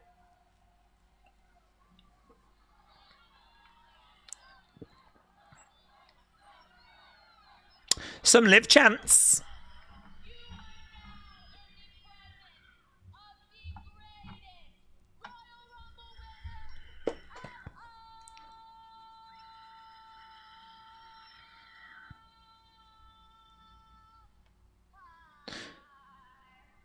You're in the presence of the greatest Royal Rumble winner of all time, says Liv.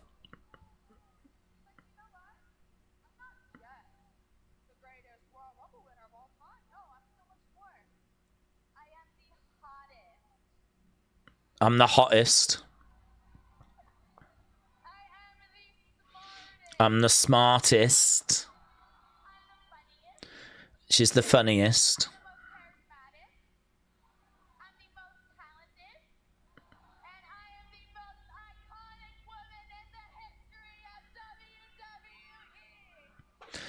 Liv calls herself the most iconic woman in the history of WWE.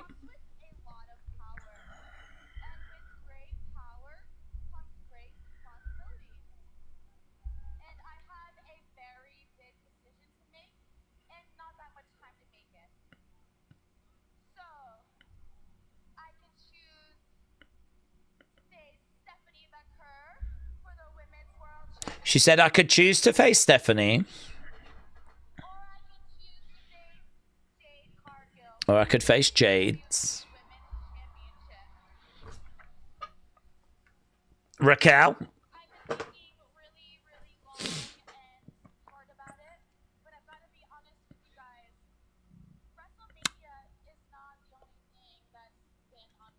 Oh, okay. WrestleMania, not the only thing on her mind.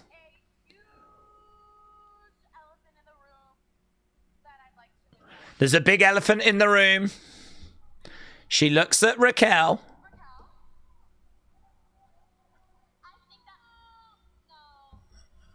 Oh, what's this?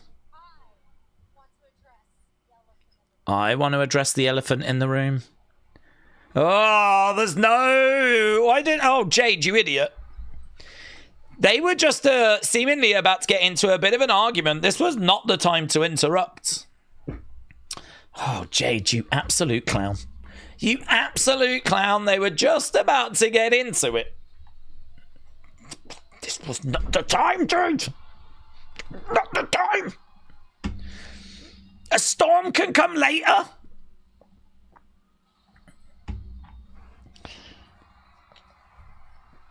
Big pop for Jade, actually. Big cheer for Jade. Very high-pitched cheer. Sounds like a load of kids, but it's still a cheer. Jade sucks, says Medicated. Rob said, where's the elephant? I think they were talking about Nick Aldis. Harsh. He was the only other person in the ring.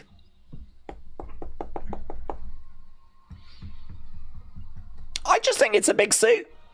I just think it's a big suit. Okay, Jade is in the ring. I don't care that you won the Rumble. And I don't care that you're here tonight.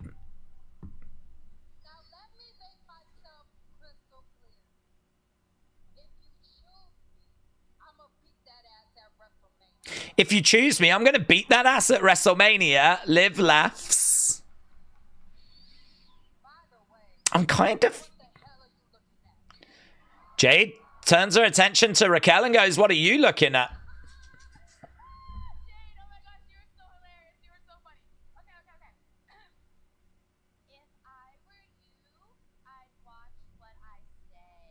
If I was you, I would watch what I say.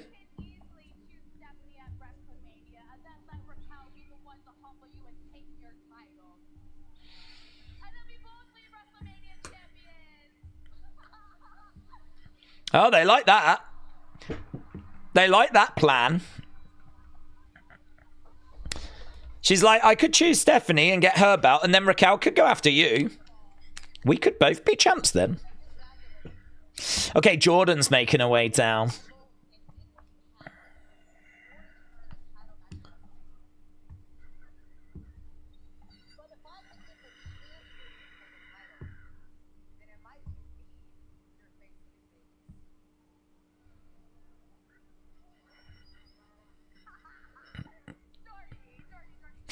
I mean, Liv's approach to promos is to laugh like Bart Simpson and just go from there.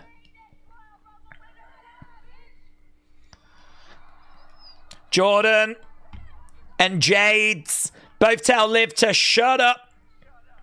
Yeah, and now Nick Aldis is telling everyone to shut up. There's lots of bickering.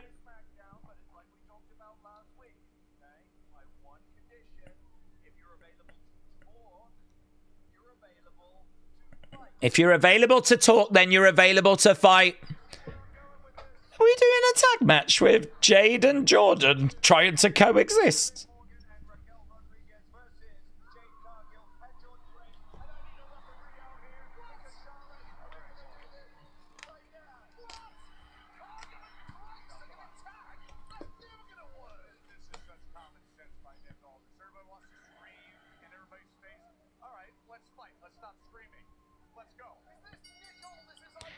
This is such common sense from Nick Aldis, says Joe. I swear to God, Joe will just defend anything that WWE do. This is such common sense. This is 4D chess right now. No, this is actually brilliant. This is the best thing I've ever seen. That's Joe's approach to booking in WWE. No, this is beyond perfection. I thought we'd seen perfection before, but this is actually beyond it. What a line. This is such common sense from Nick Aldis.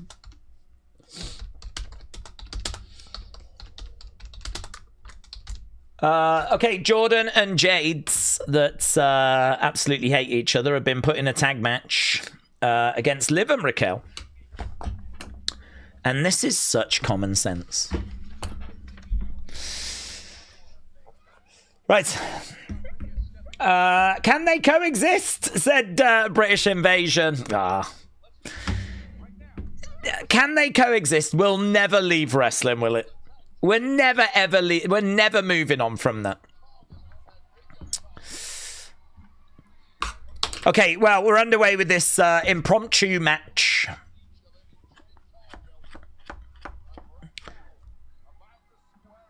And we've gone straight into commercial break, actually. Can they coexist? They still won't make Jade ever defend, said Abdullah. This is hilarious. Why do they make her the champ if you're not going to use the belt? I don't get it. I'm sure everyone will agree, said Abdullah. Real John said Jade Jordan were just in a brawl backstage and now they're supposed to be a team. What are we doing? But, John, can they coexist? That's That's what we're doing. We're trying to figure out if they can coexist. It's a very important question that needs to be answered. Do you reckon that is actually what wrestling is? Do you think wrestling is actually just constantly us trying to put two people together in a match and asking the question, can these coexist? Do you think these two will coexist? I don't remember us doing that back in the day, though. I don't remember, like, Andre the Giant and Hulk Hogan, being put as a tag team around WrestleMania 3 or around WrestleMania 4 and us going, can they coexist? Can Hogan and Sergeant Slaughter coexist? Right now we got bang, back elbow there by Jade. I actually don't know when that really came in, to be honest with you. I mean, it's been with us a long time now, but the whole can they coexist thing is very interesting. That'd make a very interesting video. Liv. Trying to, slamming her down. Kick out, shoulder up there by Jordan. So we are back from commercial break. And right now we got a elbow to the side of the head there by Raquel. Elbow drop there by Raquel. Going for the cover. Kick out there by Jordan. A little bit of a lag, was there? A little bit of a dip out? Well, we've done all right with that, actually. Okay, we've got about 50 minutes left in this show. About 50 minutes to go. Right now, we got back elbow there by Jordan. She gets picked up, slammed down. Raquel going over to the corner. Oof. Tries to land onto Jordan. Tag being made. If there was an elephant in the room, it looks like it's staying. Liv looking for a suplex. She gets the suplex. Suplex again. We're looking for the three amigos. We're going for a third amigo. No, it's reversed by Jordan. Jordan reversing. Liv selling. Looking for a back... Liv getting smashed into that corner. Backslides. Clothesline. Liv goes down. And again. Another clothesline there by Jordan. Jordan getting up to her feet. Liv is being scooped up. Slammed down. So, right now, Jordan in control against Liv. Jay James said there's 3 guarantees with life, death, taxes, and WWE booking matches to see if rivals can coexist.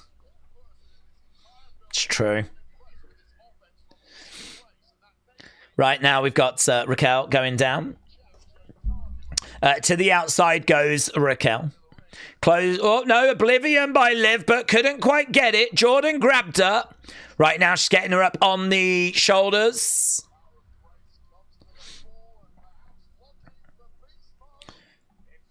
And double knees there by Liv, like a code breaker. I think they are calling it a code breaker. Going over, tag being made. In comes Raquel, who goes straight after Jade, who was on the edge of the ring. Turn it back on Jordan, though. Jordan looking for a suplex, didn't get it. Jordan goes up. Raquel. Super kick coming in there by Jade. Jordan goes down. Jordan looks over at Raquel. Raquel charges in. Big boot. Oh, miscommunication. Raquel just lays out Liv. Wow. That's good. That's good. here for this. That's guys, just found a little bit of flavor in this episode. If it was a little bit dry, we just found a little bit of moisture as Raquel just lays out Liv accidentally. Roll up by Jordan 2, gets the pin, gets the win. So Liv not only gets laid out, but has also lost the match thanks to Raquel.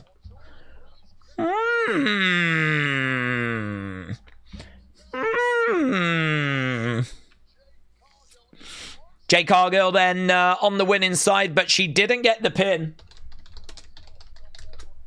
And now we've got Liv and Raquel just sort of staring at each other. I think Liv is questioning. Yeah, there's a bit of a dirty look there. This isn't great. Oh, dearie me. Good job it's not Christmas time, because I'm not sure they would be exchanging gifts right now.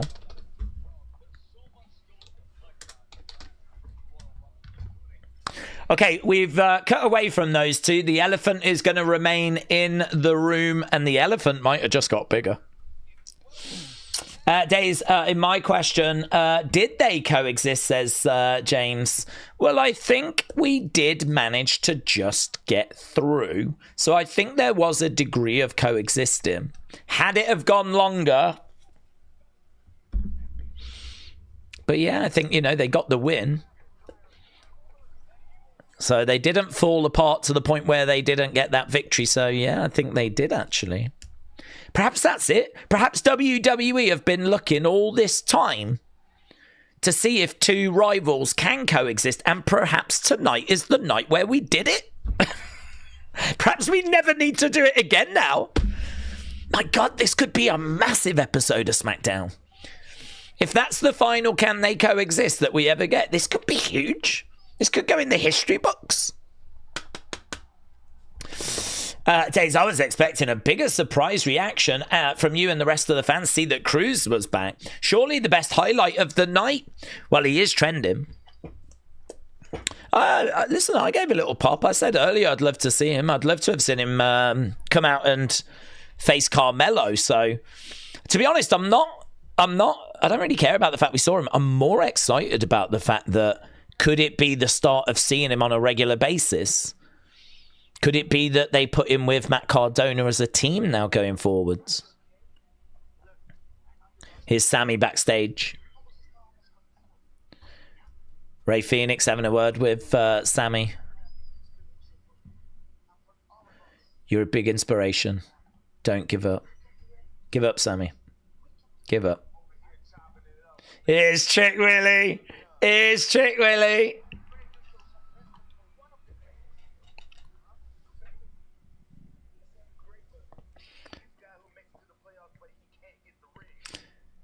Sammy's the guy that gets to the playoffs but can't get the ring.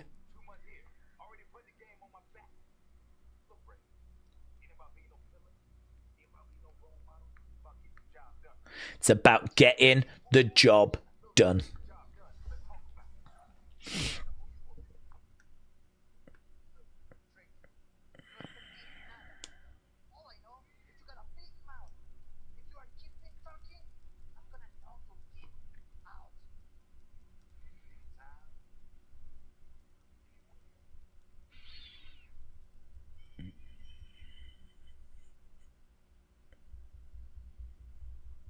Sort of like this for Sammy, actually. This is like a glimpse at rock bottom for him.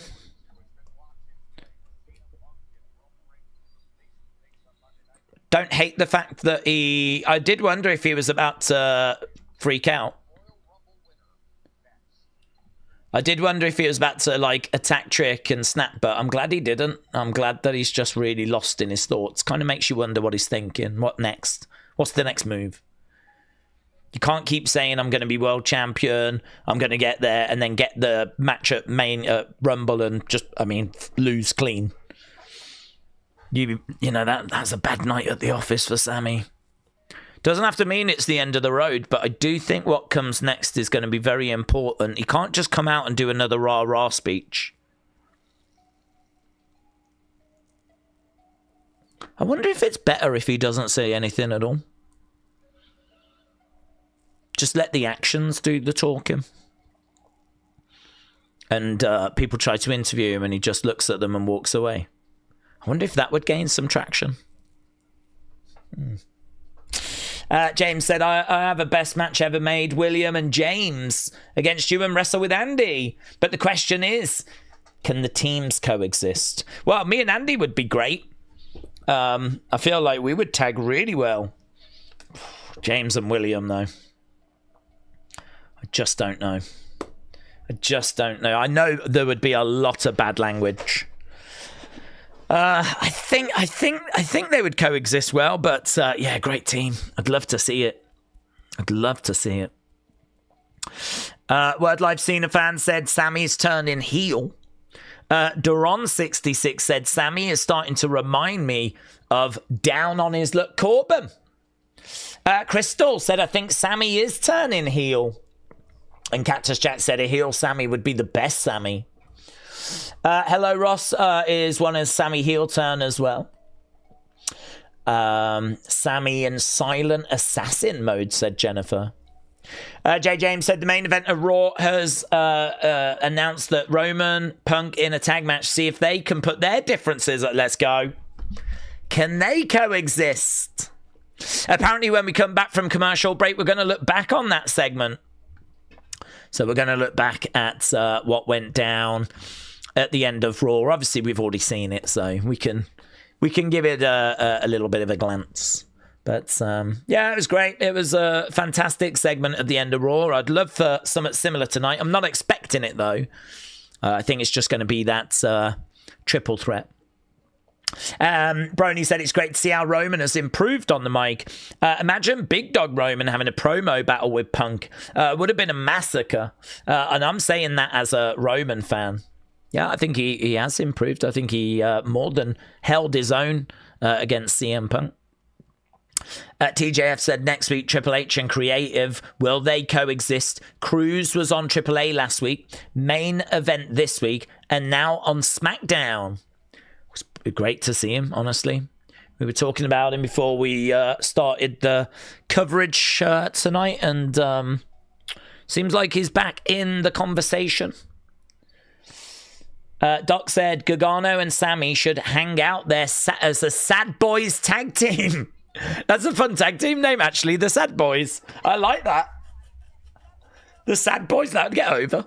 Oh, mate, I'd buy that merch. Sad Boys. Okay, here's Jade, Jordan.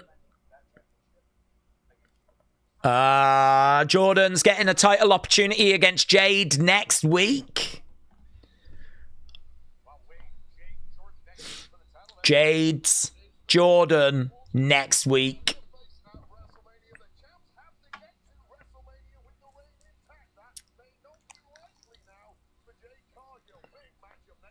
Big matchup next week, says Wade's. Okay, we got about 39 minutes. Our main event still to come, of course. Let's end the poll for the women's tag match that we had. Yeah, you lot weren't blown away by it. Actually, you was rather underwhelmed. Good 89. So they're just looking back at the Roman segment from Raw.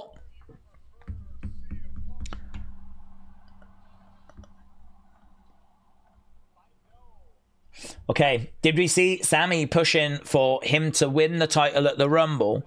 I, for one, support Triple H's decision to have him lose. It's what was best for business. Yeah, I saw reports that Sammy was pushing for that. I don't think we can blame him for pushing for it. I mean, I suppose his concern is that, you know, he had an opportunity in Montreal. We didn't pull the trigger.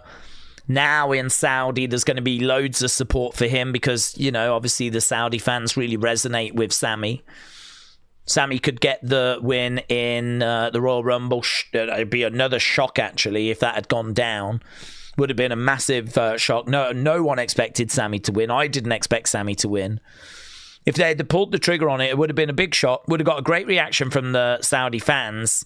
And I would have expected Sami to have dropped the belt back, maybe Chamber, something along those lines. So, I mean, you could understand there being an argument for it and Sami being able to come up with, like, listen, if we go this way, I think it's going to play well with this crowd. It's going to provide a massive talking point. It's going to put another twist on the road. I can drop it back at Elimination Chamber or however we want to proceed forward. But, yeah, I mean, I'm not down on him for, like, of course he's going to want the best for himself. I mean, like, this is a guy that really wants a world title. He's in an opportunity where he could get it. And I think there is an argument to be made for it. I don't think I would have done it either, to be honest. But, yeah, I'm not down on Sami having that conversation. Whether he gets there one day, we're going to have to wait and see. I hope he does. But it doesn't happen for everyone. It doesn't happen for everyone, and he might be someone where it just never happens, you know. Robbie said, Jordan Grace's gimmick thus far has been to lose every title match since joining WWE. It's a hell of a gimmick, and that probably continues next week. Nice graphic. I like the WrestleMania graphic for Punk and Roman. I like it. It's kind of an extension of the WrestleMania logo. Here's Drew. Drew's finally going to have his say. He's tried twice and been attacked twice. Third time lucky. I came here to something to say, and I'm going to say it.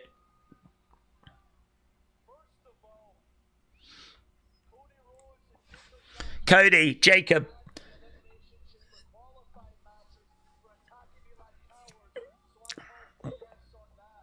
They should be banned.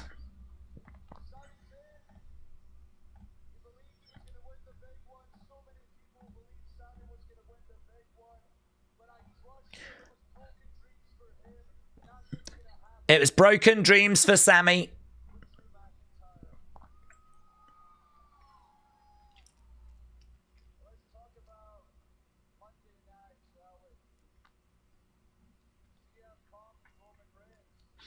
Okay, we're talking about Monday night. Punk and Reigns.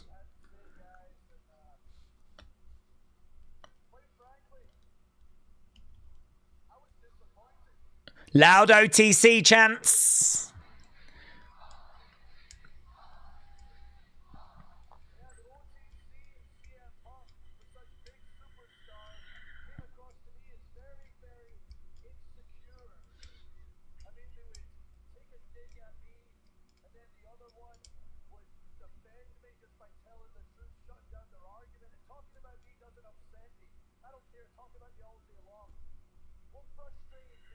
What frustrated me?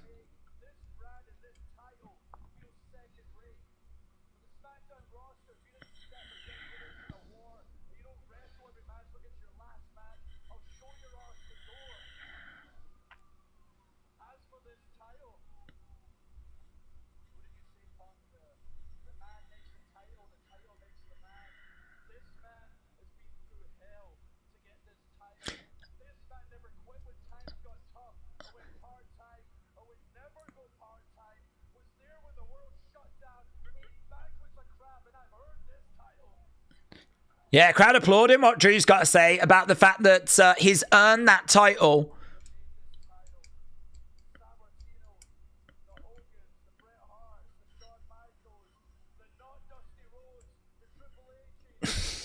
The not Dusty Rhodeses.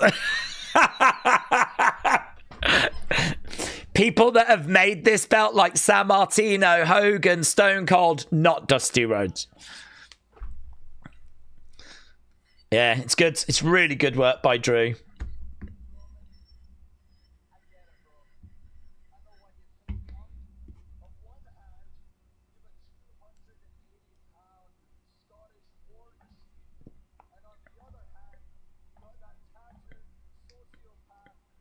So he says to Roman, I get it.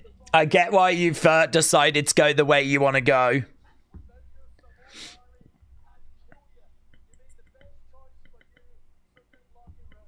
Good luck at WrestleMania.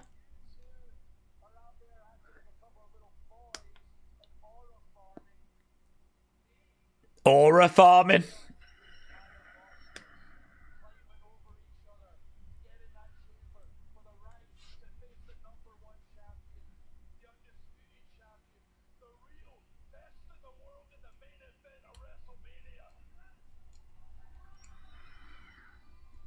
It's a really great promo.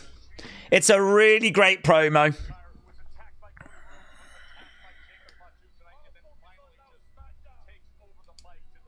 So he speaks about how Punk and Roman were aura farming. Here's Trick Williams coming out. This is going to be our main event. Whoop that trick. Whoop that trick.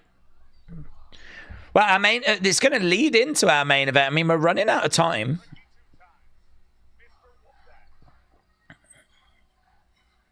I don't quite know what Trick's going to say, actually. He's talking to Drew. Yeah, thought I'd come out and watch the main event. Lemon pepper steppers are so over.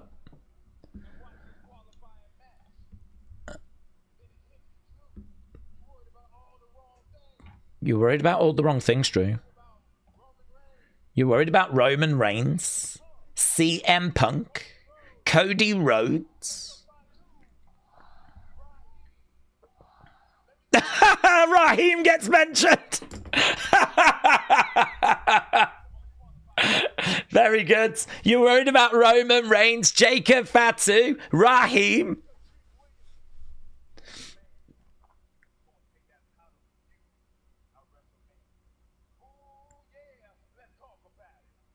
Trick Williams is the man that's going to take that title from you at WrestleMania.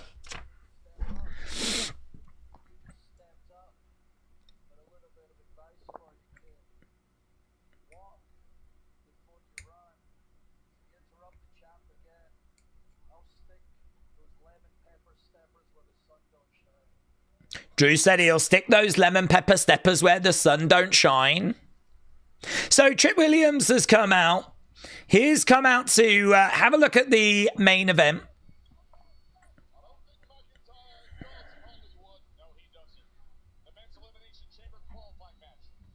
Really great work from Drew on that promo. Nothing but praise.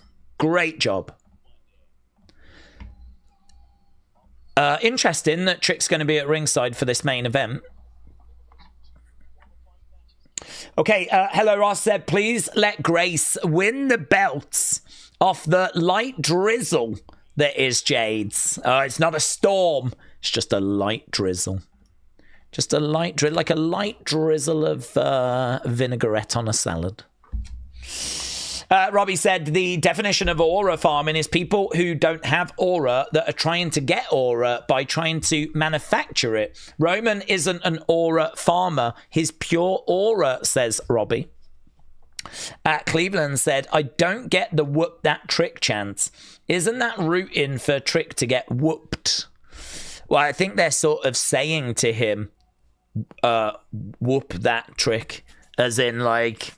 They're telling him to whoop that Trick. I don't think they're saying whoop Trick. I think they're sort of saying whoop that Trick. Whoever, when he comes out, whoever is confronting, they're sort of saying whoop that Trick. Because Trick is a word that's, I don't know quite the definition of it, but this is a catchphrase from a film, isn't it? My brain is telling me hustle and flow. And it's a conversation we've had a few times in NXT because this was a catchphrase that he had in NXT. So, to be honest, they are just playing with the Trick word, of course. That's his name. But I think the way that it kind of works is if you think that the fans are more saying, like, whoop that Trick, like whoever it is he's confronting. People with pre-established aura can definitely aura farm, said Joshua. TJF said EO, Rhea, main event night 1, Roman Punk night 2, Cody Drew Jacob, main event night 2. Oh, Roman Punk open night 1. Is Trick another word for a female dog? It's in that hustle and flow. I'm not too sure what it stands for. I think it's... Yeah, I think it's. I think it is a bit of a negative word, yes. Benny said, I don't know about you, but that felt like a passionate face promo from Drew. Give me face Drew against heel Cody versus Tweener Fatu at WrestleMania, says Benny.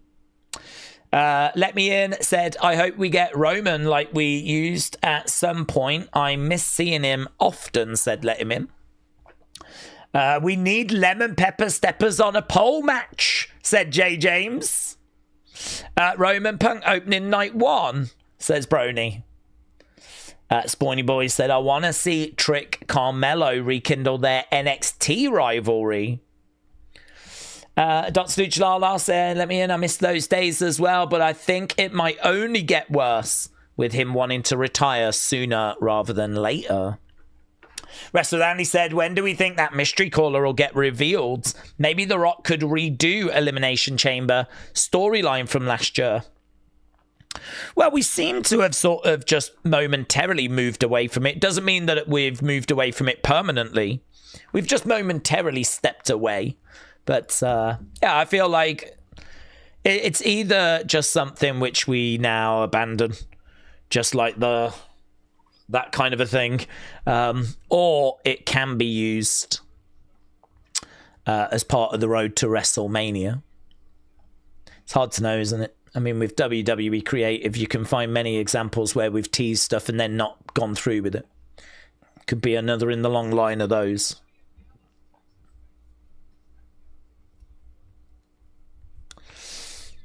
Okay.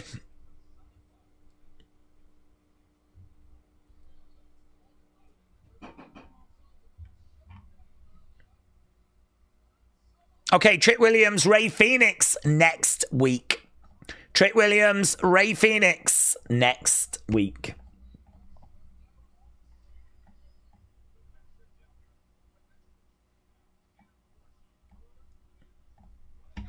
Also next week, Jade against Jordan.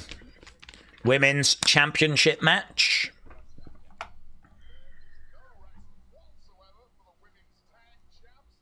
Okay, and the Women's Tag Team Championships are going to get defended again. So next week, it's going to be Rio against Nia and Lash Legends.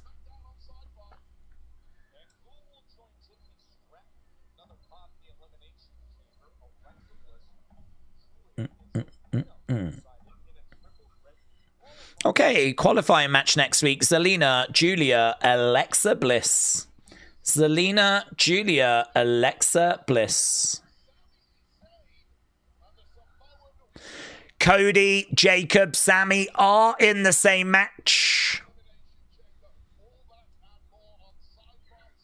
That's going to be really interesting. I mean, nightmare for Sammy. But it could be Jacob or Cody. I would expect Cody. But to be honest, I mean, Drew probably is going to make his presence felt in that match. Oh, hello. Little bit of a flicker. Okay, Solo making his way out. Grabbing that lantern. Definitely feels like the Wyatts just made their presence felt. So probably a good chance that they do get involved here.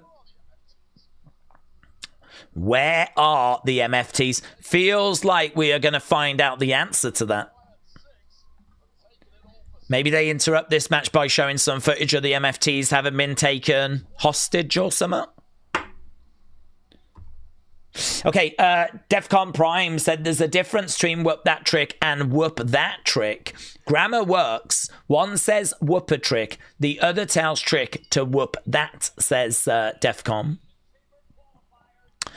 Yes, I don't think WWE are too worried about grammar with that. The other thing as well is whoop that trick. I mean, if trick is basically, you know, idiot, right? I don't know exactly what the word stands for, but let's say it's idiot. So if the fans are basically chanting whoop that idiot, there's no problem them chanting that at Trick Williams, is there? If the chant is basically whoop that idiot, and that's the chant, they can be chanting that to Trick as he comes walking out. So grammar is important. I can agree with you on that, but I don't know that it plays a part in the whoop that Trick example. Days, hour 1 and 3 of SmackDown have been solid. Hour 2 was a drag, said Big Time. Sluggish to get through. I agree. This show has been a bit strange. It's been a bit strange. It's had a lot in it, and it's been solids, and I don't feel like there's been necessarily bad segments. But, yeah, again, what's that thumbnail? What's that title going to be? Here's Alistair getting his entrance.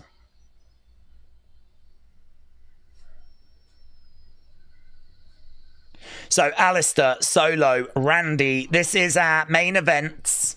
We've got 20 minutes left to go. British Invasion said, whoop, that Trick originated from Hustle and Flow. Nathan said, I've got a question. Is Trick being possessed by the lantern? Isn't the spirit of Bray in the lantern? Why would light up when Solo has it? There's no... We've never done a thing of where Bray's in the lantern. So there's no... That's not a story that we've ever dug into. Some people wanted this story to go that way. But I can't say there's been any evidence or we've done anything to really dig into that. Okay, Alistair making his way down. James said, honestly, Alistair Black, Wyatt 6 interaction in this match would be cool. CT Dingo said, if Sammy wins that qualifier, we could set up Jacob, Cody, Drew, triple threat at the Chamber. Cody wins back the title. Randy wins the Chamber. Cody, Randy for the title at Mania, said CT Dingo. LS Dub said it is a weird show. The roster has been worked hard and some things have overachieved, but there are still several layers of creative malpractice. Several characters and angles have felt unimportant.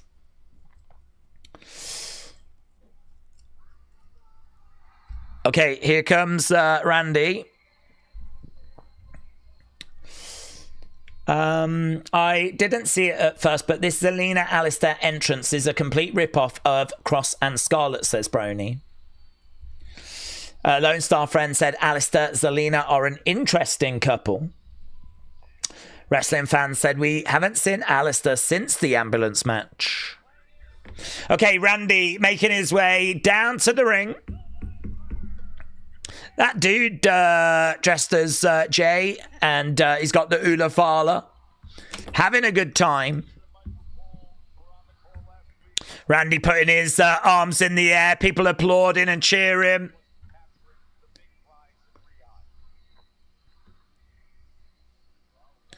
Randy, listen to the crowds.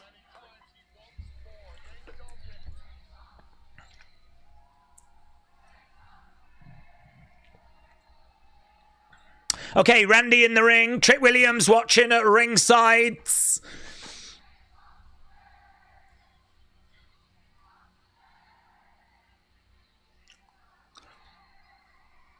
Randy goes over to the corner.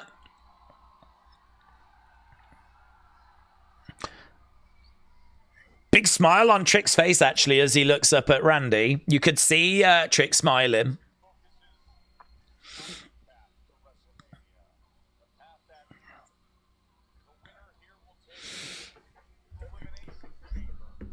Okay. The guy that should have retired Cena, says the hips.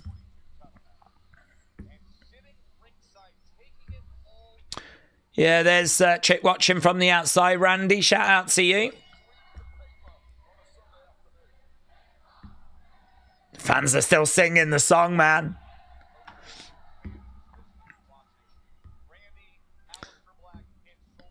Looking, no joy. Goes down. Big kick coming in there by Alistair. Uppercut coming in there by Randy. And again.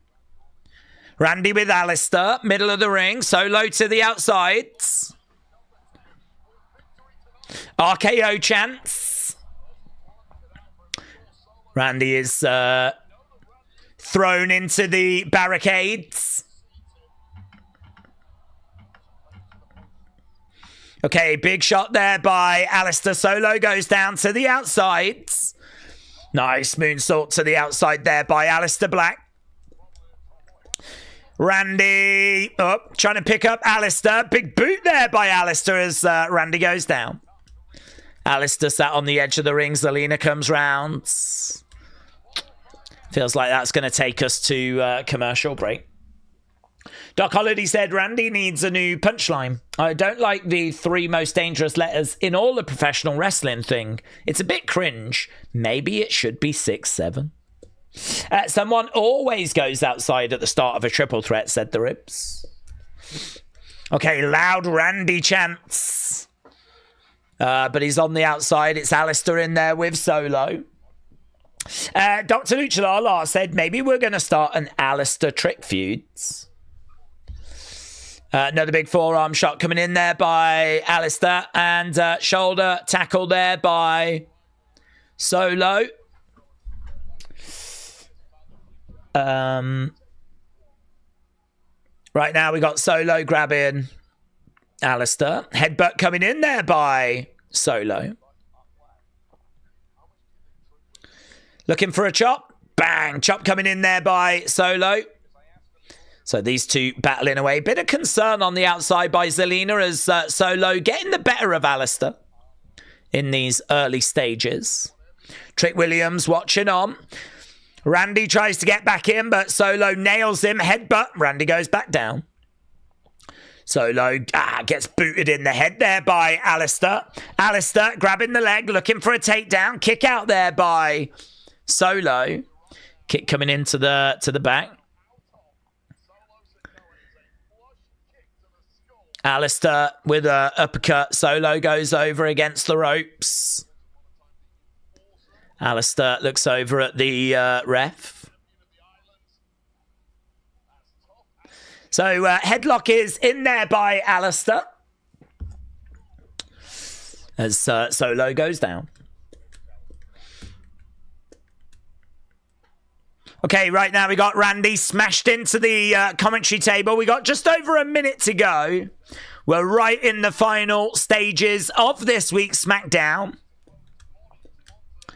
Certainly a lot of talking points. A lot of like, oh, you need to know this has happened type stuff.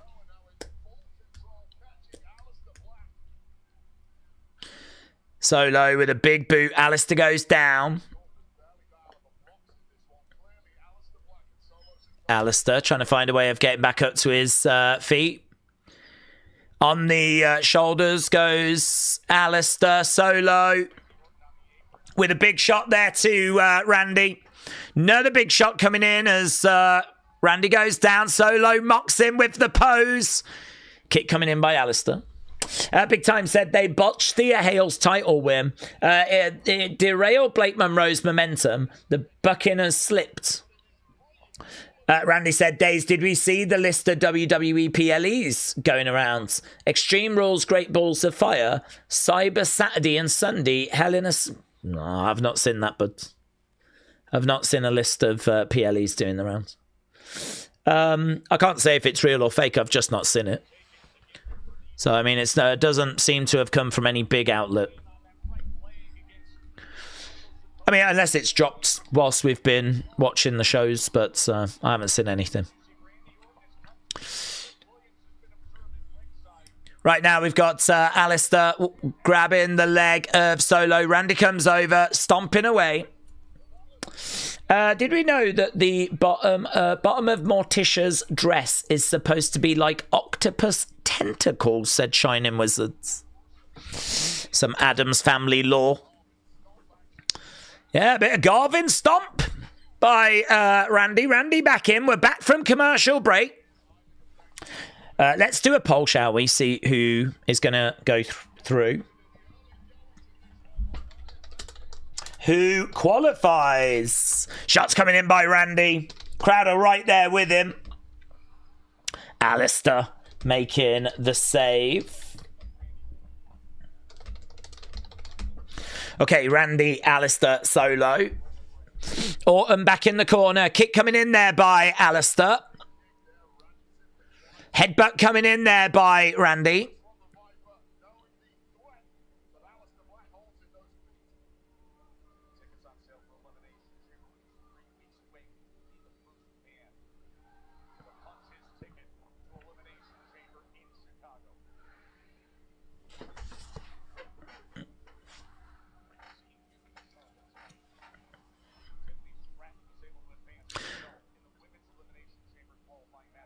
Kick coming in.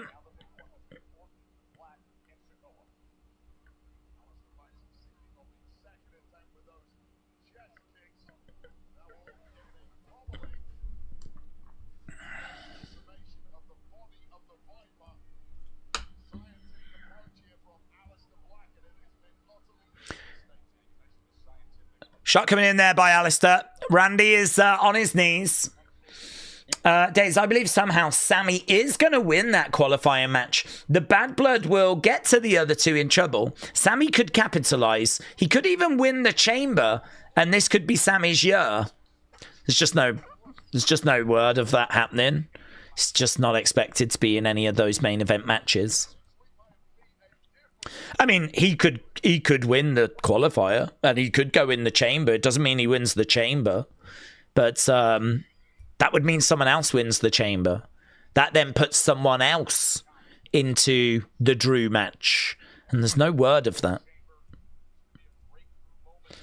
But just because, it's not being rumoured doesn't mean it's not, we're not going to go that way.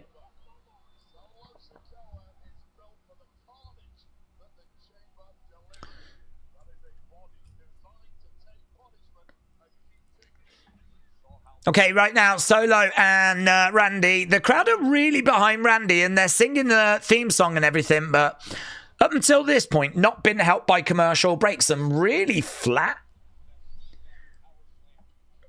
Really flat, really uninspiring.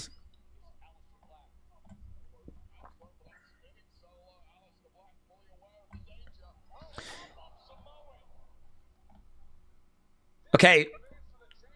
Shoulder up there by Alistair. Is this going back to commercial break again? Blimey now. This has felt like it's been really disrupted by commercials.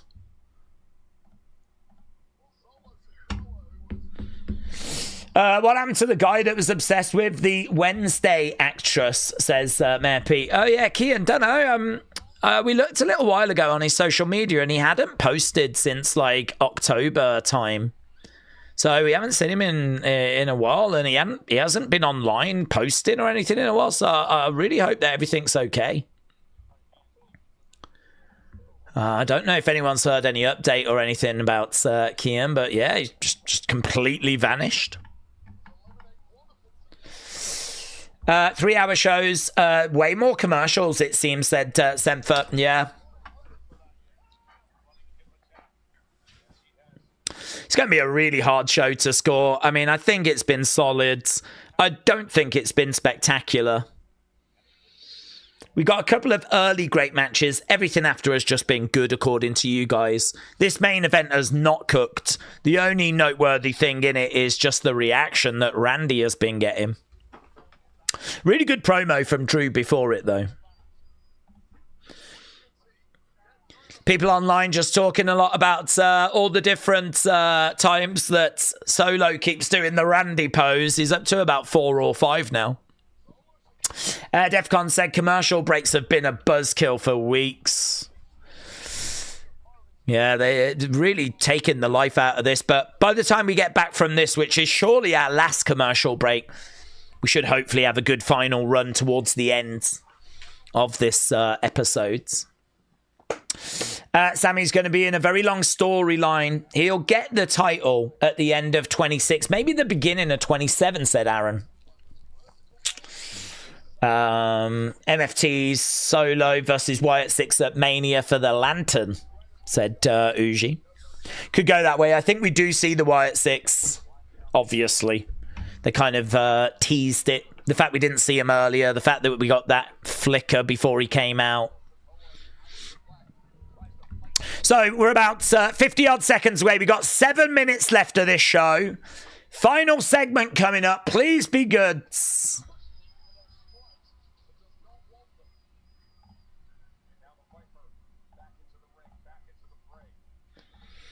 Okay, right now we got Solo going into the ring posts. Randy going over to the corner. Randy again going over. Tanya said, can we give a shout out to 9 to 5's YouTube channel? They're doing college football. I don't know where we are. I don't watch college football, so I don't know anything about it. But yes. Tanya Newbury.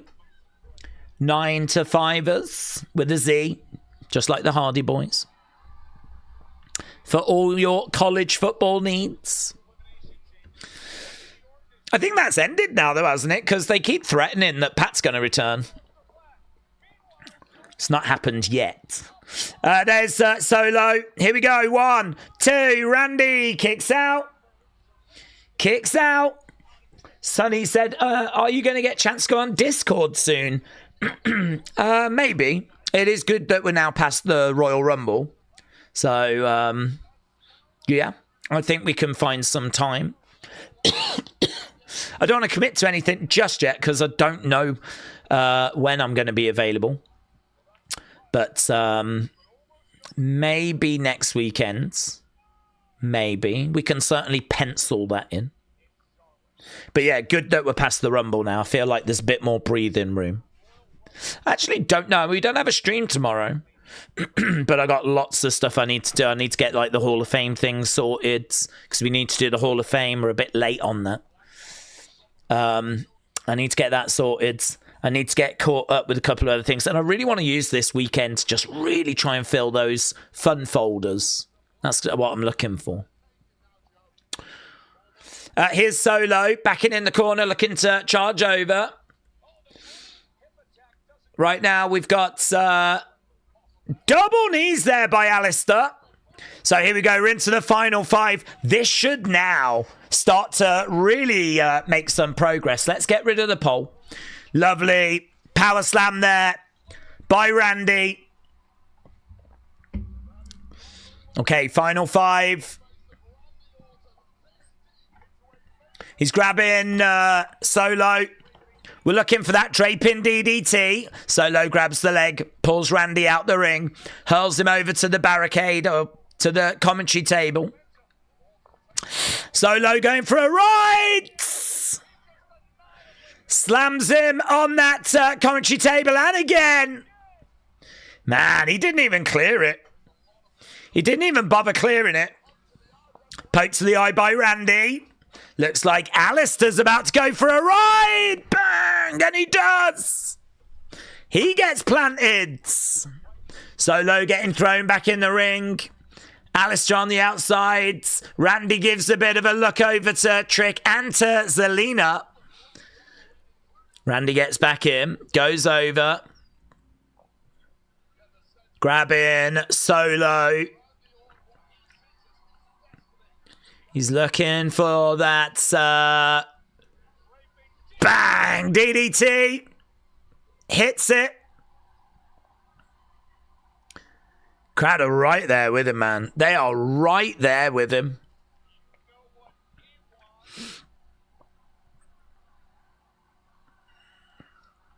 Goes down. I'm surprised Randy hasn't got a back piece, you know. He's done the arm sleeves, but I'm just surprised he's not done any work on his back. Solo trying to get the pin on Alistair. No joy. No joy. Here's Solo. This might be where we get the Wyatts. This might be the cue. The Samoan spike. No, misses with it. Kick, big knee. 1, 2. Suplex there by Alistair. Solo kicks out. Randy on the outside. Alistair going against the ropes. Big boot. Goes to the cover. 1, 2. No. Feels like this crowd care about Randy, and that's it. Okay, right now Randy is looking for an RKO. No! He got way too close, actually. Big knee there by Alistair. Misses. There's the RKO. Gets it. He's not going to be able to get the pin, though, because Alistair has rolled out the ring. That's very clever. That's very clever. Rolled out of the ring. Final 2 minutes. Here's Solo. Solo's going to look to put Randy away. He's got that Samoan spike lined up. He's going to turn around. He's going to nail him. Oh, we knew he was there. Brilliant. Brilliant from Randy. Straight into an RKO. And he gets the win. That's great. That is great. Mate, you cannot put a price on experience. And he could sense it. He could sense it. That he was right behind him, ready to deliver that Samoan spike. And that really was an RKO out of nowhere. I didn't see that coming. Look at that was so good. That was so good. Oh, that was great. That's a great finish to that match. I really enjoyed that. I actually thought what was going to happen was the lights were going to go and the Wyatts were going to make their presence felt. So my head was just not thinking RKO. I was thinking Wyatts, who have still not shown. What the flip?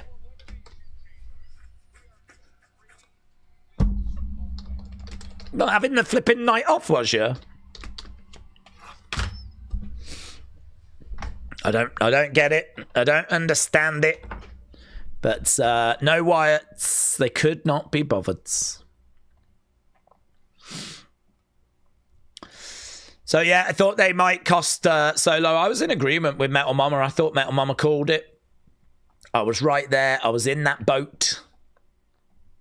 But not to be instead. Pretty fun finish though. I like the end to the match.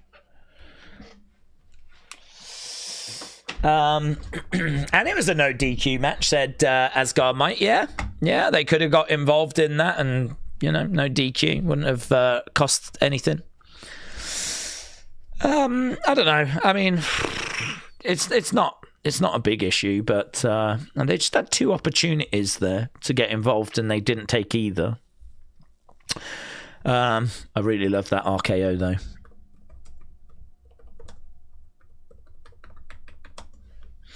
And Solo had been mocking him all match as well. All match he'd been doing the Randy pose, so quite fitting that was the conclusion. Yeah, main event. I don't know what people felt about it. I think the finish really adds, but the match itself, just too many commercial interruptions. Take care, everyone, said Lone Star Friends. MFT is missing. Maybe the Wyatts kidnapped, said TJF. Maybe we'll find out next week they did. But no reveals. No reveals tonight.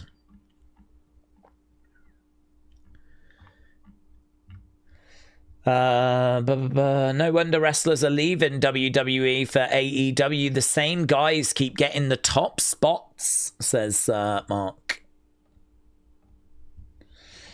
Watch them have Cody beat Drew at Elimination Chamber. Randy heel turn attacking Cody after the Chamber, said JCB. Surprised we didn't get an appearance from Royce Keys, said Jay. Oh yeah, good shout, Jay. Good shout. That is a good shout. Definitely going to check out the Winter Olympics, says Jay Will. Daze, if we look up a picture of PRRK for Pacific, we've not looked up a train picture in a while. Well, it's not a regular occurrence, to be honest. We're not really known for our train work. So it's not something we're going to look to do right now. We're going to go and do the breakdown, of course. That starts in about 5 minutes or so. But yeah, get your thoughts in for that main event match. I want to get that score before I kind of walk away. Yeah, I agree with you, though, J14, about Royce Keys. Surprised we didn't see him. He kind of featured in a bit of a video package, but I thought Royce might even have answered Melo's Open challenge, said Mayor Pete. Robbie said, I swear to God, we better not get another Cody title reign anytime soon. Uncle Revel said, I get that we want Randy to win clean, but how can you not have the Wyatts make an appearance? It's a missed opportunity. Opala said, I'm being ignored, or am I blocked? No, I can see your comment. Ramona, good night. Big Time said, the Nielsen new methodology is a mess. AEW did 654, up 1,000 from last week. NXT has been left off the change. It's a mess. Yeah.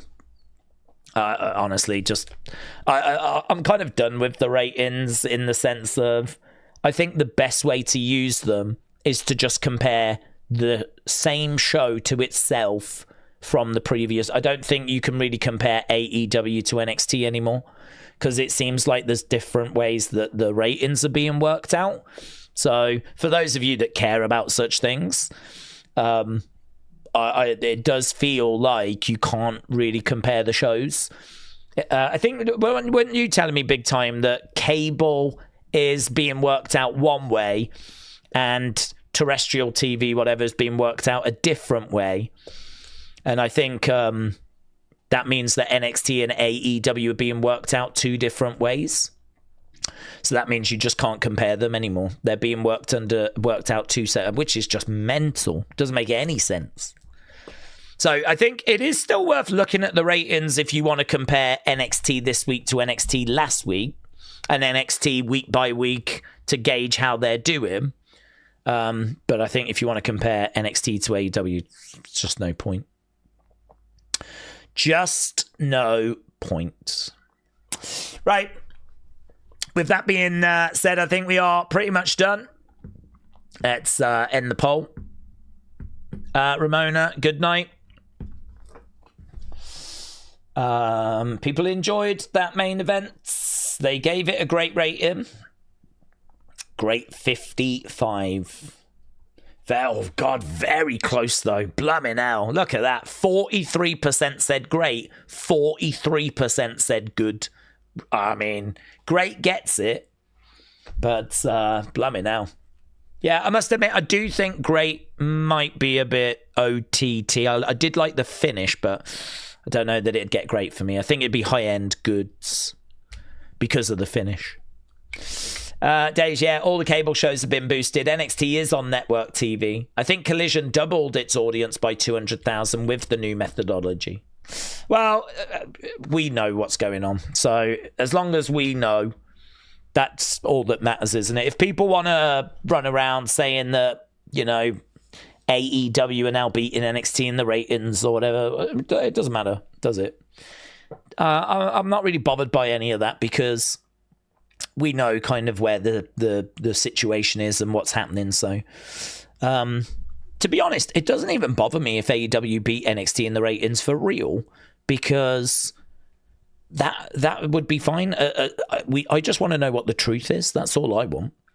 I just want to know what is actually happening. What is the actual true picture of what's happening? Because I want to dig into what's happening and then understand why it's happening. That's what I enjoy. What is actually happening and why is it actually happening?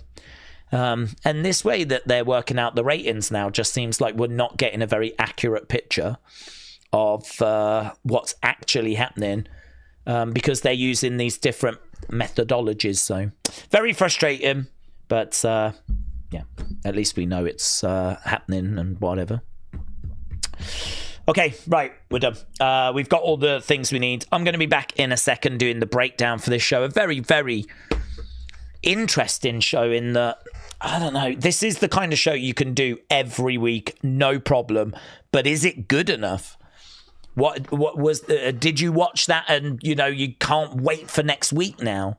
I do think some of the matches they've announced for next week are all right though. I didn't think it was what they set up was bad. I don't think this was a bad show, but it just felt largely dry. It felt like, I would say, pasta with a little bit of spaghetti like bolognese sauce. Not loads of bolognese sauce, just a little bit on there. But it was largely pasta. It's filling. It's satisfying. It's quite flavourless. But there was a little bit of something in there as well. You just could have done with more of that bolognese sauce. That's how I feel about this week's SmackDown. I feel like I've just been given some. There was plenty of stuff there. I mean, talking points, we got loads to cover, but I don't know. There was a lack of sauce. That's kind of how it feels. So, anyway, let's get into it, shall we? We'll see what comes out of the breakdown. So, big thank you for joining us. Appreciate it as always. We don't have a stream tomorrow, but there will be Unseens. I'm going to try and build up those fun folders so we can really get them running sooner rather than later. I'm tired of waiting. I'm sure you're tired of waiting. If I could have a big weekend kind of finding some stuff, add into those folders. Feel free to tag me in anything that gets your attention. I don't need news. That's covered. But I do need fun stuff. That's what I need. Tag me in whatever fun stuff, any memes or clips, or let me worry about if there's a copyright issue with it or not. And I'm going to try and build those over the weekend. I think our next live stream might be Monday. I'm not aware of any watch along that they're doing on the Vault or anything. So I think it might be Monday, but as I said, there'll still be Unseens and stuff that come out. So awesome. I'm going to do the breakdown. Appreciate it. I'll see you next time.